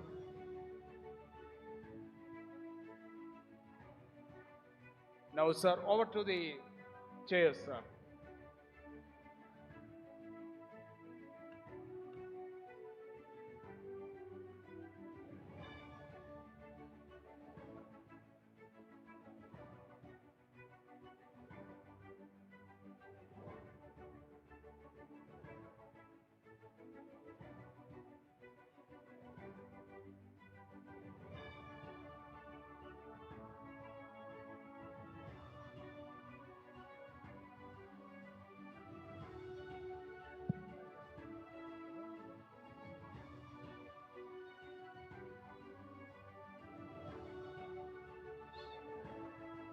With this, we move on to the second topic of the second session, in the afternoon today. The topic for this session is harnessing of high valued deep sea resources. As all of us know that we have a big coastline running into more than 12,000 kilometers.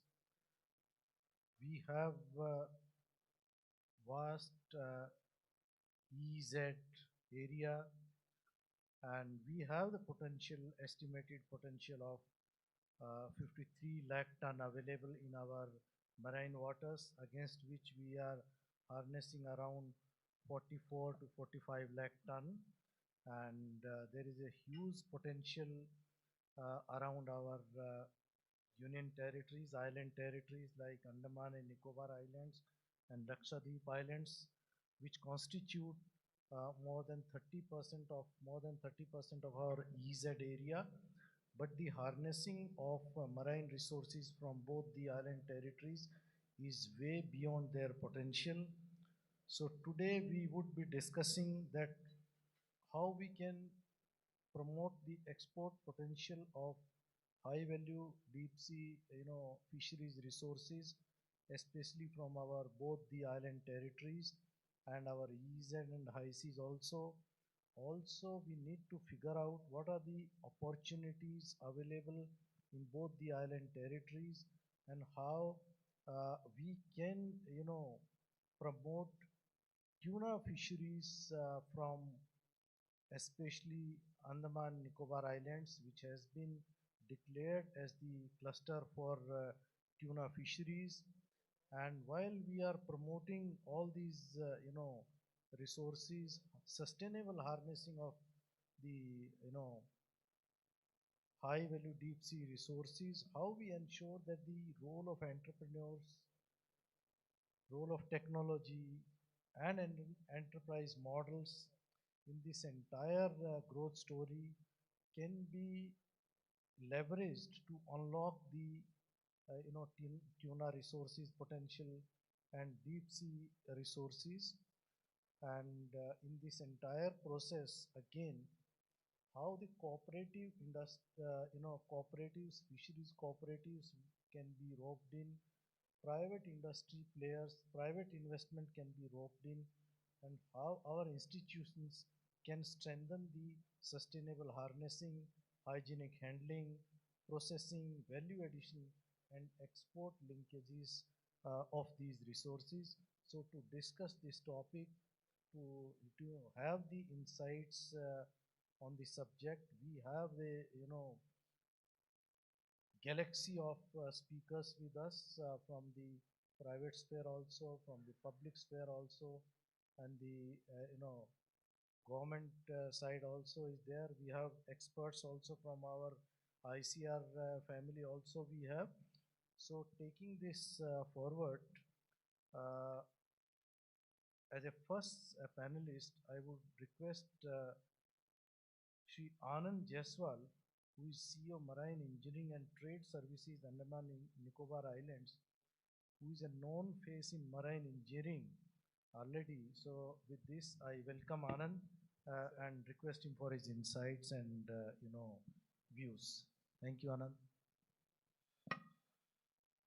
A very good afternoon to all the distinguished dignitaries and officials present here. And Mira sir, thank you so much for giving me an opportunity to throw light upon tuna harvesting especially from Andaman and Nicobar Islands and Lakshadweep, which happens to be the two islands of India in the Arabian Sea and the Bay of Bengal, carrying a huge load of opportunities when it comes to, I think I would stop something I've already prepared and just speak. So first I would like to introduce ourselves. I am Anand Jaiswal with my wife, Mrs. Preeti Jaiswal. We are here from the Andaman and Nicobar Islands, and METS Seafood Holdings Private Limited is the name of our company.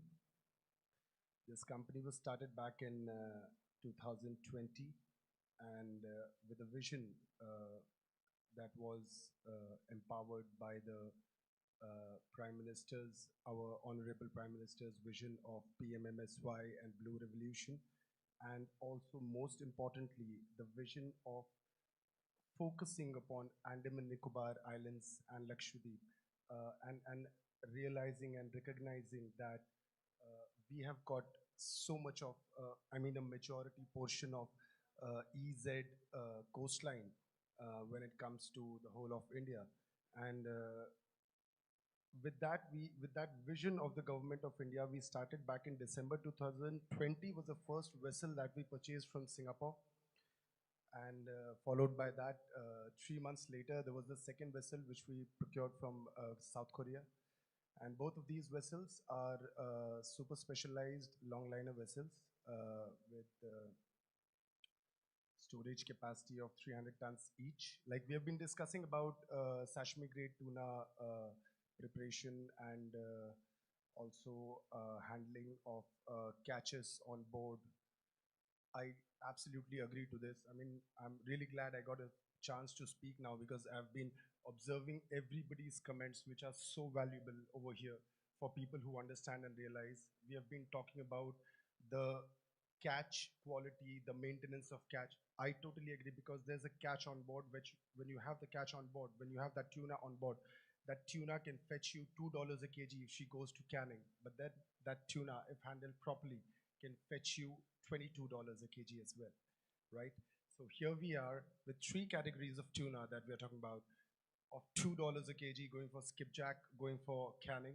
Then we are talking about something called frozen, which we are doing, a 300 tons capacity that we have in our vessel to do frozen tuna, sashimi grade, would fetch somewhere around $8 to $10 a kg. But then something that I will be pitching upon during this, if we can export our catch in a time-bound manner and the cold chain is not broken, and the quality that we've been speaking about is maintained, the same catch can fetch an Indian company $20 to $22 a kg. And there is a way for doing that, is what should be explored upon and discussed upon when we are in such a wonderful platform, having all the ministries which are required to make this ecosystem a success are here with us. at this platform. So to start with, sir, talking about the ministries and ecosystem that we started in 2020 with the vision which I already told you, but then had we not realized that we still don't have the EEZ guidelines published after the signing of LOP guidelines in 2017. तो जहाज तो आ गए अब now we are thinking what to do 3 साल पहले तो LOP guidelines बंद हो गए and then at that point what I would like to say that 2017 to 25 I will cut it short we did not have any guidelines in this country to which could promote I would say which would permit fishing of Indian flag vessels in the EZ zone and I would like to thank the ministry that they've finally worked upon it long and they've brought out a wonderful guidelines which are so flexible and so vendor friendly to go out there, fish in the EZ zone. And I'm so excited to hear about the guidelines which are coming next month for the high seas as well, using Indian flag. So this is a revolution and I would like to thank the ministry on behalf of everybody. May I have a round of applause, please, for the ministry and the team. Thank you so much.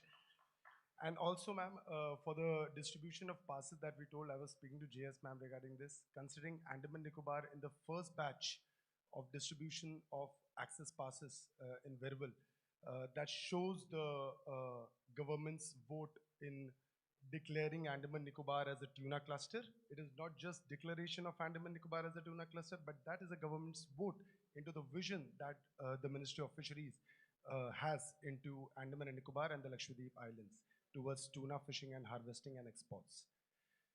So now, with this, we would like to, I would like to come to this point that like we've been, जो मुद्दा हमने sir ने बोला है sir, we are straight away coming to the point sir. अब ये हो रहा है सर कि how do we export? हम लोग ये बात की कि export कैसे किया जाए सर. सर मिनिस्ट्री आपने फिशरीज ने यहाँ तक हम लोगों को ले आया कि आपने EZ के गाइडलाइंस निकाल दिए हमारे वेसल्स जा सकते हैं मछलियाँ पकड़ सकते हैं सर.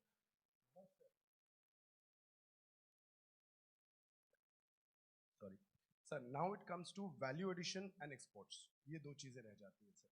सर मॉफपी यहाँ पे आए हैं मेरा उनसे ये रिक्वेस्ट है सर अंडमान निकोबार के लिए एक डेडिकेटेड हम लोग अप्लाई करेंगे क्योंकि जब टूना हम लोग पकड़ेंगे तो वैल्यू एडिशन वहीं पे करके तब हम एक्सपोर्ट करना चाहते हैं. एक इकोसिस्टम बनाना चाहते हैं अंडमान निकोबार में because I am born and bought up there. मेरे को पता है कि हम लोगों को वहाँ यही सिखाया गया है तुम एक आइलैंड में रहते हो तुमको सेल्फ सफिशिएंट होना होगा. प्याज और ये सब भी मेनलैंड से आता है हमारे यहाँ से. So we learn to be self sufficient. तो इकोसिस्टम बनना है तो वहाँ लोकली बनने के लिए सर वहीं पे प्लांट आना है प्रोसेसिंग प्लांट. वो टूना वहीं प्रोसेस होना है सर. वो वैल्यू एडिशन के बाद फिलेज में या किसी भी मैं कहता हूँ कटलेट तक मत जाइए फिलेज वगैरह इस काइंड ऑफ उसमें प्रोसेस करके उसको फिर नेक्स्ट आता है एविएशन. सर हमको फिर उसको अभी इमीडिएट एविएशन आ जाता है क्योंकि हम जो टूना ला रहे हैं जैसा कि मैंने बोला था $20 से $22 मिलते हैं फ्रेश ट्यूना. अगर हम करना चाहते हैं we need support of aviation ministry की. अभी 2 हफ्ते पहले वहाँ पे JD sir is here joint director sir fishery से. सर अभी थाई एयरवेज आया था अंडमान निकोबार एडमिनिस्ट्रेशन के पास उड़ान स्कीम के तहत. They want some subsidies they want to start cargo flights from Bangkok to and Port Blair. अगर ये होता है मैम मतलब इट इज़ ऑलरेडी हो रहा है ये लाइन पाइपलाइन में है. अगर इसको थोड़ा पुश कर दिया जाए और हो जाए एटलीस्ट हम जो इकोसिस्टम की बात कर रहे हैं हम टूना अगर पकड़ के लेकर के आ रहे हैं इतने बड़े वेसल से इतने बड़े इन्वेस्टमेंट से तो वो जाएगा तो immediately we get a good price for our catch is what we are requesting. और मॉफपी से मेरी दरख्वास्त इतनी है सर कि हम लोग अप्लाई करें तो एटलीस्ट अंडमान को अभी तक एक भी प्रोजेक्ट वहाँ मॉफपी का नहीं हुआ अंडमान निकोबार में सर. किसी का मतलब इतना कैश नहीं था विजन नहीं था तो we will apply for that. Now the third and final I don't want कि हम सिर्फ बड़े प्रोजेक्ट्स को और इनको प्रमोट करें. इसीलिए हम लोग मदर वेसल कॉन्सेप्ट वहाँ पे लेके आ रहे हैं जहाँ हम छोटे मछुआरों से कैच लेंगे उनका अपने वेसल पे लाएंगे और फिर उसको एक्सपोर्ट करेंगे जिसके लिए EIA MPDA registrations are going on and we are very thankful again to the ministry कि हम लोगों को पूरा सपोर्ट मिल रहा है. सारे डॉक्यूमेंटेशंस एक्सचेंज हो रहे हैं and very soon that will also be completed. तो उसके बाद मैम उनके कैचेस को जो हम ऑनबोर्ड ला रहे हैं और एक्सपोर्ट कर रहे हैं उसके लिए भी again this permissions are required कि हमारा वेसल सेल कर सके from Port Blair to Thailand. उसके लिए will be coming to you and in the end ये सारा बहुत खिचड़ी होता जा रहा है। जैसा कि आपने पिछले मीटिंग में वर्बल में बोला था सर कि एक सिंगल विंडो फिशरीज के लिए होगा जहां हमको ये सारे प्रपोजल्स लिख के देने होंगे और आप जो भी रिस्पेक्टिव मिनिस्ट्री होगी जिसको करना होगा आप लोग अपने हिसाब से करिएगा। So my only request to you is ये प्रपोजल जो मैंने दिया है और जो if I could explain what this is तो I will put it up on papers and that may kindly be taken into consideration from Andaman Nicobar. Thank you, Anand. Now I invite Miguel Rodriguez, who is Chairman Geocons, for his insights that how do we bolster the deep sea resources?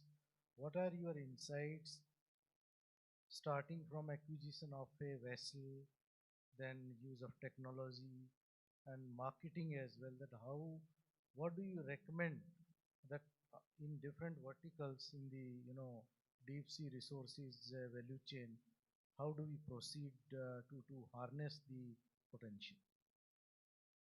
Good afternoon, everybody. First of all, thank you for launching this new EEZ policy. After this new EEZ policy, we ventured, I would like to give you a hands-on experience that has happened with us. Our 10 vessels ventured into the sea, and I'm proud to say on this platform that we caught almost 5,000 to 6,000 tons of tuna, and 2,500 tons has been exported to Japan and Thailand, and MPEDA is aware of this, which boats have caught and which factory has done. But when we ventured into this sea, we had a lot of challenges. Okay, we talk only about high value tuna, and to tell you the truth, there is lot of other different pelagic tuna which we are not addressing, which we have caught. So we have got bonito, we have got bullet tuna, we have got frigate tuna, we have got big eye tuna, which only 2 companies in Thailand needs about 40,000 tons per month. That is the demand. How do we move forward? I think the vessels that we have in India are all coastal vessels. Not only on the way to catch the fish, but also the safety of the crew, because the place we go to catch fish is about between 1,500 meters to 2,500. Only a few fishermen take this risk going over there. Who have got guts, they stay there, the rest come back. Also, the power of the engines to reach there is not good enough. It takes about 24 hours to 36 hours. So we require high power engines, which the central government has only said 280 horsepower. We require more than 1,000 horsepower to go to this destination, so that tuna reaches faster to the factories and the value is protected rather than the value is lost on the way of travel. Because the catching is only for 1 day, but steaming time is between 1.5 days. That's a problem. Second thing what we found is we need to give very good training. This training has to be not only 1 day, because the vessels, sometimes they are there, sometimes they are not there. So you need to have these vessels, training at least 10 days to 15 days in each state, so that every captain has been trained and he has been certified. Because above 24-meter vessels, we have a problem. We have to have certified captain, certified skipper, certified engineer, which doesn't exist in our country. But whoever is existing, a fisherman cannot afford. So I was talking to the officials of the central government. They said we are going to do this, and I'm happy about it. The third thing what I feel is, now, many of our fishermen talk about Sri Lanka and all the places. Let us copy. Only the next closest place is Indonesia. They are jumping from 250-ton vessels to 350-ton vessels. Let's copy them. Let's not break our heads. And they are the number one, let's be at least number two by copying them. We need to reach there. And to reach there, we need government support. So rather than launching only this 1.2 crores, 1.5 crores subsidy over the vessels, we need at least minimum 10 crores of vessels to go there. So that, a successful fisherman can go there and capture these resources, come faster and have a bigger quantity. The smaller quantity can be bought by, these long liners, pole and line fishing. But when you go to such a deeper ocean, you need to give a bigger quantity. The last thing what I wish to tell is that the fish is there, market is there, intentions are there. We need support and we need action. Thank you. Thank you. Thank you very much. Next, we have with us Dr. Ganesh Nakwa from Blue Catch, Maharashtra. Ganesh, let me premise before I invite you to speak. You have a very rich, ground level perspective, what is happening on the landing side, what is happening on the fishing vessels, what is happening in the market. So from your perspective, if you can share what are the gaps in, equipments, technology, supply chains that we should be addressing at the ministry level to ensure that we are sustainably harnessing the deep sea fishing resources and all the actors in the value chain, starting with the fishermen, they should be getting their due. They are, finding it, rewarding to engage in the deep sea fishing resources. Ganeshji, over to you. First of all, thank you, sir. And secondly, I would like the attention of all the audience. I know all are tired and sleepy, but I think we deserve the attention as well. Very important topic, sir. We've been discussing yesterday how seafood industry is suffering, I would say, and how we need problems to be solved. Coming back to the tuna, as Miguel sir told me about, Indonesia has been practicing persistent. They are catching skipjack tuna, kawa kawa, bonitos, and all that coming into Bay of Bengal and similar waters, also in the Indian Ocean. As you said, what ground reality, sir? We have Persian boats on the west coast of India, especially on the Maharashtra. Easily there are 1,000 fishing Persins. Goa has some 500 Persin. I think Karnataka has similar number of Persin. Now, as yesterday mentioned by Secretary Sir, we have estimated 3 lakh tons of tuna and tuna-like resources which are available on both sides of the coast, especially in the Andamans and Lakshadweep area. I think we need to identify how we can improvise or innovate our existing fleet and take this fleet into the areas where tuna is available, as Miguel sir told, and exploit those resources as much as possible. But at the same time, when we are focusing on the fishing equipment side, yes, we will have to equip them with the better fishing nets. So there has to be a scheme on a larger scale to replace the nets as well. There has to be a more power or capacity of the pulling of the nets. That is what I understand. Similar goes to my friend, who is trying for a long line. It's also important to understand whatever stocks are available, what kinds of stock can be caught by Persian, what kinds of stock can be caught by long line, or what kinds of stock can be targeted by the pole and line also. See, within the region, we have example of Sri Lanka being a long line player, entire Mediterranean fleet of Spanish, French coming into Indian Ocean, catching with the larger Persians, which have thousands and tons of quotas. At the same time, mentioning Thailand and Indonesia boats, who have a mothership concept, wherein a group of 20-30 Persian go, they have a mothership of 400-800 tons, coming back to their centers and unloading the catch frozen majorly. So I think when we are designing a policy of building our billion-dollar tuna industry, along with the improvising of our fishing boats on the ground and landing centers. It's also important to understand, so many exporters are present here. Do we have the infrastructure to handle such a large capacity of tuna when it lands? When we mention Indonesia and Vietnam and Thailand especially, they have created this infrastructure over the years, majorly for canning. Everybody's focus whenever they see tuna, it goes for the sashimi grade. What is the percentage of people eating sashimi grade? What is the percentage of tuna can be landed in sashimi grade? These are the key things we need to design on a policy level, sir. Already when you go into these waters and catch the fish, certain catch of tuna are in big shoals. They can't be harvested in the sashimi grade. So it has to be brought on board in the freezing method, and that's the reason it goes for the cannery industry. Now coming back to the export sides of processing sides of Indian infrastructure, do we have these canneries? When we mention about having a 3 lakh tons of tuna available on both sides of the coast, do we have a cannery infrastructure to process this?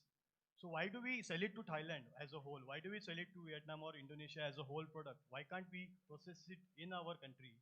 Empower processors as well, who want to come forward and create. So I think the capacity building has to be a realistic, the goals has to be realistic, maybe a pilot project that region-wise, let's start with Northern Arabian, when Damodar Bhai can do it, Southern region, another couple of players can do it. On the East Coast, the similar concept can be there, who all the long line can be done. And very well said yesterday by the Minister of Aviation, when we do all these things, do we have infrastructure to carry this much of cargo to the international markets where the demand is, where Japan, Singapore, Hong Kong, or even the Middle East and a lot of Mediterranean cities in Italy and Spain needs this fresh quality of tuna. Because a lot of all these existing cargoes, sir, you know very well, I don't have to tell it, it's already pre-booked. So if you plan to catch so much of tuna on a daily basis with a limit of cargo space, we need to also understand that quality of tuna brought in can be taken out of our country or not. So these are few points, and just to give it a broader domestic concept also to the tuna industry, it is not only export-oriented industry. We have a large population in India who requires protein. I was just understanding, what to speak different on the forum like this, and just Google. There are 1 lakh gyms in India. 1 lakh gyms in India, and there are 1 lakh people health conscious. And that's the reason tuna is called chicken of the sea. One of the top global brand who sells tuna is called chicken of the sea. I think we have to create a thought process along it that if we can't able to export it, can we create a market in India? Can we project, if 1 kg of fish is bought in this 1 lakh gym, 100 tons will be sold in a day. That's 36,000 tons annually. So I think these are the small projects what we have to come forward, collaborate with processors, fishermen, and government support. I think we can do it. What Indonesia has done it maybe in 15 years, maybe we can achieve it 5 years, sir. Thank you. Thank you, Ganesh. So now we have with us Shri Damodar Chamudia, who is, President Mahavir Fisheries Cooperative Society from Gujarat. And let me share with you, his society is exporting a lot of seafood to West Asian countries. And he, being on the ground level, has a very good understanding of how does economics works at the vessel level when you aim to, export to other countries. So what all investments are involved. So from him, we would like to understand that in order to, catalyze the role of fisheries cooperatives, especially on the marine side, that they have a larger share in the export basket. What are the policy supports, especially which you would be looking for from the central government as well as from the state government? Damodarji, over to you. Thank you sir. मैं एक ऐसे cooperative से belong करता हूँ जिसकी स्थापना 1954 में हुई है। 1954 के बाद में हमारा कोऑपरेटिव 500 रुपये से आज 2026 में इसका एनुअल टर्नओवर 275 करोड़ से ऊपर है। इट्स अप्रोक्स 276 करोड़ एंड पिछले साल का हमारा प्रॉफिट 6.25 करोड़ रुपया है। Sir, I will just clearly, we are not exporting, we are just dealing in all the products in India without fish. All the materials which are required for the fishing equipments and everything for our members. तो हमारी society में 2000 के ऊपर fishing trollers है। हमारे जो cooperative के जो मेंबर्स हैं उनके ओन्ड 2000 के ऊपर ट्रॉलर्स है और 600 के ऊपर कैनोस है। ये सारे मेंबर्स ट्रेडिशनल फिशरमैन्स हैं जो फिशिंग करने जाते हैं या फिर अभी ट्रॉलर्स के ओनर बने हैं। छोटे से धीरे से हम ऊपर आए हैं।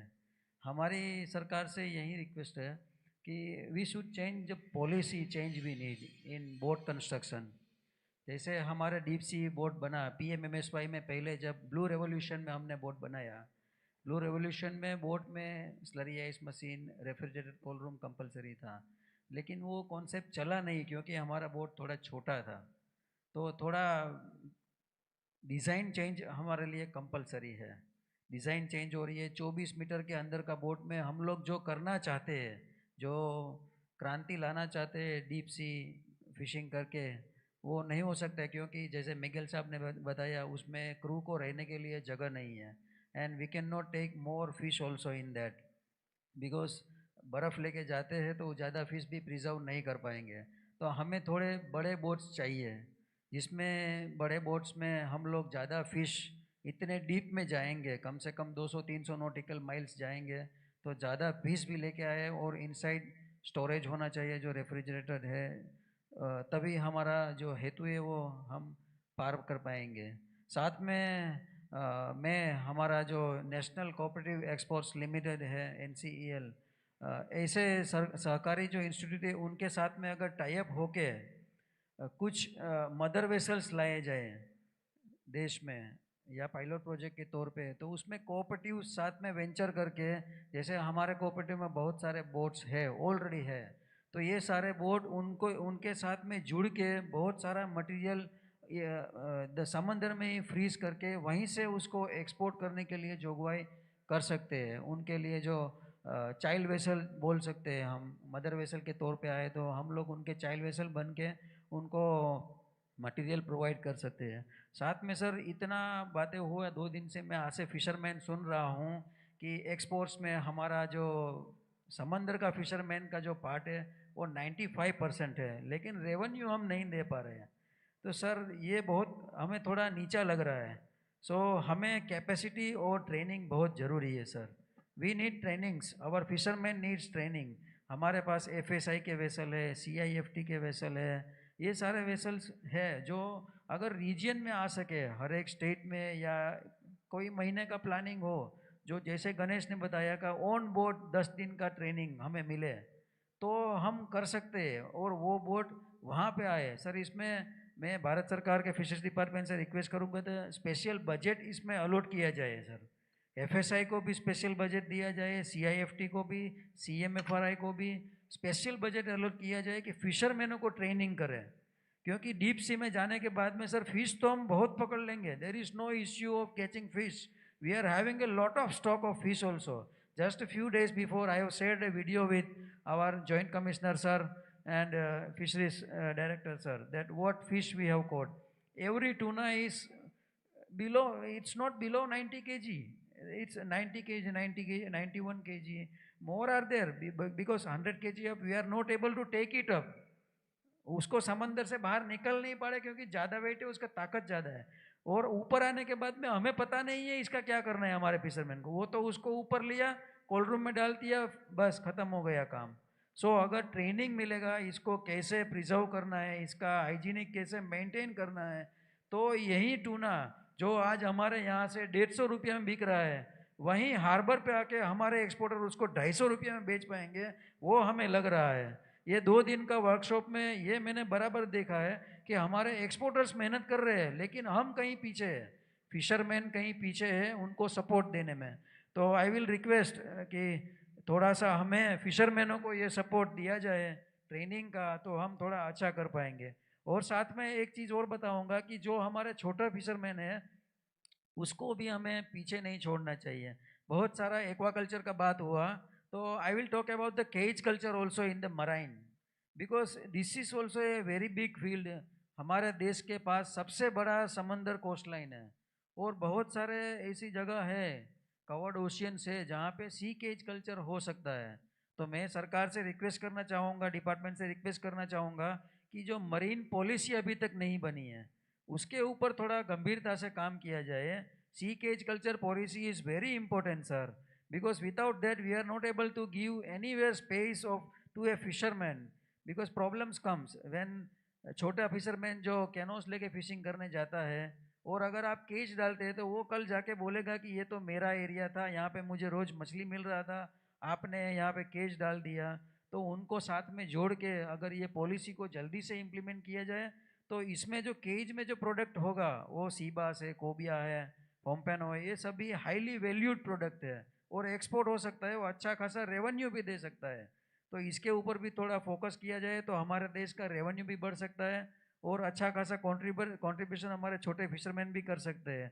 तो सहकार से समृद्धि भी सर हम चाहेंगे, हमारे सहकारी डिपार्टमेंट भी हमें सपोर्ट करे और कोऑपरेटिव में मेंबर्स के साथ में जुड़ में आगे बढ़ सके. Thank you so much sir. Thank you.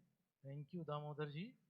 आपका ट्रेनिंग का सुझाव, आपका पॉलिसी लाने का सुझाव, वो सब नोट कर लिए हैं. मैं CNFDB से रिक्वेस्ट करूंगा कि सभी जो स्टेट गवर्नमेंट्स यहाँ आई हैं कोस्टल स्टेट से, प्लीज़ अपनी ट्रेनिंग की रिक्वायरमेंट या कोऑपरेटिव्स के जो हेड हैं, please send your requirement to NFDB. They will prepare annual calendar, monthly calendar, and they will do the training part with CMFRI and other institutes.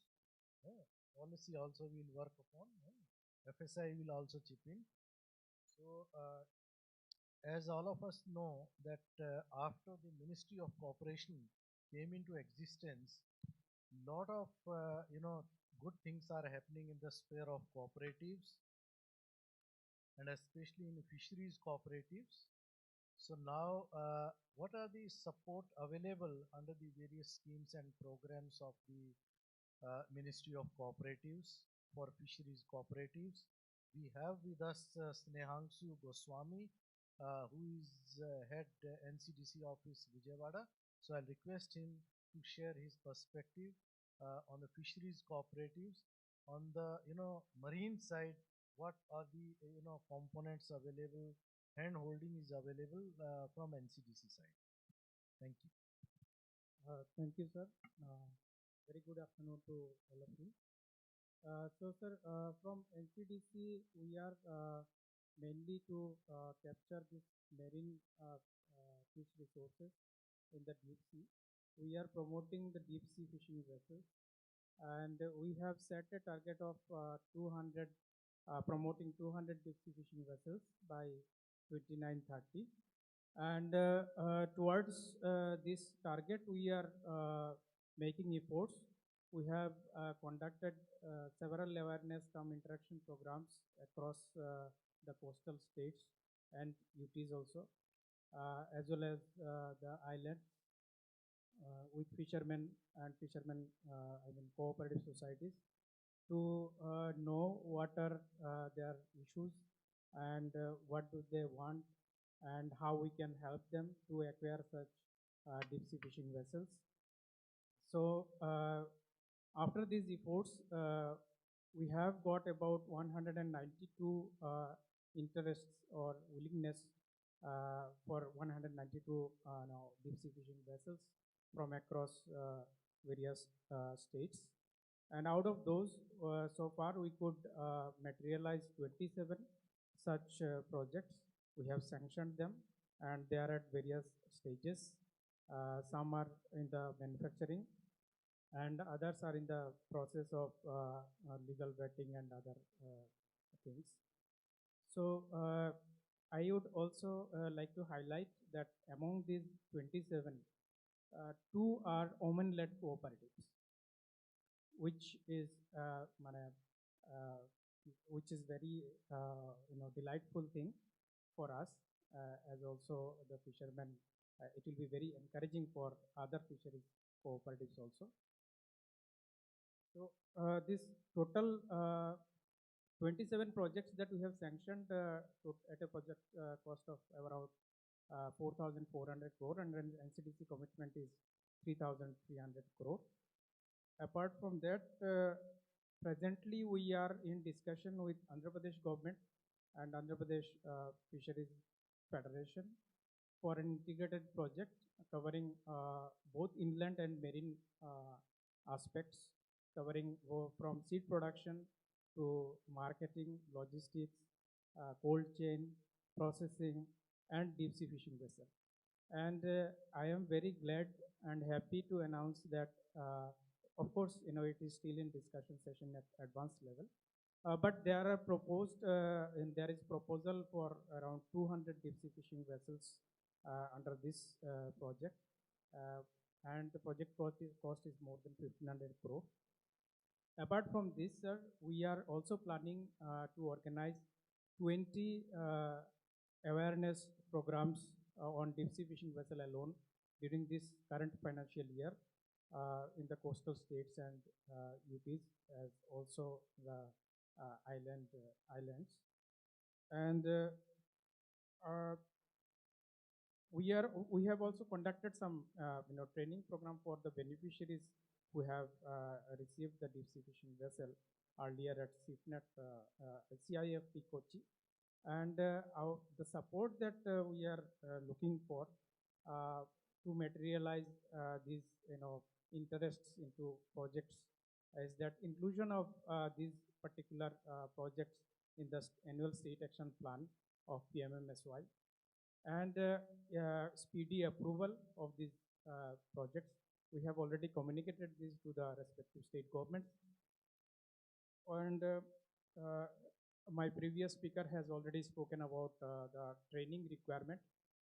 Yes, it is very, very relevant and very necessary for this fishermen community. And empanelment of more number of deep sea manufacturing yards or manufacturers. Because locally, like in Andhra Pradesh at this point of time, there is no manufacturer empanel.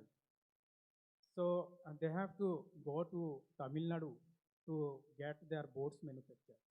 So that creates a big problem, not only to acquire the vessel, but for in terms of maintenance also. Later on, if there is a breakdown, then how they are going to get the support. So that is another request or support that we are making in front of the ministry as well as the state governments. Thank you, sir. Thank you very much. Sir, Sagar sir. Sir, if I may, sir, just in continuation to what sir just said, sir, that the beneficiaries are not able to get the boats because of unavailability of a registered shipyard, boat building yard in that vicinity where the allocation is being done.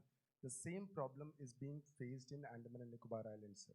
Because you build a boat which is less than 24 meters and then you expect the boat to sail from Chennai or Kolkata, wherever it is built, to Port Blair is actually not possible. आप उसमें तेल डाल के उतने दूर लाना, वो boat का कॉस्ट तो आप तेल में दे दोगे, उतना तेल भर के लेके आके. So for this also, in the proposal that I'll be submitting for the islands, the ecosystem that I said, sir, we are proposing for a ship. We are a shipyard basically. For FSI sir जानते हैं that we are a shipyard. We build ships for the Indian Navy. तो हम लोग we are planning this for ecosystem में कि sir जो आपका problem है अंडमान में गरीब मछुआरों को नहीं मिल पाता है. If JD sir knows it कि because आपके empaneled shipyards नहीं है, तो हम लोग वहाँ empanel होके ये solution वहाँ के fishermen को देने के लिए, ये for an island, जैसे आपने कई जगहों का बोला sir, at least if I stay in the islands में भी ये problem है ma'am, and we are working towards it and we'll be submitting a proposal for this as well. Thank you very much. Let me share with you that topmost marine fisheries scientists from the entire country are with us today. We are Janaji, we are all ICR Institute head directors also with us, and I expect that they should be talking science to us, they should be talking scale to us, and should be helping us out in charting the way forward, that how do we get to harness our deep sea resources in most sustainable way, with all the globally benchmarked technologies and techniques. So next panelist whom I am inviting is Director Grinson George, who is heading CMFRI. So George, over to you for your insight. Thank you, sir. Your comment was like we should be talking science to the people, but when I am seeing people like Jaiswal, Ganesh, and others, I feel like we should be speaking more common sense than science. Uh, why? Because when we look at the resources from a resource institute's point of view, I can vouch that we have abundant resources. And the people who are working in Andaman and Lakshadweep will say that the fishes are dying of old age. That is not happening anywhere else in the world. Only in Andaman and Lakshadweep, fishes are dying of old age. The rest of the places we say that it's overexploited. But in these islands, it is abundantly available. We say that minimum easily you can harvest 1 lakh ton. And people complain that our estimate is less, but you harvest 1 lakh ton. And the total production is 30,000. In the Lakshadweep, it's 17 to 20,000. And if you have to raise this to a level of export, what is the capacity required? If a reefer vessel has to come crossing the borders and reach to our waters and collect, our Govind friend, he was telling like annual he has produced 4,000 tons. One trip the reefer vessel will require 4,000 tons. If they have to make 4,000 tons at a point of time, how many collection cold storages are required? Take the case of Lakshadweep, at least 10 cold storages are required in each island. Then a mother vessel can be employed, it can collect and take it to the reefer vessel, and 4,000 tons when it is ready, it can collect and give to the reefer vessel can take it away.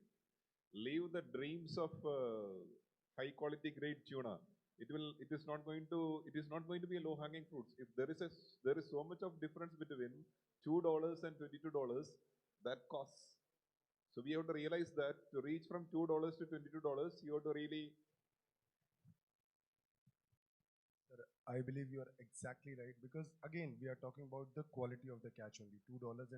There's a long way to go. That is why we are talking about the infrastructure, the policies, that this have to be implemented. When I say the shipyard, na sir, we need those small boats to operate, to get the long line. Again, as you said, that we koi machli ki kami nahi hai. We have got a lot of fish in our seas. It is about harvesting is also not a problem. Uske baad ka, till the point of export, till our customer over there in Tokyo or Seoul or Bangkok, ये तीन countries में he gets that AAA grade is the target, sashimi grade. Is that pathway के ऊपर काम करना है, as I can see for Andaman and Lakshadweep, sir. So we will work on it. And when we say that whether it is a possibility, we need not go far. We just look into Sri Lanka. If tuna loins can go from Sri Lanka, what is stopping us? We have to really work on it. And if you want to have scientific plans, we can give. Maybe 15 years back, 20 years back also. Okay. I will stop here. Sure. So we have to have logical conclusions, logical thinking. Common sense can be applied, and definitely we have to work on those lines. Schemes are perfect, but let's say, like, I appreciate the people who have ventured into it, like Jaiswal. He himself invested, brought the vessel in. So like that there are daring people. Let us support them, and whatever scientific requirements are there, SIMAFAR is there to support. Whatever capacity building initiatives, what we can do, we are there to support. Definitely our DDG is here. He will recommend to our sister institutes also who can take up the capacity building initiatives. Thank you for the So opportunity. quickly to end on that note, when you mentioned that Lakshadweep has so much stock, science comes in where you have to share the information with fishermen with the existing fleet and keep the information ready, because see, going there and in a wrong season is also a bad policy. So if you know that this is a 30 days or a 60 days or a 90 days video, let us have that confidential workshop kind of a thing, pilot it and do it. And very well said, sir, when the harvest is there to catch the fish, we need to have a basic infrastructure like where will the boats have the fuel, because we can't go to mainland again to fuel it. And if you also have a pilot project of having a container, processing or a cold storage at the island, or forget about that, or we can hire a boat and keep a factory vessel kind of a thing where we can process 100,000 of tons on that vessel, and that vessel can come on the land. So something on that level wherein we don't have to invest in new boats also. Yes, exactly 2 decades ago, we have completely done the value chain study, and the report is available at SIMAFAR on tunas. So we can always share the data. Thank you.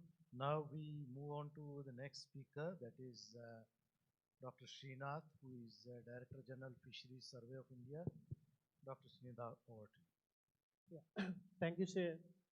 As my fisher friends were mentioning, our tuna market is playing a volume game. We are far behind our neighbors like Maldives, who are having MSCs at 100%. MSC certified tuna.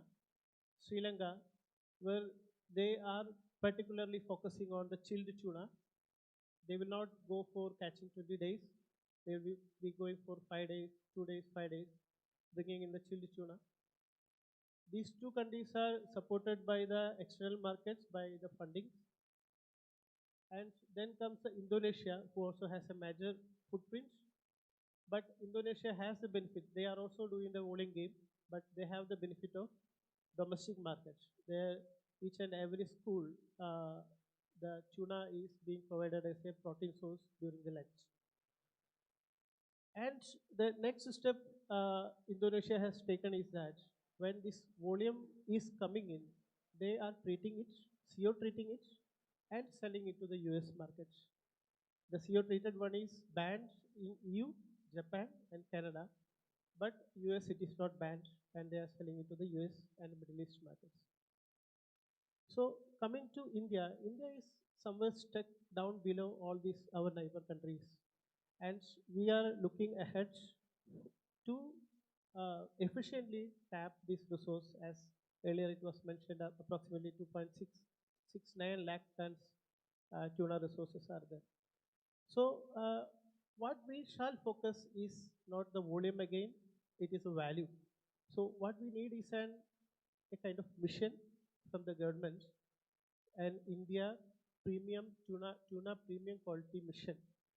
Within this mission, we actually need to make the quality linked incentives as discussed by the MPDA earlier, and as mentioned by CMFRA Director, dedicated carrier, reefer vessels, and air cargo facility. And also branding the Andaman oceanic tuna and Lakshadweep polar line tuna, because they are being caught from the pristine waters. And when MPDA makes a buyer-seller meet, they can dedicatedly keep buyer-seller meet for the tunas. So that will be beneficial.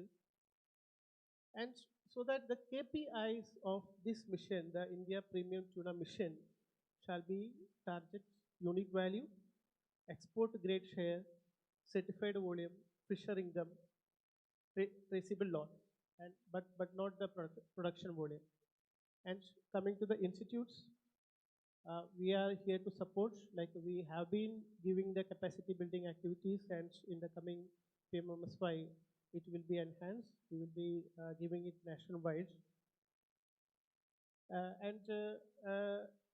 We also can bring in, like suppose CFD, MPDA and all, they can bring in some standardized handling protocols, especially the onboard handling, how to bleed, spike, gill, gut, wash, chill, and grade and transport tuna. If we can bring a standardized protocol, we can feed the certification also. So I was a bit surprised to see that some of the major players in Andaman who are now doing the sashimi grade exports from the Pudimadaka and Kakinada, they are not available here. There are some fishermen who are bringing in the chilled tuna, and they themselves are selling it through the air cargo from Chennai and Bangalore. And perhaps if you can take them up in the upcoming deliberations, they can provide a good guidance to all the fishers. Thank you. Sir उनको कहीं से तो training मिली होगी ना sir? Sir कहीं से तो उनको ट्रेनिंग मिली होगी, तभी ये फिशरमैन आंध्रा के कर पा रहे हैं. ट्रेनिंग तो दिया हुआ था FSA और MPDA मिलके. It was long before during 2000s and 2010s. They have picked up now and they are doing it. They are doing it well. So that only I am requesting, in big scale training we need, so fishermen will come there. We will arrange for that. That we have already noted. So thanks, Srinath. Now we have with us Director of Fisheries, Dr. Shamila from Goa. As all of us know that Goa has very rich deep sea, grounds, and Goa has, very complex multi-species, system of fishing. So she has a very, rich experience of managing this kind of system. So we would like to have insights from her that how they have been managing at the, Goa level which is having 110 kilometers coastline, that how do they, uh, expect that we should be doing the sustainable harnessing of deep sea resources with this, 110 kilometers long coastline. Shamila, over to you. So thank you, sir.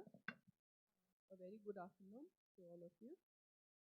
At the outset, I must thank you for giving me this opportunity to be here. Yes, sir. Regarding deep sea fishing, I thank Government of India for having the policy on EEZ as well as high seas. So now all the fishing vessels of all the states can go legally to fish outside the 12 nautical miles. Having said that, sir, when they go out in the high seas, at the moment, sir, we are registering only vessels which are up to 23 meters with a horsepower of 300 horsepower. If we expect our boats to go out in the deep sea and catch tuna and tuna-like species, I would say that the design of the fishing vessel is very, very important because when they are going out in the high seas, even in the EEZ, they stay there for a very long period of time. So they require facilities. So all these facilities, like even a basic toilet facility, the design has to be there, sir. They require living space for the crew. So the vessel has to definitely be bigger than 24 meters. So I would say maybe in the range of 30 to 50 meters.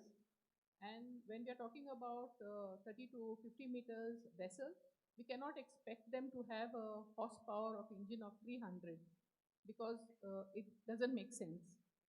So they require to go to the fishing ground, reach the fishing ground at a faster pace and catch the fish and come back quicker. So you require a higher horsepower. So I had the opportunity to go to Norway. So there we saw fishing vessels which are going out in the deep, in the high seas with more than 50 meters capacity, having a horsepower of more than 5,000. So if they can do it, we also can do it. Those vessels are very expensive, but we can go for smaller vessels. Then again, sir, we are talking about design. In the previous PMMSY scheme, we had a design of only the long lining.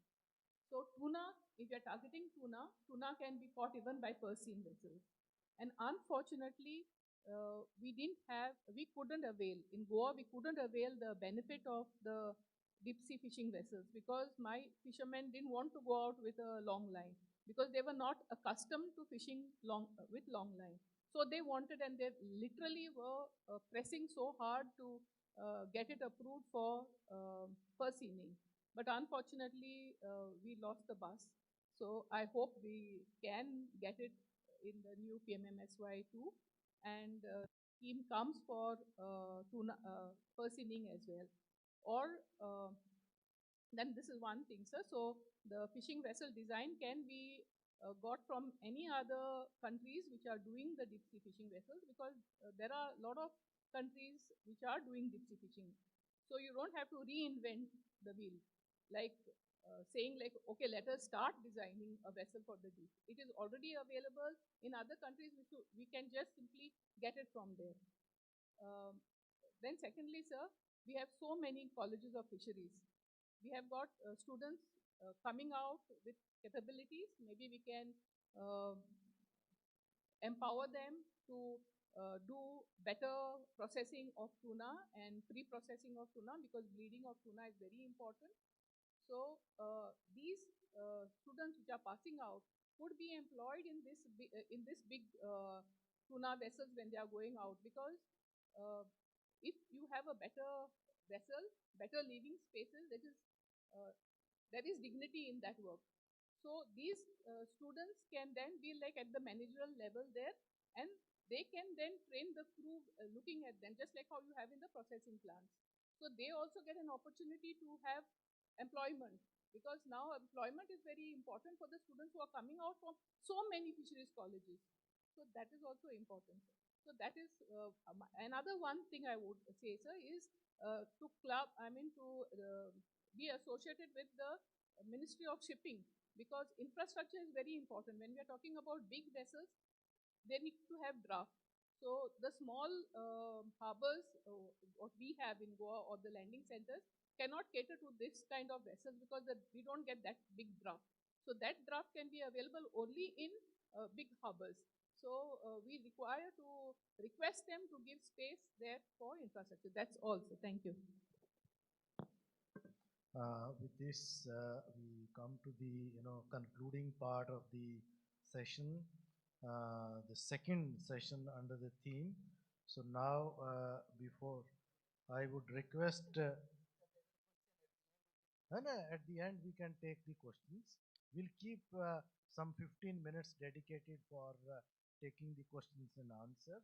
So I'll request my colleague Dr. Behra to in 2 minutes to summarize. थोड़ा अमृत निकाल कर दें सबको, जो भी 8 लोगों ने कहा, please.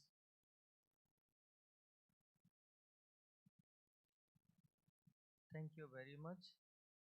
In this session, these last two sessions, most important things I have just noted out some key points. First one, everybody is emphasizing on value addition, processing facilities, whether it is marine state or inland states. Number two, we are looking for trainings. Everybody is asking for training either in fishing or in processing or in aquaculture. So training we have to emphasize, you have to have a sufficient fund for training. Third thing is discussing about the cooperatives. How this cooperatives, just like Nakwa was telling about how to strengthen cooperatives. We have also, sometimes we used to tell that NDDB was instrumental in developing Amul. So we want to have a Amul type of brand where NFDB also is already working. So I need all of your support how we can have a Amul type of brand in fishery sector also. So cooperative sector we have to also strengthen. Then Madam, I want to tell that they are talking of marine policy. So we have to have a marine policy in this country, clear-cut marine policy, or leasing the land for the catch culture or fishing and all that. So, and again, Madam was telling about the harbor infrastructure. These are the few things we have to highlight. Thank you very much. Thank you, Behra ji. Thank you, sirs. Now let us present the mementos to the panel of speakers. I request the chairs to jointly do the honors. First to Mr. Anand Jaiswal, CEO, Marine Engineering and Trade Services, Andaman and Nicobar Islands. Next to Mr. Miguel Rodriguez, Chairman, Joycons Group, Goa. Mr. Miguel Rodriguez, Chairman, Joycons Group, Goa. Dr. Damodar Chamudia, Mahavir Fisheries Cooperative Society, Gujarat. Mr. Snehamshu Goswami, Regional Director, NCDC, Vijayawada.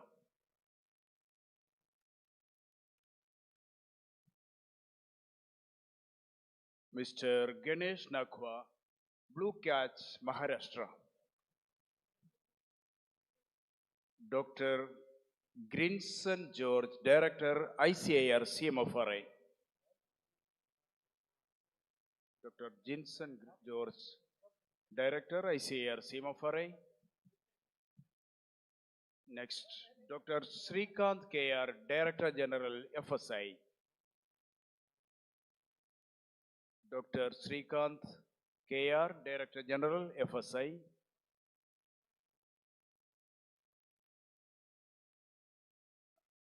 Next, Dr. Shamila Monterio, Director, Fisheries, Goa.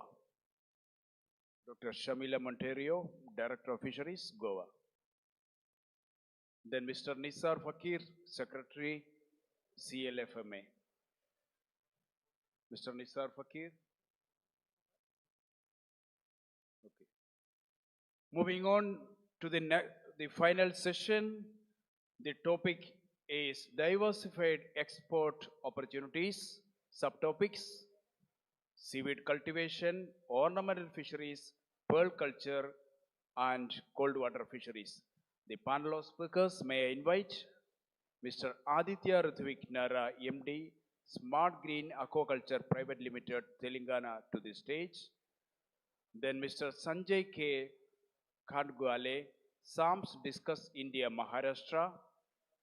Dr. Atul Kumar Jain, Director, Ornamental Fisheries Training and Research Institute, Rajasthan. Mr. Abhijit Nahote, Founder and CEO, Coriel Life Care, Maharashtra. Mr. Kumar Surya Narayan, MD and co-founder, C6 Energy Private Limited, Karnataka. Mr. Yunus, Director, Khyber Aquaculture, Jammu and Kashmir. Dr. Kuldeep Lal, Director, ICIR, SIBA. Dr. B. Madhusudana Rao, Principal Scientist, ICIR, CAFT, Visakhapatnam. And Sri Anil Kumar P., Joint Director, MPDA. I request all the panel of speakers to come to the dais and occupy the chair.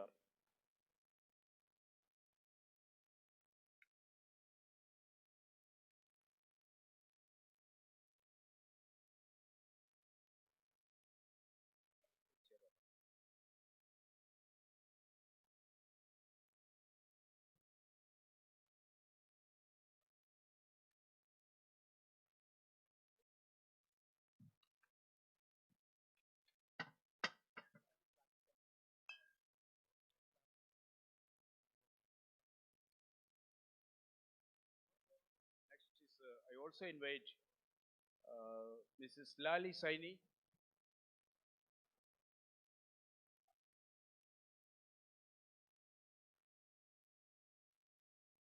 Thank you very much. Now we come to the third, subsession, which is titled Diversified Export Opportunities.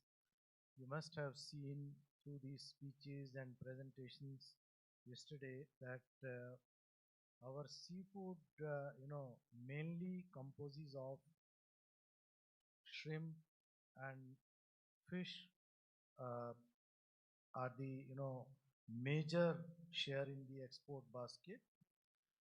But there are other aquatic products which do not find a considerable, presence in the basket, our seafood export basket.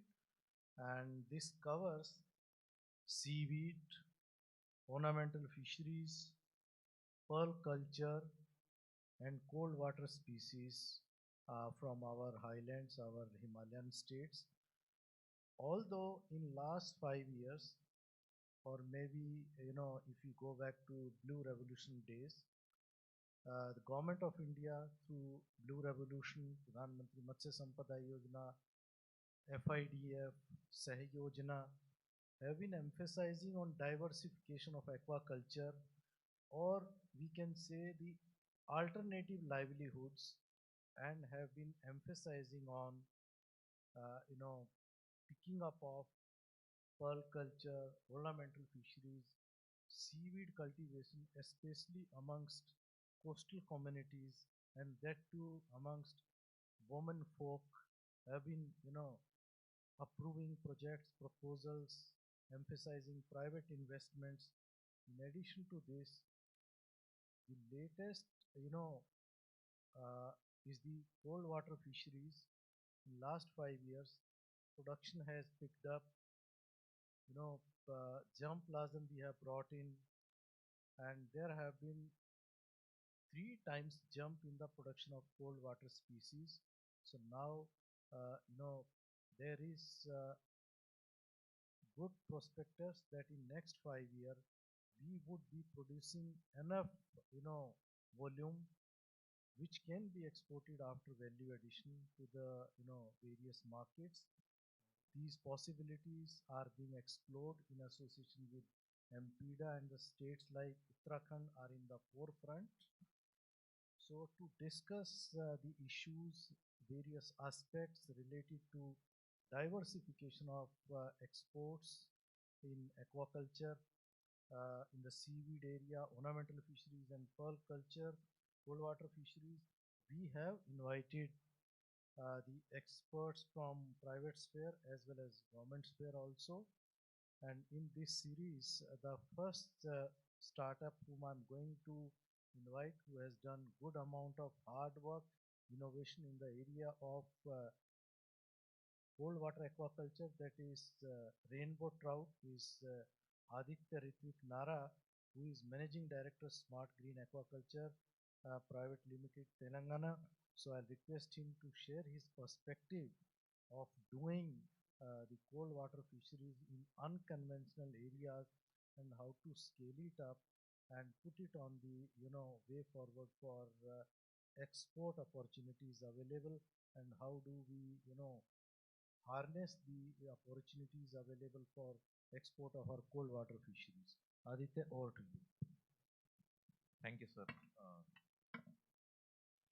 So I would like to begin just with one small idea that I have, because everything that I'm going to talk from now on is based out of that. So diversification is not just not just means that we need to add more species to our export market. It means we need to add more value, more resilience, more traceability, and more premium identity to Indian seafood. So more species alone is just volume, but when we add this traceability, resilience, and identity, that is a strategy that I believe India should follow for the next couple of years in order to make our mark in the global seafood industry.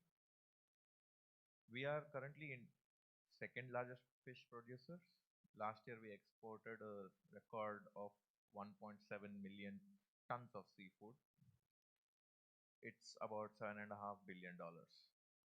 So out of this, majority of it was shrimp, specifically 2/3. But shrimp is a success story, but it should not remain the only success story. Sir, a house or when you're building something strong, the foundation has to be very, very strong. And shrimp is just one pillar out of it. I want to say, apart from shrimp, we'll keep shrimp like that, but our focus also needs to be on other species as well. So other species, I mean, like not just fish, also in seaweed, ornamentals, pearl culture, and value-added products as well. So I am from the cold water space. I am producing trout mostly. So I would like to talk more about what trout is and what is the scenario and what is the future for India. Globally, trout is produced, I mean, about 1 million tons of trout are produced every year, out of which 95% is farmed. So it is not a huge volume currently when you compare it with shrimp or other finfish, but trout is not a commodity product. It is sold as fresh fillets, smoked sides, portions, and raw, and it's more like a high value or premium side of the market. So in Europe, about smoked fish goes for about 24 euros per kilo, and fresh fillets are at about 15 to 20 euros per kilo. So in India, we are now at about 6,000 tons of production, which is less than 1% of the global production, and we virtually export none of it. So if we are looking at trout as an export market, our strategy needs to be a little bit different, for which I have a few proposals to put forward for the government. First is a national cold water aquaculture export mission with a real mandate to export trout. Second is the seed and brood stock security through verified domestic hatcheries so that we can increase this production multifold. Third is the technology support that is required to grow trout. Not many people know about trout as well. So we need specific policies for cold water fisheries, which covers the capital and interest subvention, power, insurance certification, and digital traceability aligned with EIC and MPEDA from day one. Because it is a new product, we have this opportunity to start all of this from the starting itself. Then I request Empeda to build a brand for trout so that it is easier for us to market our fish in the export markets. So I would just simply like to close with saying this, that India became strong in seafood exports by proving scale. The next stage is to prove sophistication. Cold water fisheries gives us that opportunity to build a premium, traceable, value-added Indian seafood category for the world. Shrimp gave India scale. Cold water fisheries can give India that identity it requires. Let's build that pillar together, and thank you.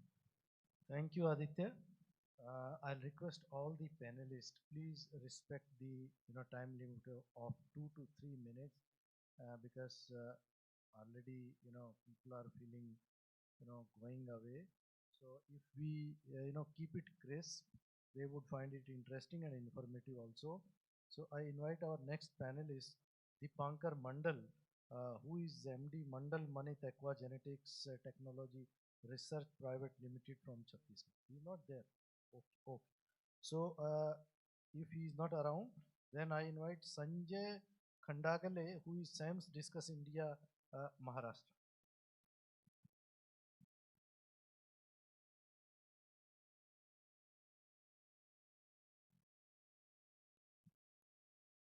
Hello. Thank you, sir.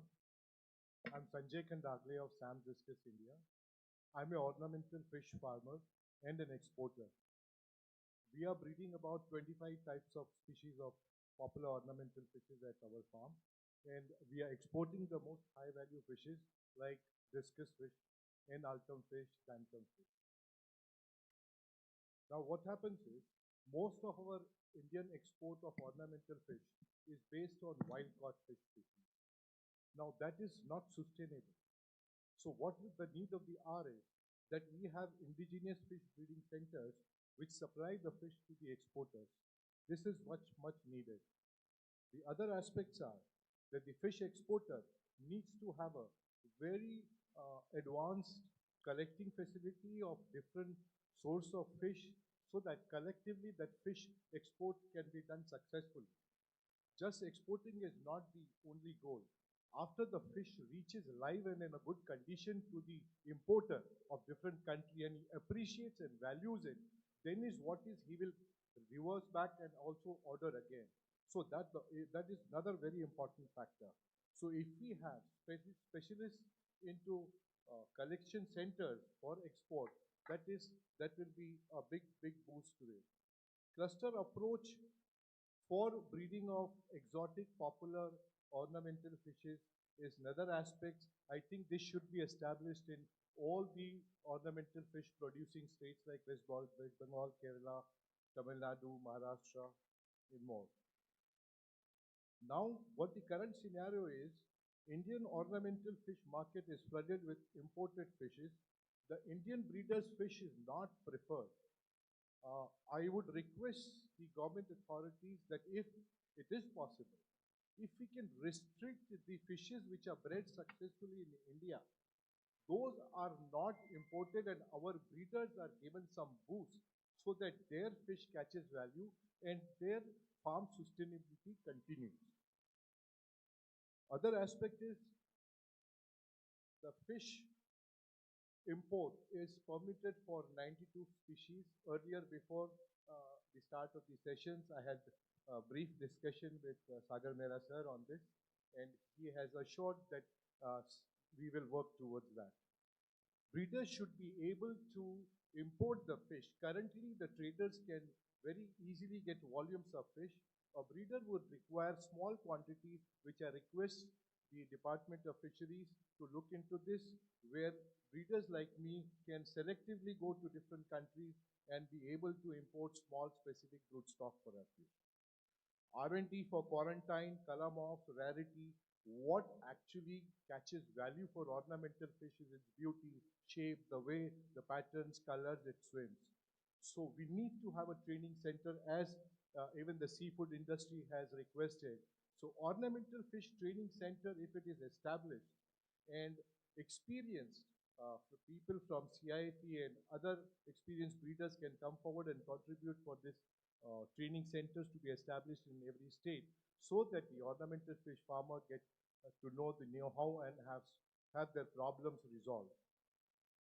Branding ornamental fish from India as born in Indian waters can be start to take this industry ahead. Looking forward for a lot of organizational support from Department of Fisheries, MPIDA. Thank you so much. Thank you, Sanjay ji. Good beginning has been made both in ornamental fisheries and pearl farming, but there is lot to be done. So I request all these states and union territories, whenever next maybe in coming months, whenever you are forwarding your state annual action plan to NFDB, please ensure along with other proposals, there are good proposals for pearl farming as well as ornamental fisheries also. Now we need to support both the verticals in a bigger commercial scale. So please feel free to discuss your proposals with NFDB, with SIFA. If you need any hand holding, SIFA has done a study and they have developed few business models also, which you really can be of good use while you are preparing your annual action plan. Thank you, Sanjay ji.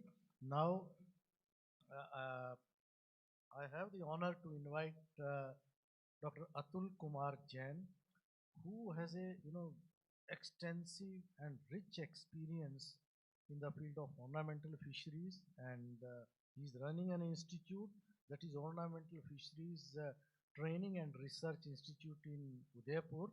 So, Atulji, over to you. Thank you very much, sir. Good afternoon to all. As Dr. Sagar Mehra sir said, that I am running a training institute known as Ornamental Fisheries Training and Research Institute. Basically, I am a ex-scientist from Central Institute of Fisheries Education, but for last 20 years, I am running my own ornamental fish farm, which I have established in Udaipur, Rajasthan. I am stressing Rajasthan because for Rajasthan, mostly people think that there is no water and fish cannot be cultured here, but very, very successfully I am doing ornamental fish culture there. I have a big farm of about 18 acres in 18 acres of area. But my major thrust has been on skill development in ornamental fisheries, because what I realized that the scope of ornamental fisheries development which is there existing in our country, it is primarily because of the non-skilled people who are there in the field. There is scarcity of skilled people in the field. That's why I established this training center, and our training center has been recognized by NFDB, managed by NSDC. And so far in last 10 years, we have organized number of training programs, and around 1,000 fish farmer aquarium traders has been trained from our center from all parts of the country. I am happy to announce there that trainees from all parts of the country, right from Kashmir to Kanyakumari and even from all the northeastern states, they have come over at our farm, stayed there for 5 days or even for 25 days and learned ornamental fish breeding and trading. Saying all this, sir, now we have been hearing of seafood export for all 2 days, and the figure is very, very huge, 72,000 crore. And when we talk of ornamental fish, in this is just a peanut.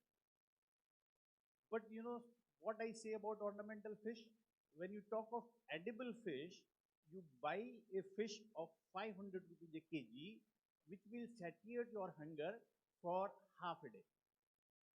In evening, if you want to eat fish again, you have to spend 500 rupees and eat a fish.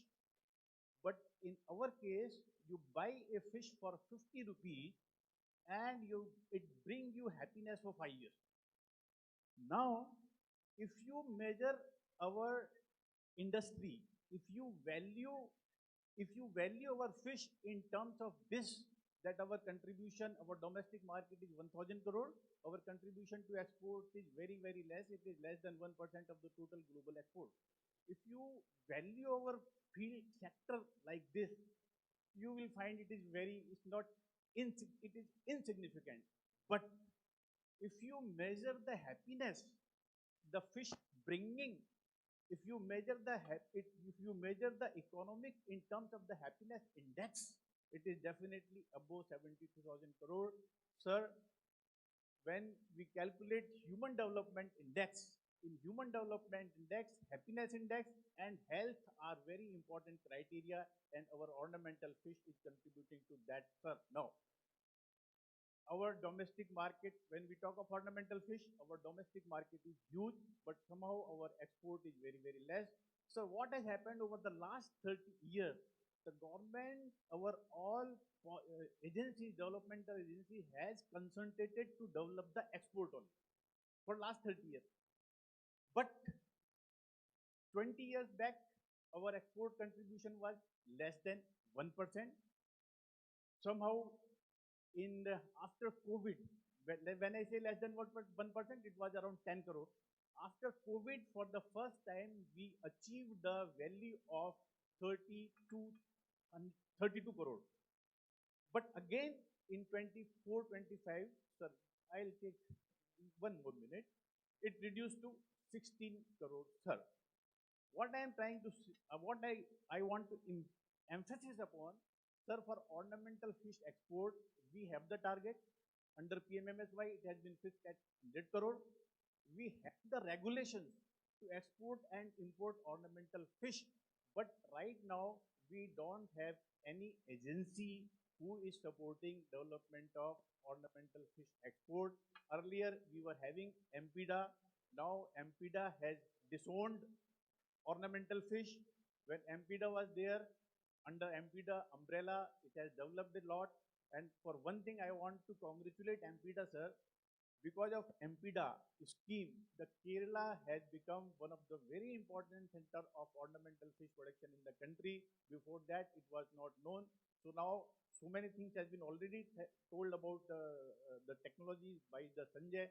But now, what we need, sir, we need someone to look after this sector. We need a parent, somebody who will look after the ornamental fisheries. I think then it can go to the height. Oh, thank you. Ram Mohan, I believe if you care for your happiness index, you won't disown ornamental fisheries. So, thank you, Atulji. If we talk about seaweed, in our country, under Pradhan Mantri Matsya Sampada Yojana, lot of projects have been sanctioned, which includes the integrated seaweed park in Tamil Nadu, worth around 127 crore of rupees. Lot of progress has been made. I think it is about to go into the production cycle. We have been promoting at community level with the women beneficiaries through bamboos and rafts also. ICR has done quite a bit of research. They have developed products. So if we talk about the developments in the field of seaweed and we don't talk about C6 energy, then it would be, we would be leaving out an important stakeholder. So with these words, I invite Mr. Kumar Surya Narayan, who is MD and co-founder C6 Energy Private Limited, to hear from him that how the ecosystem which have been developed so far can be enhanced further, and we can tap the potential and what are the possibilities in near future that we start exporting seaweed and seaweed products. Over to you, Kumarji. Thank you very much, sir. So a little bit to give our audience also what the possibilities are. So what C6 Energy has pioneered is actually large-scale mechanized farming of seaweed. Because when we think of seaweed farming today, we think of small livelihoods, coastal agriculture, and the equivalent I want to draw to you is look at land agriculture maybe several hundred years ago, where it was very manual, very bullock cart and hand. And today look at the way farming is transferred. And our vision is to transform seaweed farming the same way land agriculture has been transformed. So to that extent, we've been working on this for 16 years, and we have set up the world's first 1 square kilometer large-scale mechanized seaweed farming in Indonesia. Now people will ask why we went to Indonesia. I'll come to that in a moment. But it is the world's most advanced and the first of its kind in the world. Now, why are we doing this?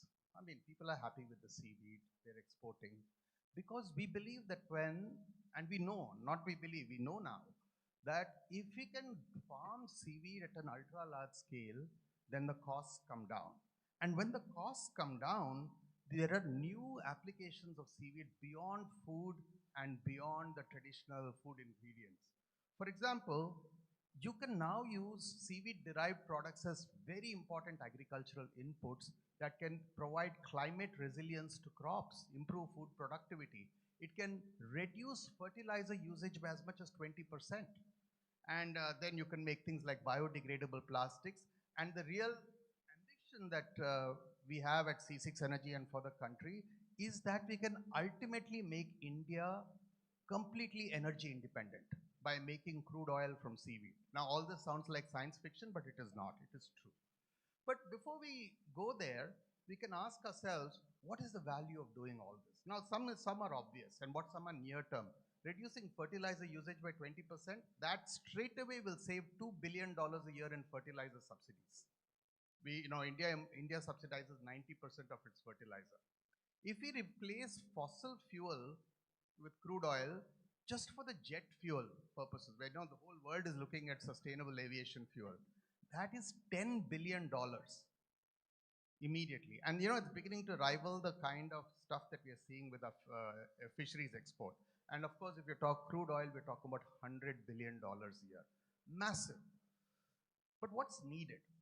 Now, if you think of this as the next frontier of agriculture, what is the fundamental requirement? Ownership, certainty. If there was no concept of land ownership, if there was no concept of land lease, there would be no agriculture. The same goes for the sea. There must be a marine spatial planning policy. There must be a sea lease policy. Now, unfortunately, well, not unfortunately or fortunately, we are a very federal country. We have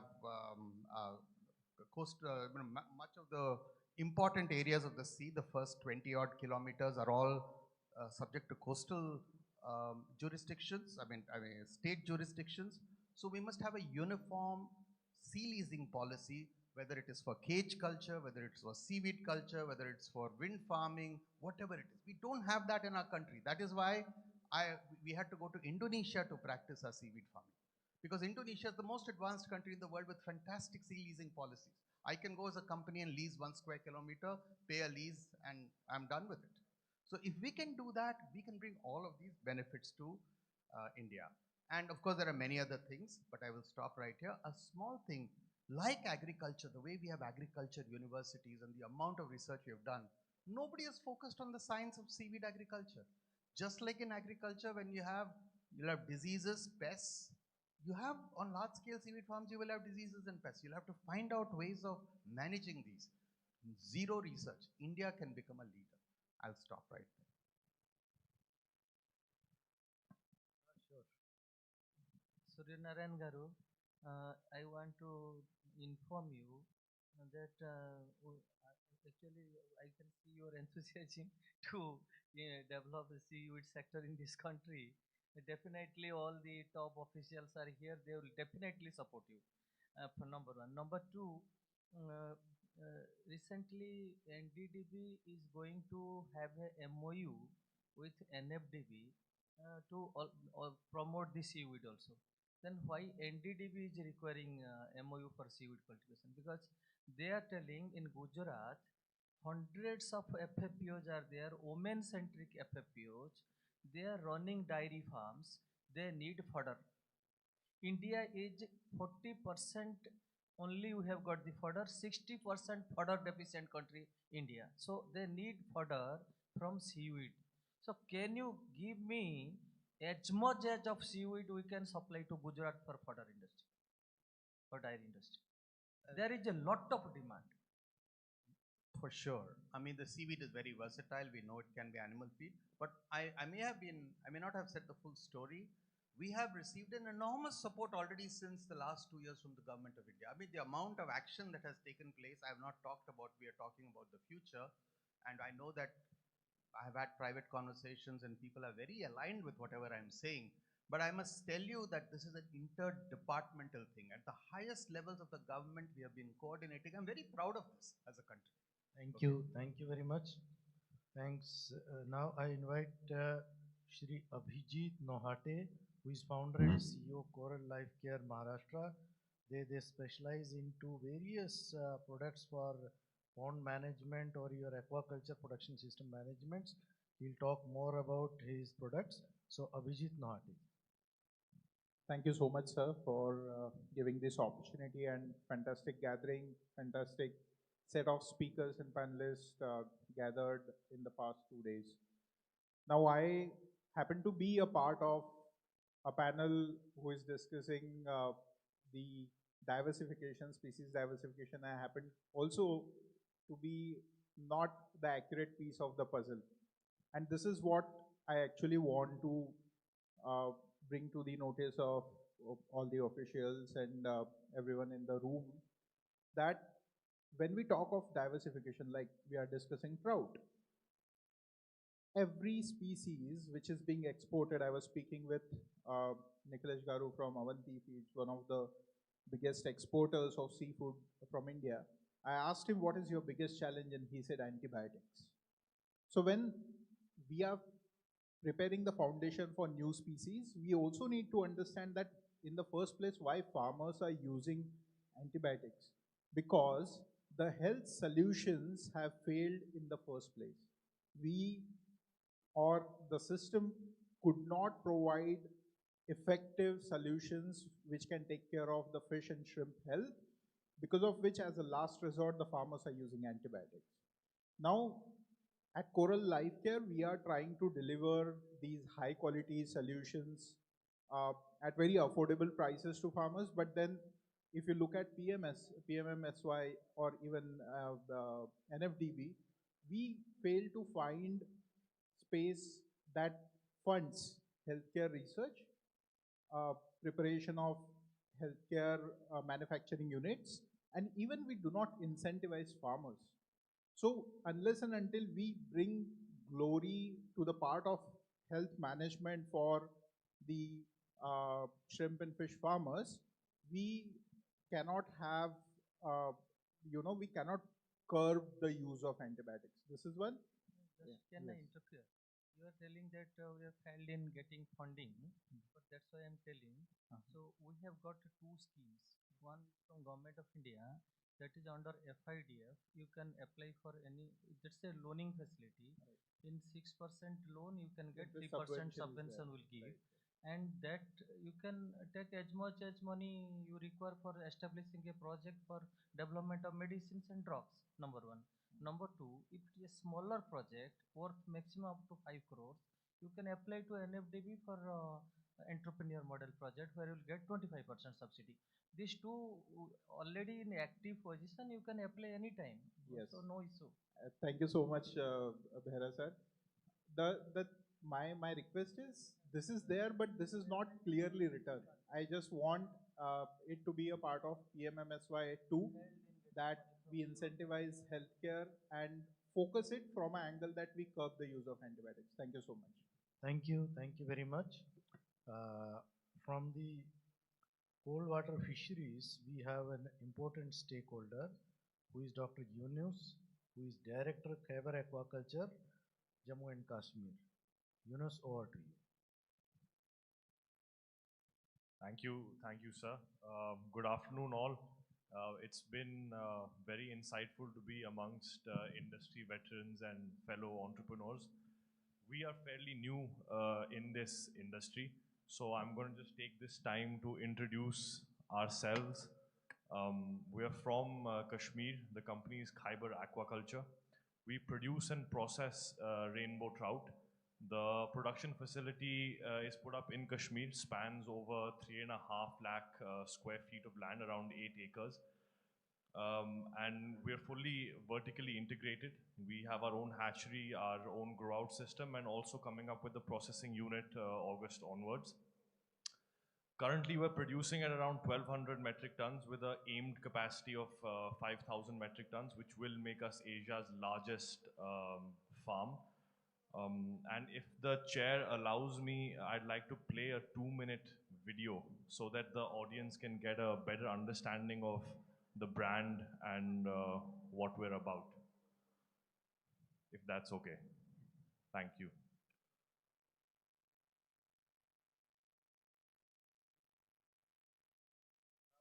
The sound.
Thank you. Also, just to conclude, we are still open to any communications. If you guys have any questions, anything else you would like to know about us and the brand and some more details, we're here and we'll be more than welcome to talk to you guys. Thank you. Thank you, Yunus. Now, the next speaker we have with us, Dr. Lali Seni, a very young startup, Bioadaptis, and they're working on black soldier fly and other products. So I'll request Lali to share her insights. Thank you. Over to you, Lali. Thank you, sir, for giving me this opportunity. Very good evening to the audience and all the dignitaries up here on the stage. मैं insect meal की बात करूँगी, the protein of future. It's an exciting innovation in agriculture and aqua both. Particularly talking about black soldier fly larva, it has a tremendous scope to replace partially fish meal and while maintaining the growth as well as the feed efficacy in fish and shrimp. Sir मेरी journey मैं अपनी journey के बारे में थोड़ा सा बताना चाहूँगी. स्टार्टअप का नाम बायोअडैप्टिस है. पंजाब से हूँ. 3 साल पुरानी मेरी ये स्टार्टअप है. Bootstrapped my way till here. I started farming black soldier fly larva और इसके बारे में knowledge कम थी. तो जितने भी research papers थे through foreign universities, I started reading about them और मैंने इस farming को cultivate किया in my hometown शहीद Bhagat Singh Nagar. The major challenges जो एक insect farmer को सामने आते हैं वो मैं सबसे उसका परिचय कराना चाहूँगी कि how to scale up this industry. This farming is at a very nascent stage और ज़रूरत है सबसे पहले तो insect farming को include करने के लिए कि क्या ये fisheries जिस तरीके से मैंने ये 2 दिन में देखा कि एक वर्कशॉप थी जिसमें कि aquaculture से लेके एनिमल हस्बेंड्री और एग्रीकल्चर की एक गठजोड़ था, इसी तरीके से इंसेक्ट फार्मिंग को भी ज़रूरत है कि इसको एक डिपार्टमेंट का हिस्सा बनाया जाए, क्योंकि फ्यूचर में जैसे हम शुरू से आज तक बात करते आ रहे हैं कि फ़िश मील के साथ हमें अल्टरनेटिव प्रोटीन की भी ज़रूरत है। हमारा देश भारत, जैसे हम देख रहे हैं कि एक्वाकल्चर में इतना प्रोग्रेस कर रहा है, तो अल्टरनेटिव प्रोटीन की इस समय हमारे फार्मर्स को उतनी ही ज़रूरत है जैसे कि फिश मील की ज़रूरत है। So we have come up with few formulations with the help of certain trials which was happened. मेरी रिक्वेस्ट आज सभी एजुकेशनल हेड्स एंड रिसर्चर्स से यही है कि जब कोई स्टार्टअप कोई इनोवेटिव प्रोडक्ट के साथ आता है तो रिसर्च यूनिवर्सिटीज़ का अगर एक सहयोग मिल जाए उसके ट्रायल कंडक्ट करने में, it becomes easier for the startup to have a faith among the farmers and the feed millers or other industry members. So this is where we are lacking. We need a kind of supportive policies and framework to bring this industry forward and become a part of a mainstream. Thank you so much. Thank you, Lali. Thank you for your insights. Now we move on to the, our repertoire of knowledge, and I would like to invite Dr. Kuldeep Lal, who is Director ICR SIBA, for his insights.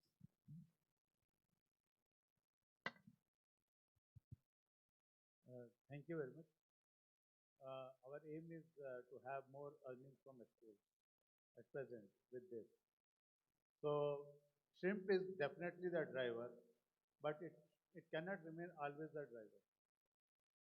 There has to be some alternate, there has to be something, other species also to be taken care. But one of the reasons that even the shrimp needs diversification of systems and the species at present, because if we analyze the data of FAO, it will be very surprising. The Vanamei price has not crossed $6 since '84. Since 1984, Vanamei price remains in the range of $6. We many times feel that there's a price is good or bad because of the dollar fluctuation. The price is $6. Whenever it crosses, the production crosses more than 10, 12, 15%, that year it crashes. But one interesting thing, for instance, last 10 years it's coming is, now it is the shrimp prices or shrimp production is going up by 7 to 8%, but the price growth is still in negative territory. That means the Vanamei consumption may be reaching plateau. It will be ideal time when we bring other shrimp species. That's the first thing I want to say. We bring other shrimp species which add on in terms of value to our exports. Monodon had it, if we did not had the BMC of Monodon, maybe the Gujarat would have been totally gone out of the shrimp business. Now, and Monodon is adding. So whatever export price we are finding, that Monodon is adding to that one. Now, second thing what it comes, as in India, we most of the time try to compare with China and Ecuador. I think we are leading ourselves to some kind of myth. Ecuador has, the rise is there, but at the same time, only we cannot race for Vanamei with the Ecuador. But where we stand is our strength, that is the genetically improved Vanamei we have. We can give to the world premium product with the new technologies. Here I would like to bring two of our technologies. One is SISF, seaweed integrated shrimp farming, and the super intensive farming. What we need to go ahead further is we can make the standards for the natural farming, because we are producing shrimp at 80 rupees per kg, lower the price, market price, current price, but production 5 to 6 times higher, lower power usage, lower greenhouse gas emissions. We can sell these stories. as a premium product. And I like to tell you that puff-up content of this natural farmed shrimp is 15% higher. So we can make our own niche of the premium shrimp in the world market to fetch the higher value. At the same time, we need other species. We can then reach 100 crores only with the shrimp alone. We need other species. Perhaps crab is the one thing, if we can bring into the structure, we are already technologically sound. If we can bring crab into a structured farming, and at the same time sea bass, which is a very quite old technology available, and now we have got many more interventions. Imagine if the sea bass was a part of our mariculture, marine cage aquaculture, our whole value chain of sea bass would have been developed. Sea bass got stuck in the egg and chicken situation where neither production came nor the input came. So now it is the time, these two species, if we can make into a mission, we can go for the high value species. And one small thing on the ornamental, because I have some experience in Lakshadweep, we have still a model which is still running in Lakshadweep, Agati model. We can focus on high value ornamental species which have got small footprint. And that can give to our exports not only fish, it can be a crab or shrimp even. Thank you. Thank you, Dr. Lal. Now we have Dr. Madhusudan Rao, Principal Scientist from CIFT Visakhapatnam. And I would request Center in charge from his specific inputs that what are the technology support for product development is available for the entrepreneurs so that they have a better compliance requirements of the importing market, and we can add to their competitiveness. Thank you. Thank you, sir. Respected chair, co-chairs, all delegates, greetings from ICR, Central Institute of Fisheries Technology. So we as a research institute, we focus on harvest and post-harvest fisheries. So in the harvest also already stakeholders have raised the fertilized food device, and in the post-harvest we are in the different value-added products and byproducts. So for the stakeholder support, capacity building programs are there. More importantly, we have the Fisheries Incubation Center at our headquarters, Cochin, supported by PMFSY. So this is an incubation center where our basket of technologies are available for the entrepreneurs to come there and then take up these products on a pilot scale and then set up their own processing units. This is the one facility which we are giving to all the stakeholders so that both in the area of value addition and in the area of byproduct development, these two areas we are focusing. Where our pilot plant is there, we have the pilot scale facility for production of all these products, whether it is chitin, chitosan, glucosamine, or retort pouch packing, or canned foods, or any extruded products. For all these things, we can handhold the entrepreneurs or startups in this area. So regarding diversification, sir, one is the value-added products taking forward is one thing, but parallelly, the byproducts, whether it is chitin, chitosan, glucosamine, astaxanthin, melanin, or gelatin, collagen, all these things are having export potential also. So the entrepreneurs, prospective entrepreneurs, they should focus not only on the main product, but also on the rest raw material, the waste which we generate, so that is one area where there is export opportunities. Sir, for the domestic also, sir, some traditional products are there, like the fermented foods in the Northeast and the smoked products, which has to be mainstreamed so that they get a market within India, and also there is a potential in the Southeast Asian countries. That is the traditional food products also needs to be incentivized, sir. And next thing, sir, now there is some issue in the long term, not in the short term, that juvenile tuna fishing is happening. That whether we can do tuna fattening and all, that is one area which can be given some thought, sir, which other countries are doing. Maybe we can also move in that line, where the juvenile fish can be taken into this fattening things. Sir, one more thing regarding the antibiotic residues. Morning in the certification program also,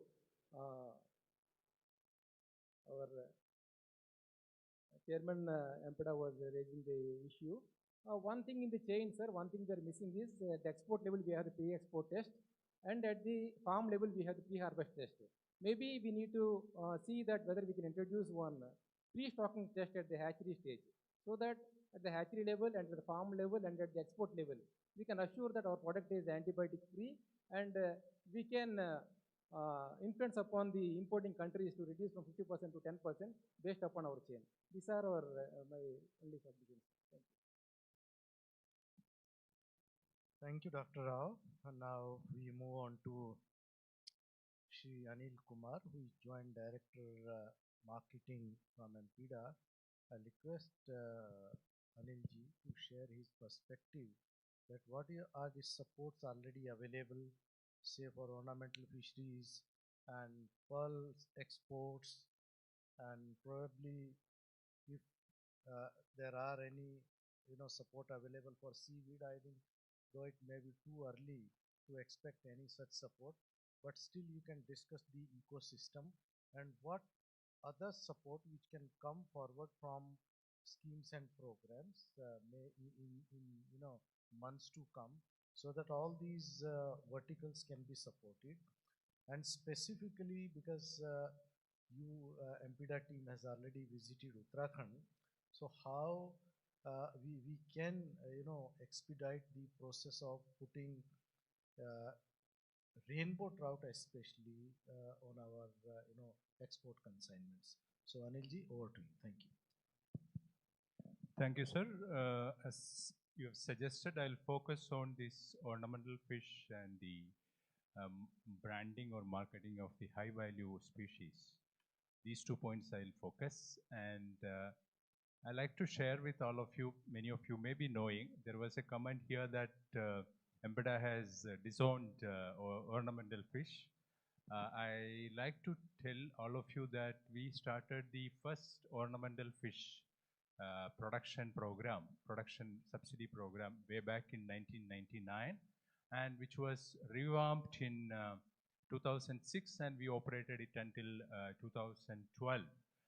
Thereafter, once the fisheries department came up with the programs, we handed over the responsibility of the primary production aspects to the Department of Fisheries, so to say.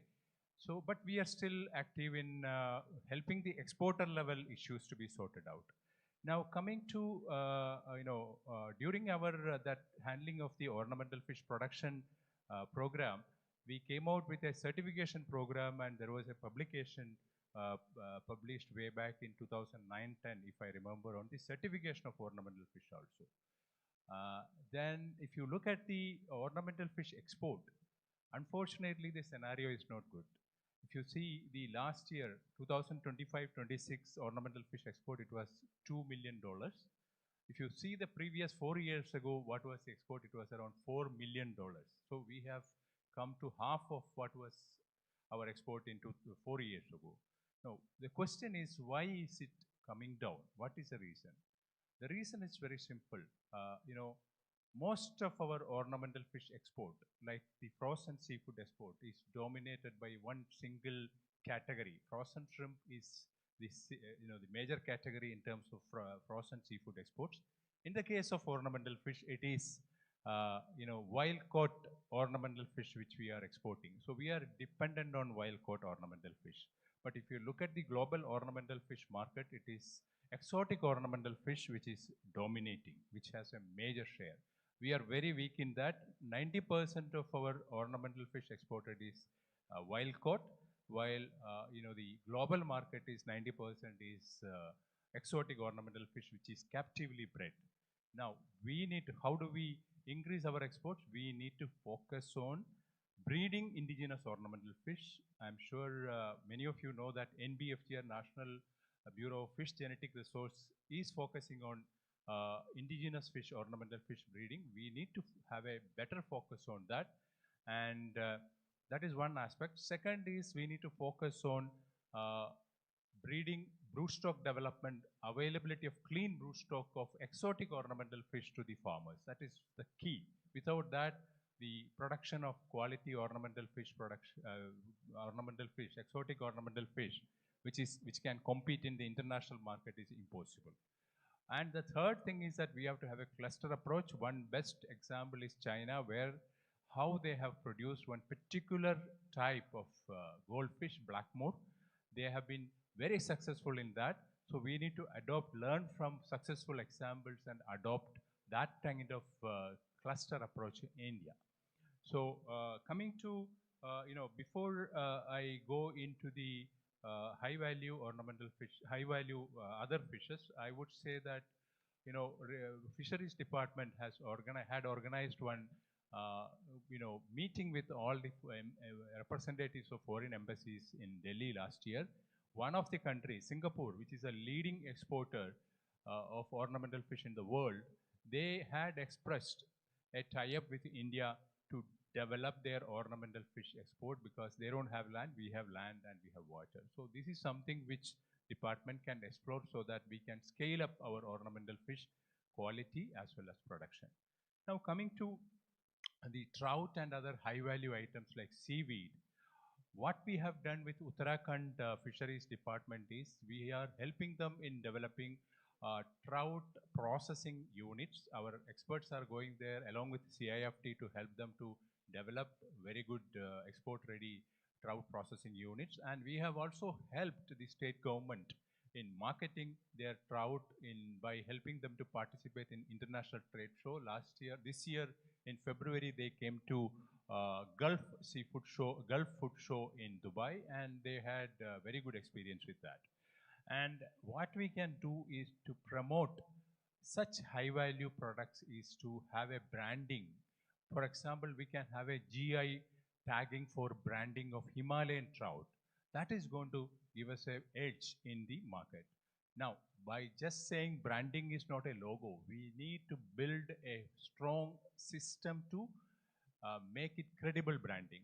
So that we need to have a proper certification system, proper traceability system. To achieve that, whether it is tuna, sashimi grade tuna, whether it is trout, there is good market for trout eggs. Caviar from trout egg is a very good product which is demanded by Japanese market. In fact, some Japanese buyers approached us, but we didn't have the quantity.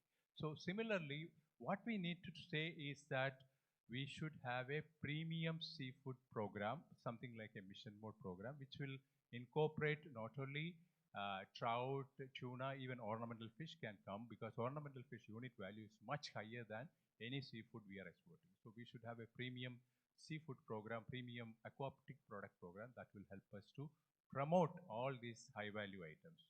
Thank you so much. Thank you, Anilji. Thanks for your crafted inputs. So now on behalf of co-chairs, I'll request Dr. Behra to summarize and also do the vote of thanks for all the panelists in all the three sessions. Thank you very much. In this session, we have discussed about the seaweed cultivation, ornamental fisheries, fall culture, and cold water fisheries. We have discussed a lot, and I don't want to highlight all these points again, but I want to tell you that the Khyber company showed the video in Jammu and Kashmir. Personally, I visited their project. Anybody is interested to do any trout farming, please go and see their facility. It is actually of international standard.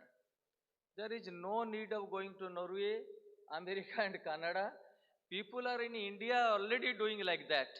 Please go and see how they are doing so professionally, so technologically sound projects on trout farming. And similarly in Hyderabad, Aditya is also doing in hot water, cold water fisheries culture, reducing the temperature from 45 degrees centigrade to 10 degrees centigrade using lot of chillers. So that kind of technologies are available. So please use it. And even in Rajasthan, where there is no water, as Jain sir was telling, we can do without water also, less water. We have now technology where we can do aquaculture. So I don't want to take much time, but only I want to thank all of you. First of all, I want to thank our Honorable Minister Rajiv Ranjan Singh ji and the Honorable Minister of Commerce and Industry, Sri Piyush Goyal ji.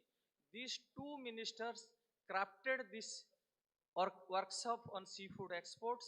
I thank both of them, and I am also thankful to the Ministry of Commerce and also to Department of Fisheries, Government of India, to help us, MPEDA and NFDB, jointly organizing such a wonderful workshop.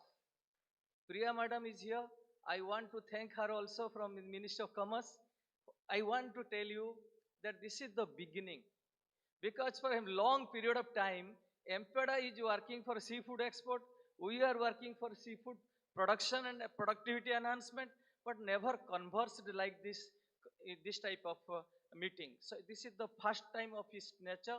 So I thank you, Commerce Ministry and Department of Fisheries, Government of India, and I want that similar type of workshop, joint workshops, will come up in near future. Thank you very much.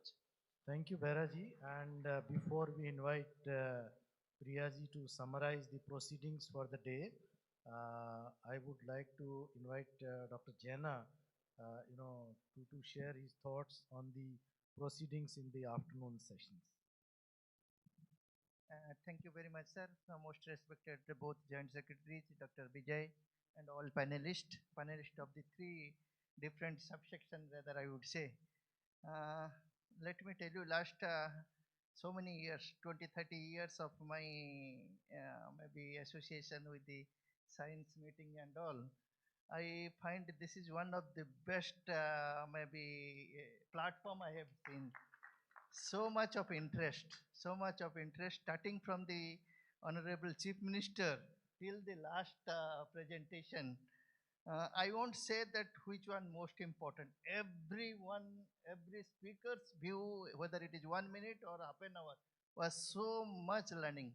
I would consider myself is the biggest beneficiary. I came thinking that this is the export meet, probably nothing much to be there. But let me tell you, this particular session, I had to be more concentrating because I had to be hearing each one of you. So biggest beneficiary, as I told. Friends, Dr. Kuldeep was mentioning which will be driver, whether it is shrimp or anything. Whichever drives does not matter, but everything is important. Whether small or big, let it be ornamental trout or seaweed or anything, everything is important for us. So when we are envisioning 2047, diversification is must, no doubt about it. And it is not that only the value matters. Even the volume is important. Volume, when I say, it is not the quantum of volume. Even if you want to export, for example, today, something X diversified product, if you produce only 10 ton, 20 ton, nobody will take you. You need to have a few consignment to be sending. So for that, you need volume. For that volume, you need to start somewhere. That when you start somewhere, where will be the market. Like chicken and egg stories, you need to start from somewhere. Every aspect is so important. When we look at 2047, I foresee maybe huge potential. Diversification will be there, whether you like or not. People will bring new species, new farming system, ultra-modern system, whatever nomenclature you give. It is not important, but things will happen. Even I am looking for a mariculture, a cage farming of tuna. If it will happen another 20 years, you will find tuna is farmed. It is so much of traceable quality, safety is so, there is no compromise with quality, safety and traceability. It has to be there, it will be there. Today morning, probably those who are in this hotel, you must be looking at the sea. There are 10, 20 cages are there installed. Today morning we went to cage, harvest was there, cage harvest. They harvested about 3.5 ton of Indian Popano. And the price they took from here, 340 rupees. Today, the price is higher than the shrimp, 340 rupees at the farm gate itself. So the potential is huge. Today we say that, then I was asking where you will take. He was telling Nagaland I will take. So even Nagaland is like a foreign country. Isn't it? Tomorrow it will go definitely somewhere. So we see there's so much of potential in coming days, but we did not discuss much of freshwater fish. Probably we should have discussed also something. But I am sure in the coming days we can have small, like tuna. Uh, we can put maybe 2 days time on tuna discussion. What are those issues? Each issue how we will how we should tackle. There are several so much of interest on tuna was there. Maybe Madam was talking of BSF. We say that it is a potential protein alternative for fish meal. But let me tell you, when we had a discussion in the FSSI, Food Safety Standard Authority of India, people asked question whether BSF should we allow in the fish feed. Then we told elsewhere it is globally it is. Yes, they told globally we don't mind, we don't bother. Whether you have done any work here, is there any food safety issue? So we have to comply. Whether we like or not, we have to comply the consumer's need or within the whatever the standards necessary. So we need to go a long way on each and every area. When you talk of just diversification, every area we need to be speaking in coming days. Thank you very much, sir, for the opportunity you gave.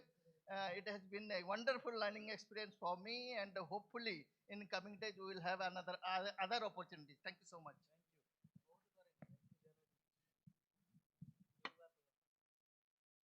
Yes, moving on. Now we are going to the concluding parts. Now let us present mementos to the expert panel of speakers. I request the chairs to do the honors. I invite first Mr. Aditya Ritvik Nara, MD Smart Green Aquaculture Private Limited, Telangana.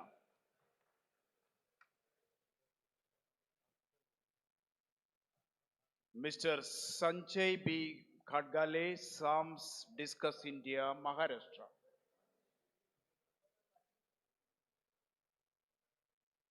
Dr. Atul Kumar Jain, Director, Ornamental Fisheries Training and Research Institute, Rajasthan.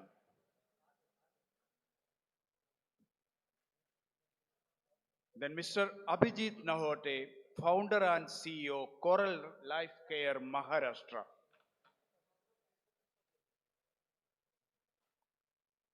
Dr. Kumar Surya Narayan, MD and Co-Founder, C6 Energy Private Limited, Karnataka. Mr. Yunus, Director, Khyber Aquaculture, Jammu and Kashmir. Dr. Kuldeep Lal, Director, ICAR, SIBA. Dr. B. Madhusudana Rao, Principal Scientist, ICR, CAFT, Visakhapatnam. Shri Anil Kumar P, Joint Director, MPDA. Mrs.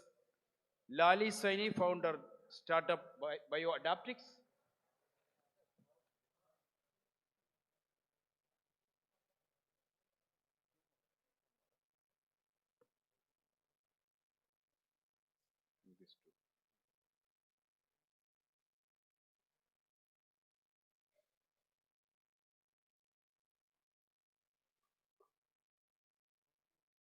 Now I request Mrs. Jasmeet Debarma, Senior Scientist, ICR CFT Vaisak, the rapporteurs, to come onto the stage and receive the memento. Mrs. Jasmeet Debarma and Dr. K. Basha, Senior Scientist, ICR CFT Vaisak.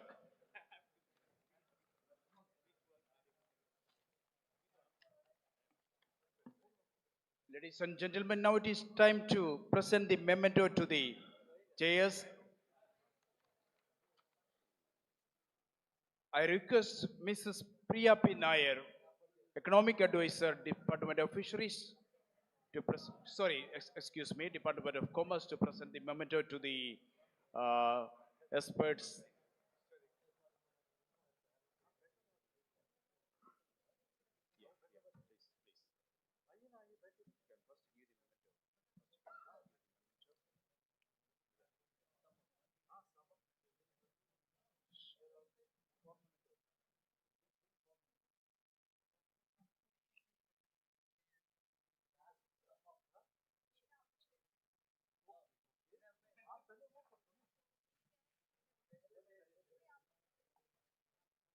I invite Sri Sagar Mehra, Joint Secretary, Department of Fisheries, Government of India, to receive the memento from Mrs.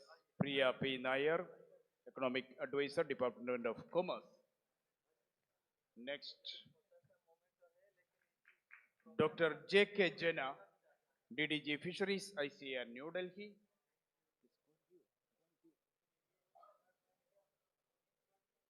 Dr. J.K. Jena.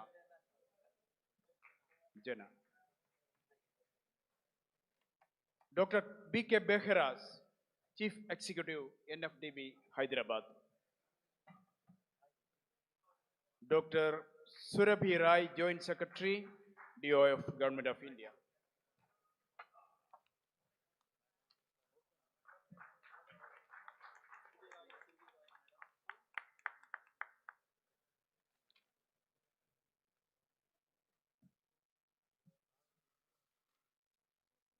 I request Dr. Surali Rai, Joint Secretary, Department of Fisheries, Government of India, to come to the stage to present the memento to Mrs. Priya P. Nair, Economic Advisor, DOC. Dr. Surali Rai, please.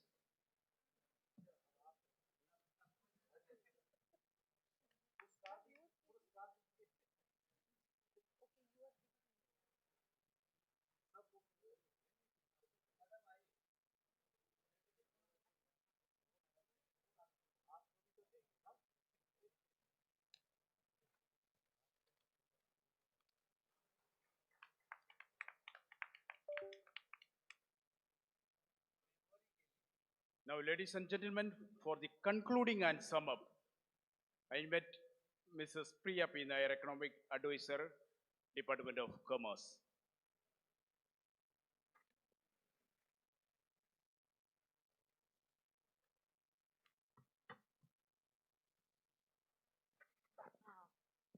A very good afternoon to all the participants who are here today. For me, this has been the most enlightening and heartening experience, especially to learn about the marine sector, the various aspects related to fisheries. And this was actually the thought of this workshop came from a meeting, interministerial meeting that we had with Department of Fisheries. And between both the ministers, our minister, Shri Piyush Goyal and Shri Lalan Singh ji, they came up with the idea that once we have thought about increasing the target of fisheries exports from the current 7.8 billion dollars approx to grow it exponentially to more than 25 or 30 billion dollars, we need to have a whole of government approach. And this was a thought behind having this national workshop on seafood exports. We got limited time to put this thing together. And I'm very thankful to Department of Fisheries, NFDB, and all the stakeholders who came together. From our side, MPEDA, the Marine Products Export Development Authority, and Department of Commerce, our section, which is the Marine Products section. So we worked hand in hand with all the stakeholders to make this happen. And I believe that this has been a very productive experience altogether. So to sum up the proceedings of yesterday and today, yesterday we began with inaugural address by respected dignitaries, Shri Nara Chandra Babu Naidu, the Honorable Chief Minister of Andhra Pradesh, Shri Piyush Goyal, Minister of Commerce and Industry, Shri Rajiv Ranjan Singh, Honorable Ministry of Fisheries, Animal Husbandry, Dairying and Panchayati Raj, Shri Ram Mohan Naidu, Honorable Minister of Civil Aviation, Shri Chirag Paswan, Honorable Minister of Food Processing Industries. As we have seen that all these dignitaries presented their views on how we can work together for development of various aspects related to marine sector, be it enhancing seafood exports, strengthening market access, value addition, sustainability, and altogether promoting India's competitiveness in seafood, global seafood markets. So coming to the sessions, so yesterday we also saw the presentations from various ministries, Department of Fishery, various ministries like Department of Fisheries, Department of Commerce, and I think DPIIT, NCEL, and also various associations like the Marine Ingredients Association uh, and state governments. State governments also were there, I think. Yes, the state governments were also there. So all these stakeholders actually highlighted the key challenges across the fisheries value chain, including how to combat disease management, how to address different issues like rising input costs, fish meal availability and prices, limited access to quality seed and brood stock, and inadequate quarantine facilities, and strengthening logistics, etc. So, so after the presentation by various ministries yesterday, we had the beneficiaries also come up, and the Kisan credit card, etc., were distributed to the beneficiaries. So that was the proceedings of yesterday, the day one of the National Workshop on Seafood Exports. So the day two, that is June 6th today, we actually began our technical sessions formally. So the first technical session was advancing seafood exports while focusing on leveraging value addition, certification and traceability, which was co-chaired by Shri D.V. Swami, Principal Secretary, Government of Odisha, who was also our former chairperson, MPEDA, and which was also co-chaired by Shri P. Jawahar, Chairman MPEDA, the current Chairman MPEDA, and Shri Praveen, who is the Joint Secretary from Ministry of Food Processing and Industries. So the first session actually brought out a certain key recommendation because it actually addressed a very key challenge that we are facing, that is EU certification challenge, which we have which we all the stakeholders work in a definite time frame. We have a time frame till January 2021. So the key recommendations of this session included how all the stakeholders, including different ministries, the research institutions, the state governments, how they can work towards a unified registration platform, how we can integrate CAA platforms, MPEDA platform, and the fishery department databases towards creating a unified registration platform.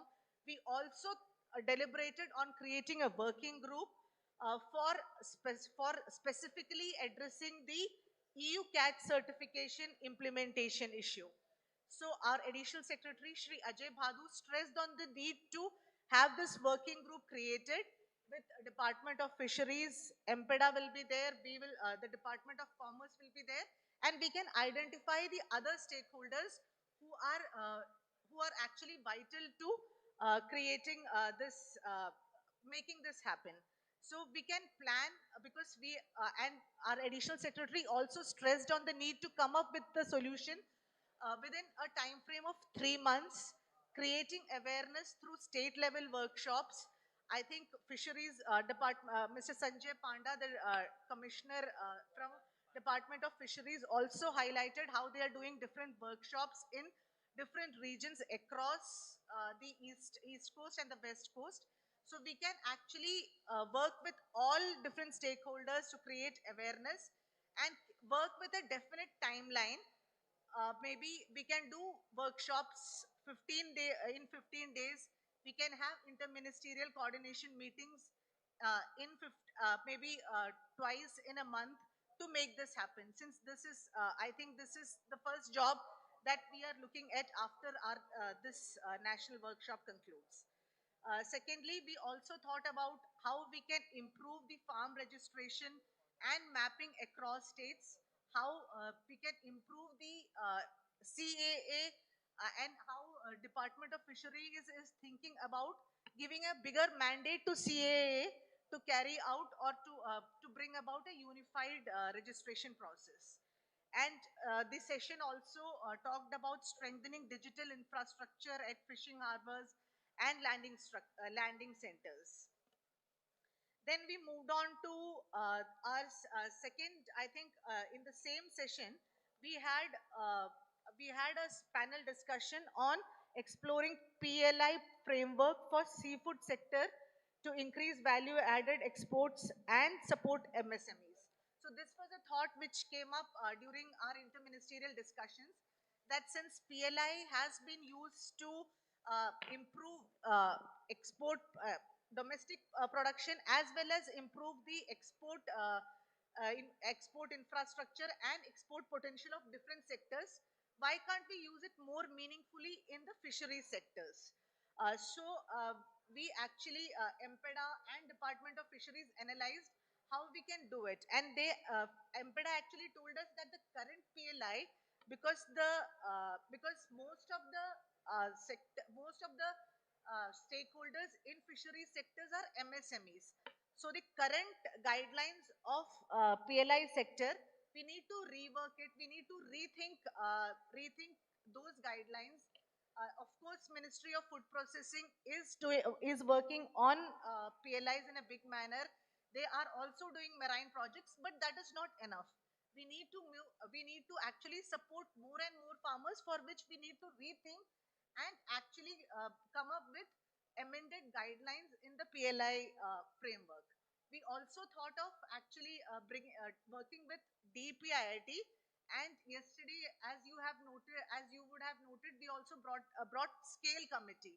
There is a scale committee in DPIIT which actually picks up sectors, like they picked up the toy sector, and they analyzed different toy sector.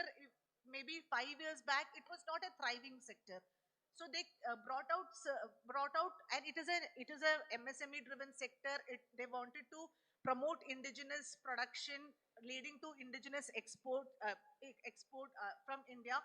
So they worked with the scale committee, brought out various strategies, and now that's a success story actually. The toy industry in India has thrived, the domestic production has thrived, the exports are increasing.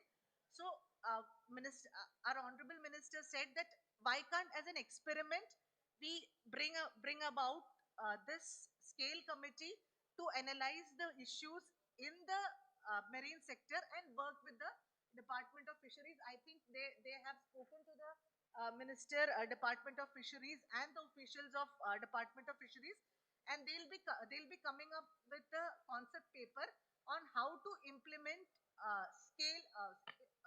the scale committee recommendations for, or how to formulate or the guidelines for scaling up production as well as exports in the marine sector also. So actually the PLI discussions on PLI also led us to think about various issues like how low capacity utilization of seafood processing units is a concern, and how we should look at relaxation of for imported raw materials. We also, the JS MOFPI also spoke about developing Indian food, Bharat food, as developing as part of developing or brand India in the food sector. And he also spoke about increasing assistance under branding from rupees 3 crore, 3 crore, and which the ministry is going to consider soon. They also spoke about PLI for processing ingredients, which I think we'll have to work with EPEDA as well as MOFPI, and also new PLI scheme for MSMEs in seafood processing scheme, that was actually a thought which came out of the session on PLI. Moving forward, we also had the second session, a second technical session on fisheries, which was moderated by Joint Secretary, Department of Fisheries, Shri Sagar Mehra, and ma'am who is joined as the new Joint Secretary in Fisheries, and also Behra ji, Jena ji. They were co-chairs of the technical session too. They actually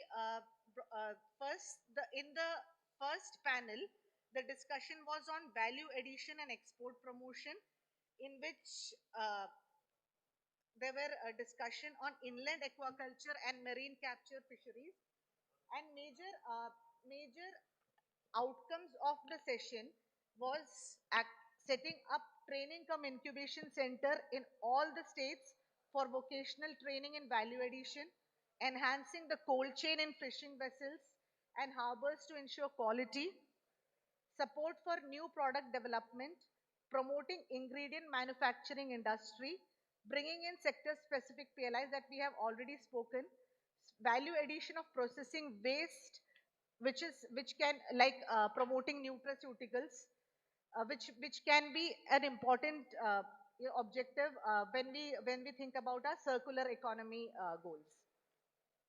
Then the next session, which was basically on the deep sea fishing, came out with major the thoughts which were presented in that session related to supporting tuna resources from Andaman Nicobar directly to markets in mainland and to Thailand, then enhancing the capacity of fishing fleet, proper product categorization and markets to handle enhanced catch of tuna, create fisher cooperatives, on-board trainings for fishers for harvesting deep sea resources, single window clearance system to enhance the trade from islands, and how we can actually market India Premium Tuna Mission to catch and export sashimi tuna from India. The final two sessions basically focused on how we can work on creating a national export mission for trout development and exports, which will overlook development of quality and traceability network, brand building of Himalayan rainbow trout, breeding and collection centers, and more skill development centers for high value ornamental fish to be established, restricting the import of ornamental fish that are successfully bred and propagated in India.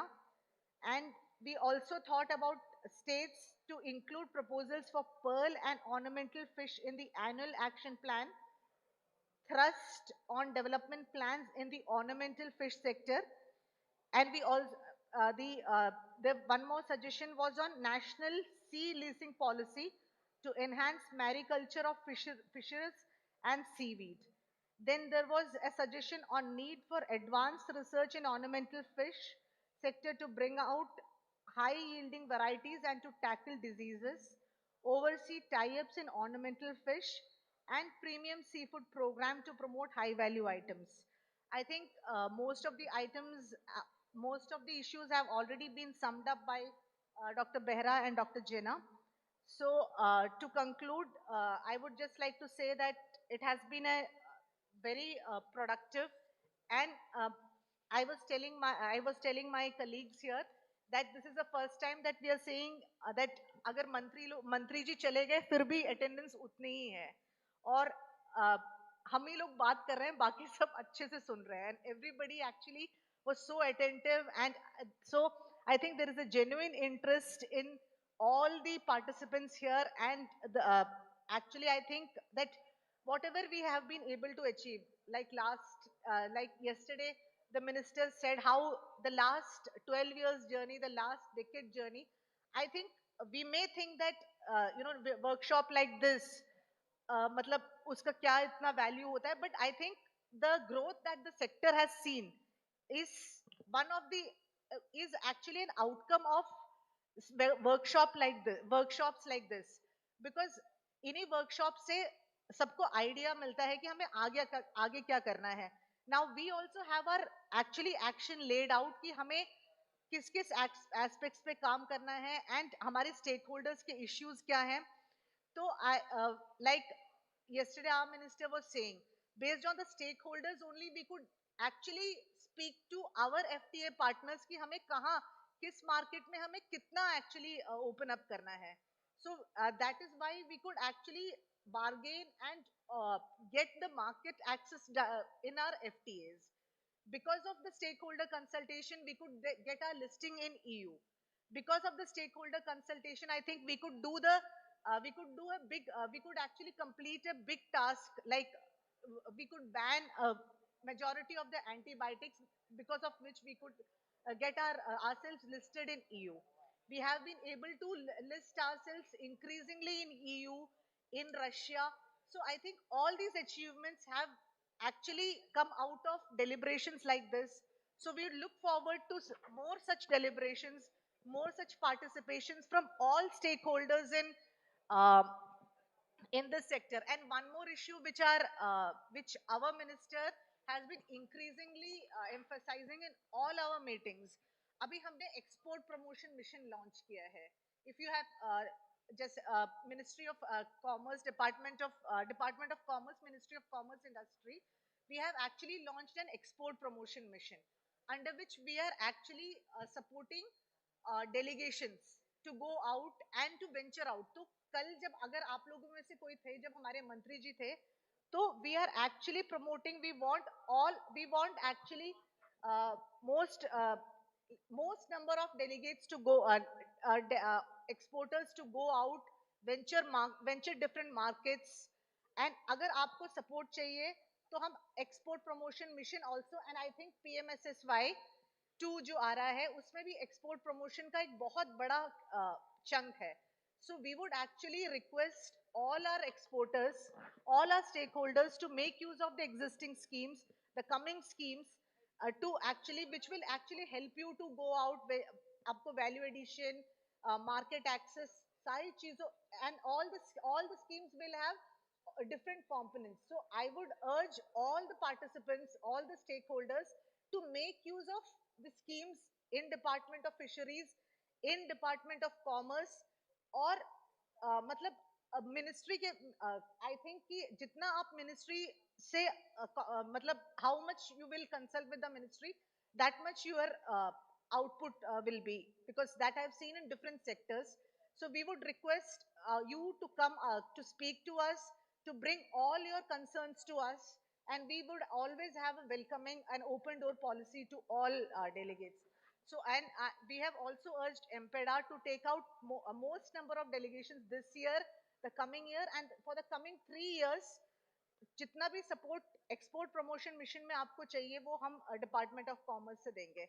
So with this, I feel that maybe our action is chalked out for the next coming years or next few months कि हमें क्या करना है, किस चीजों पे हमें focus करना है.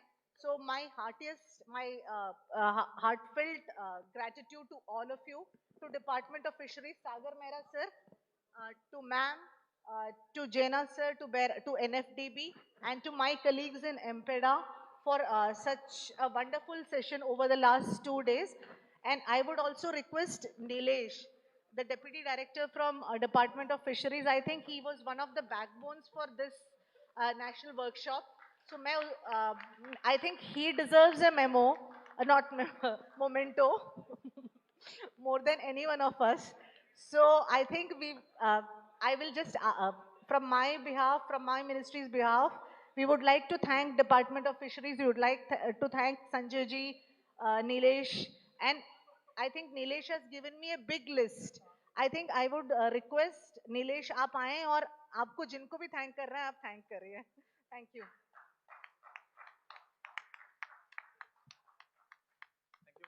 I will not take much time.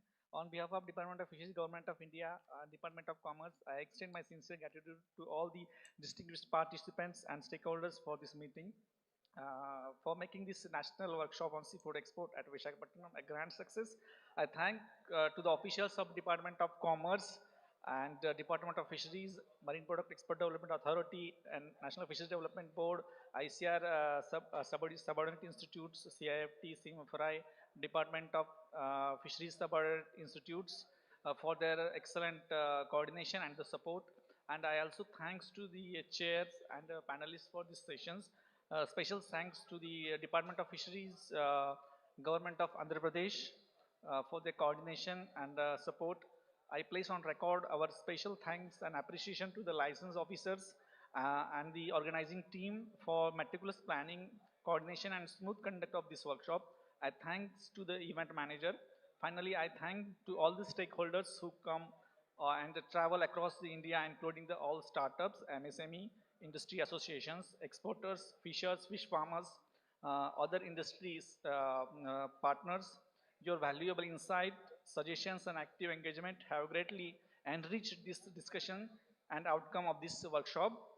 Thank you one and all for your support and commitment towards strengthening the India seafood ecosystem.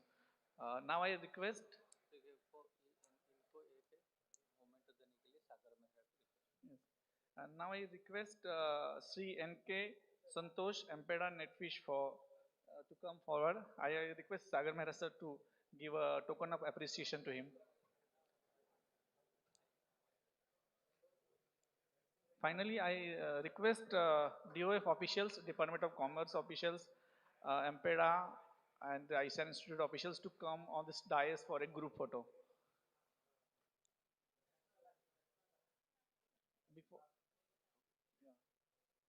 Now I request everyone to stand up for the national anthem.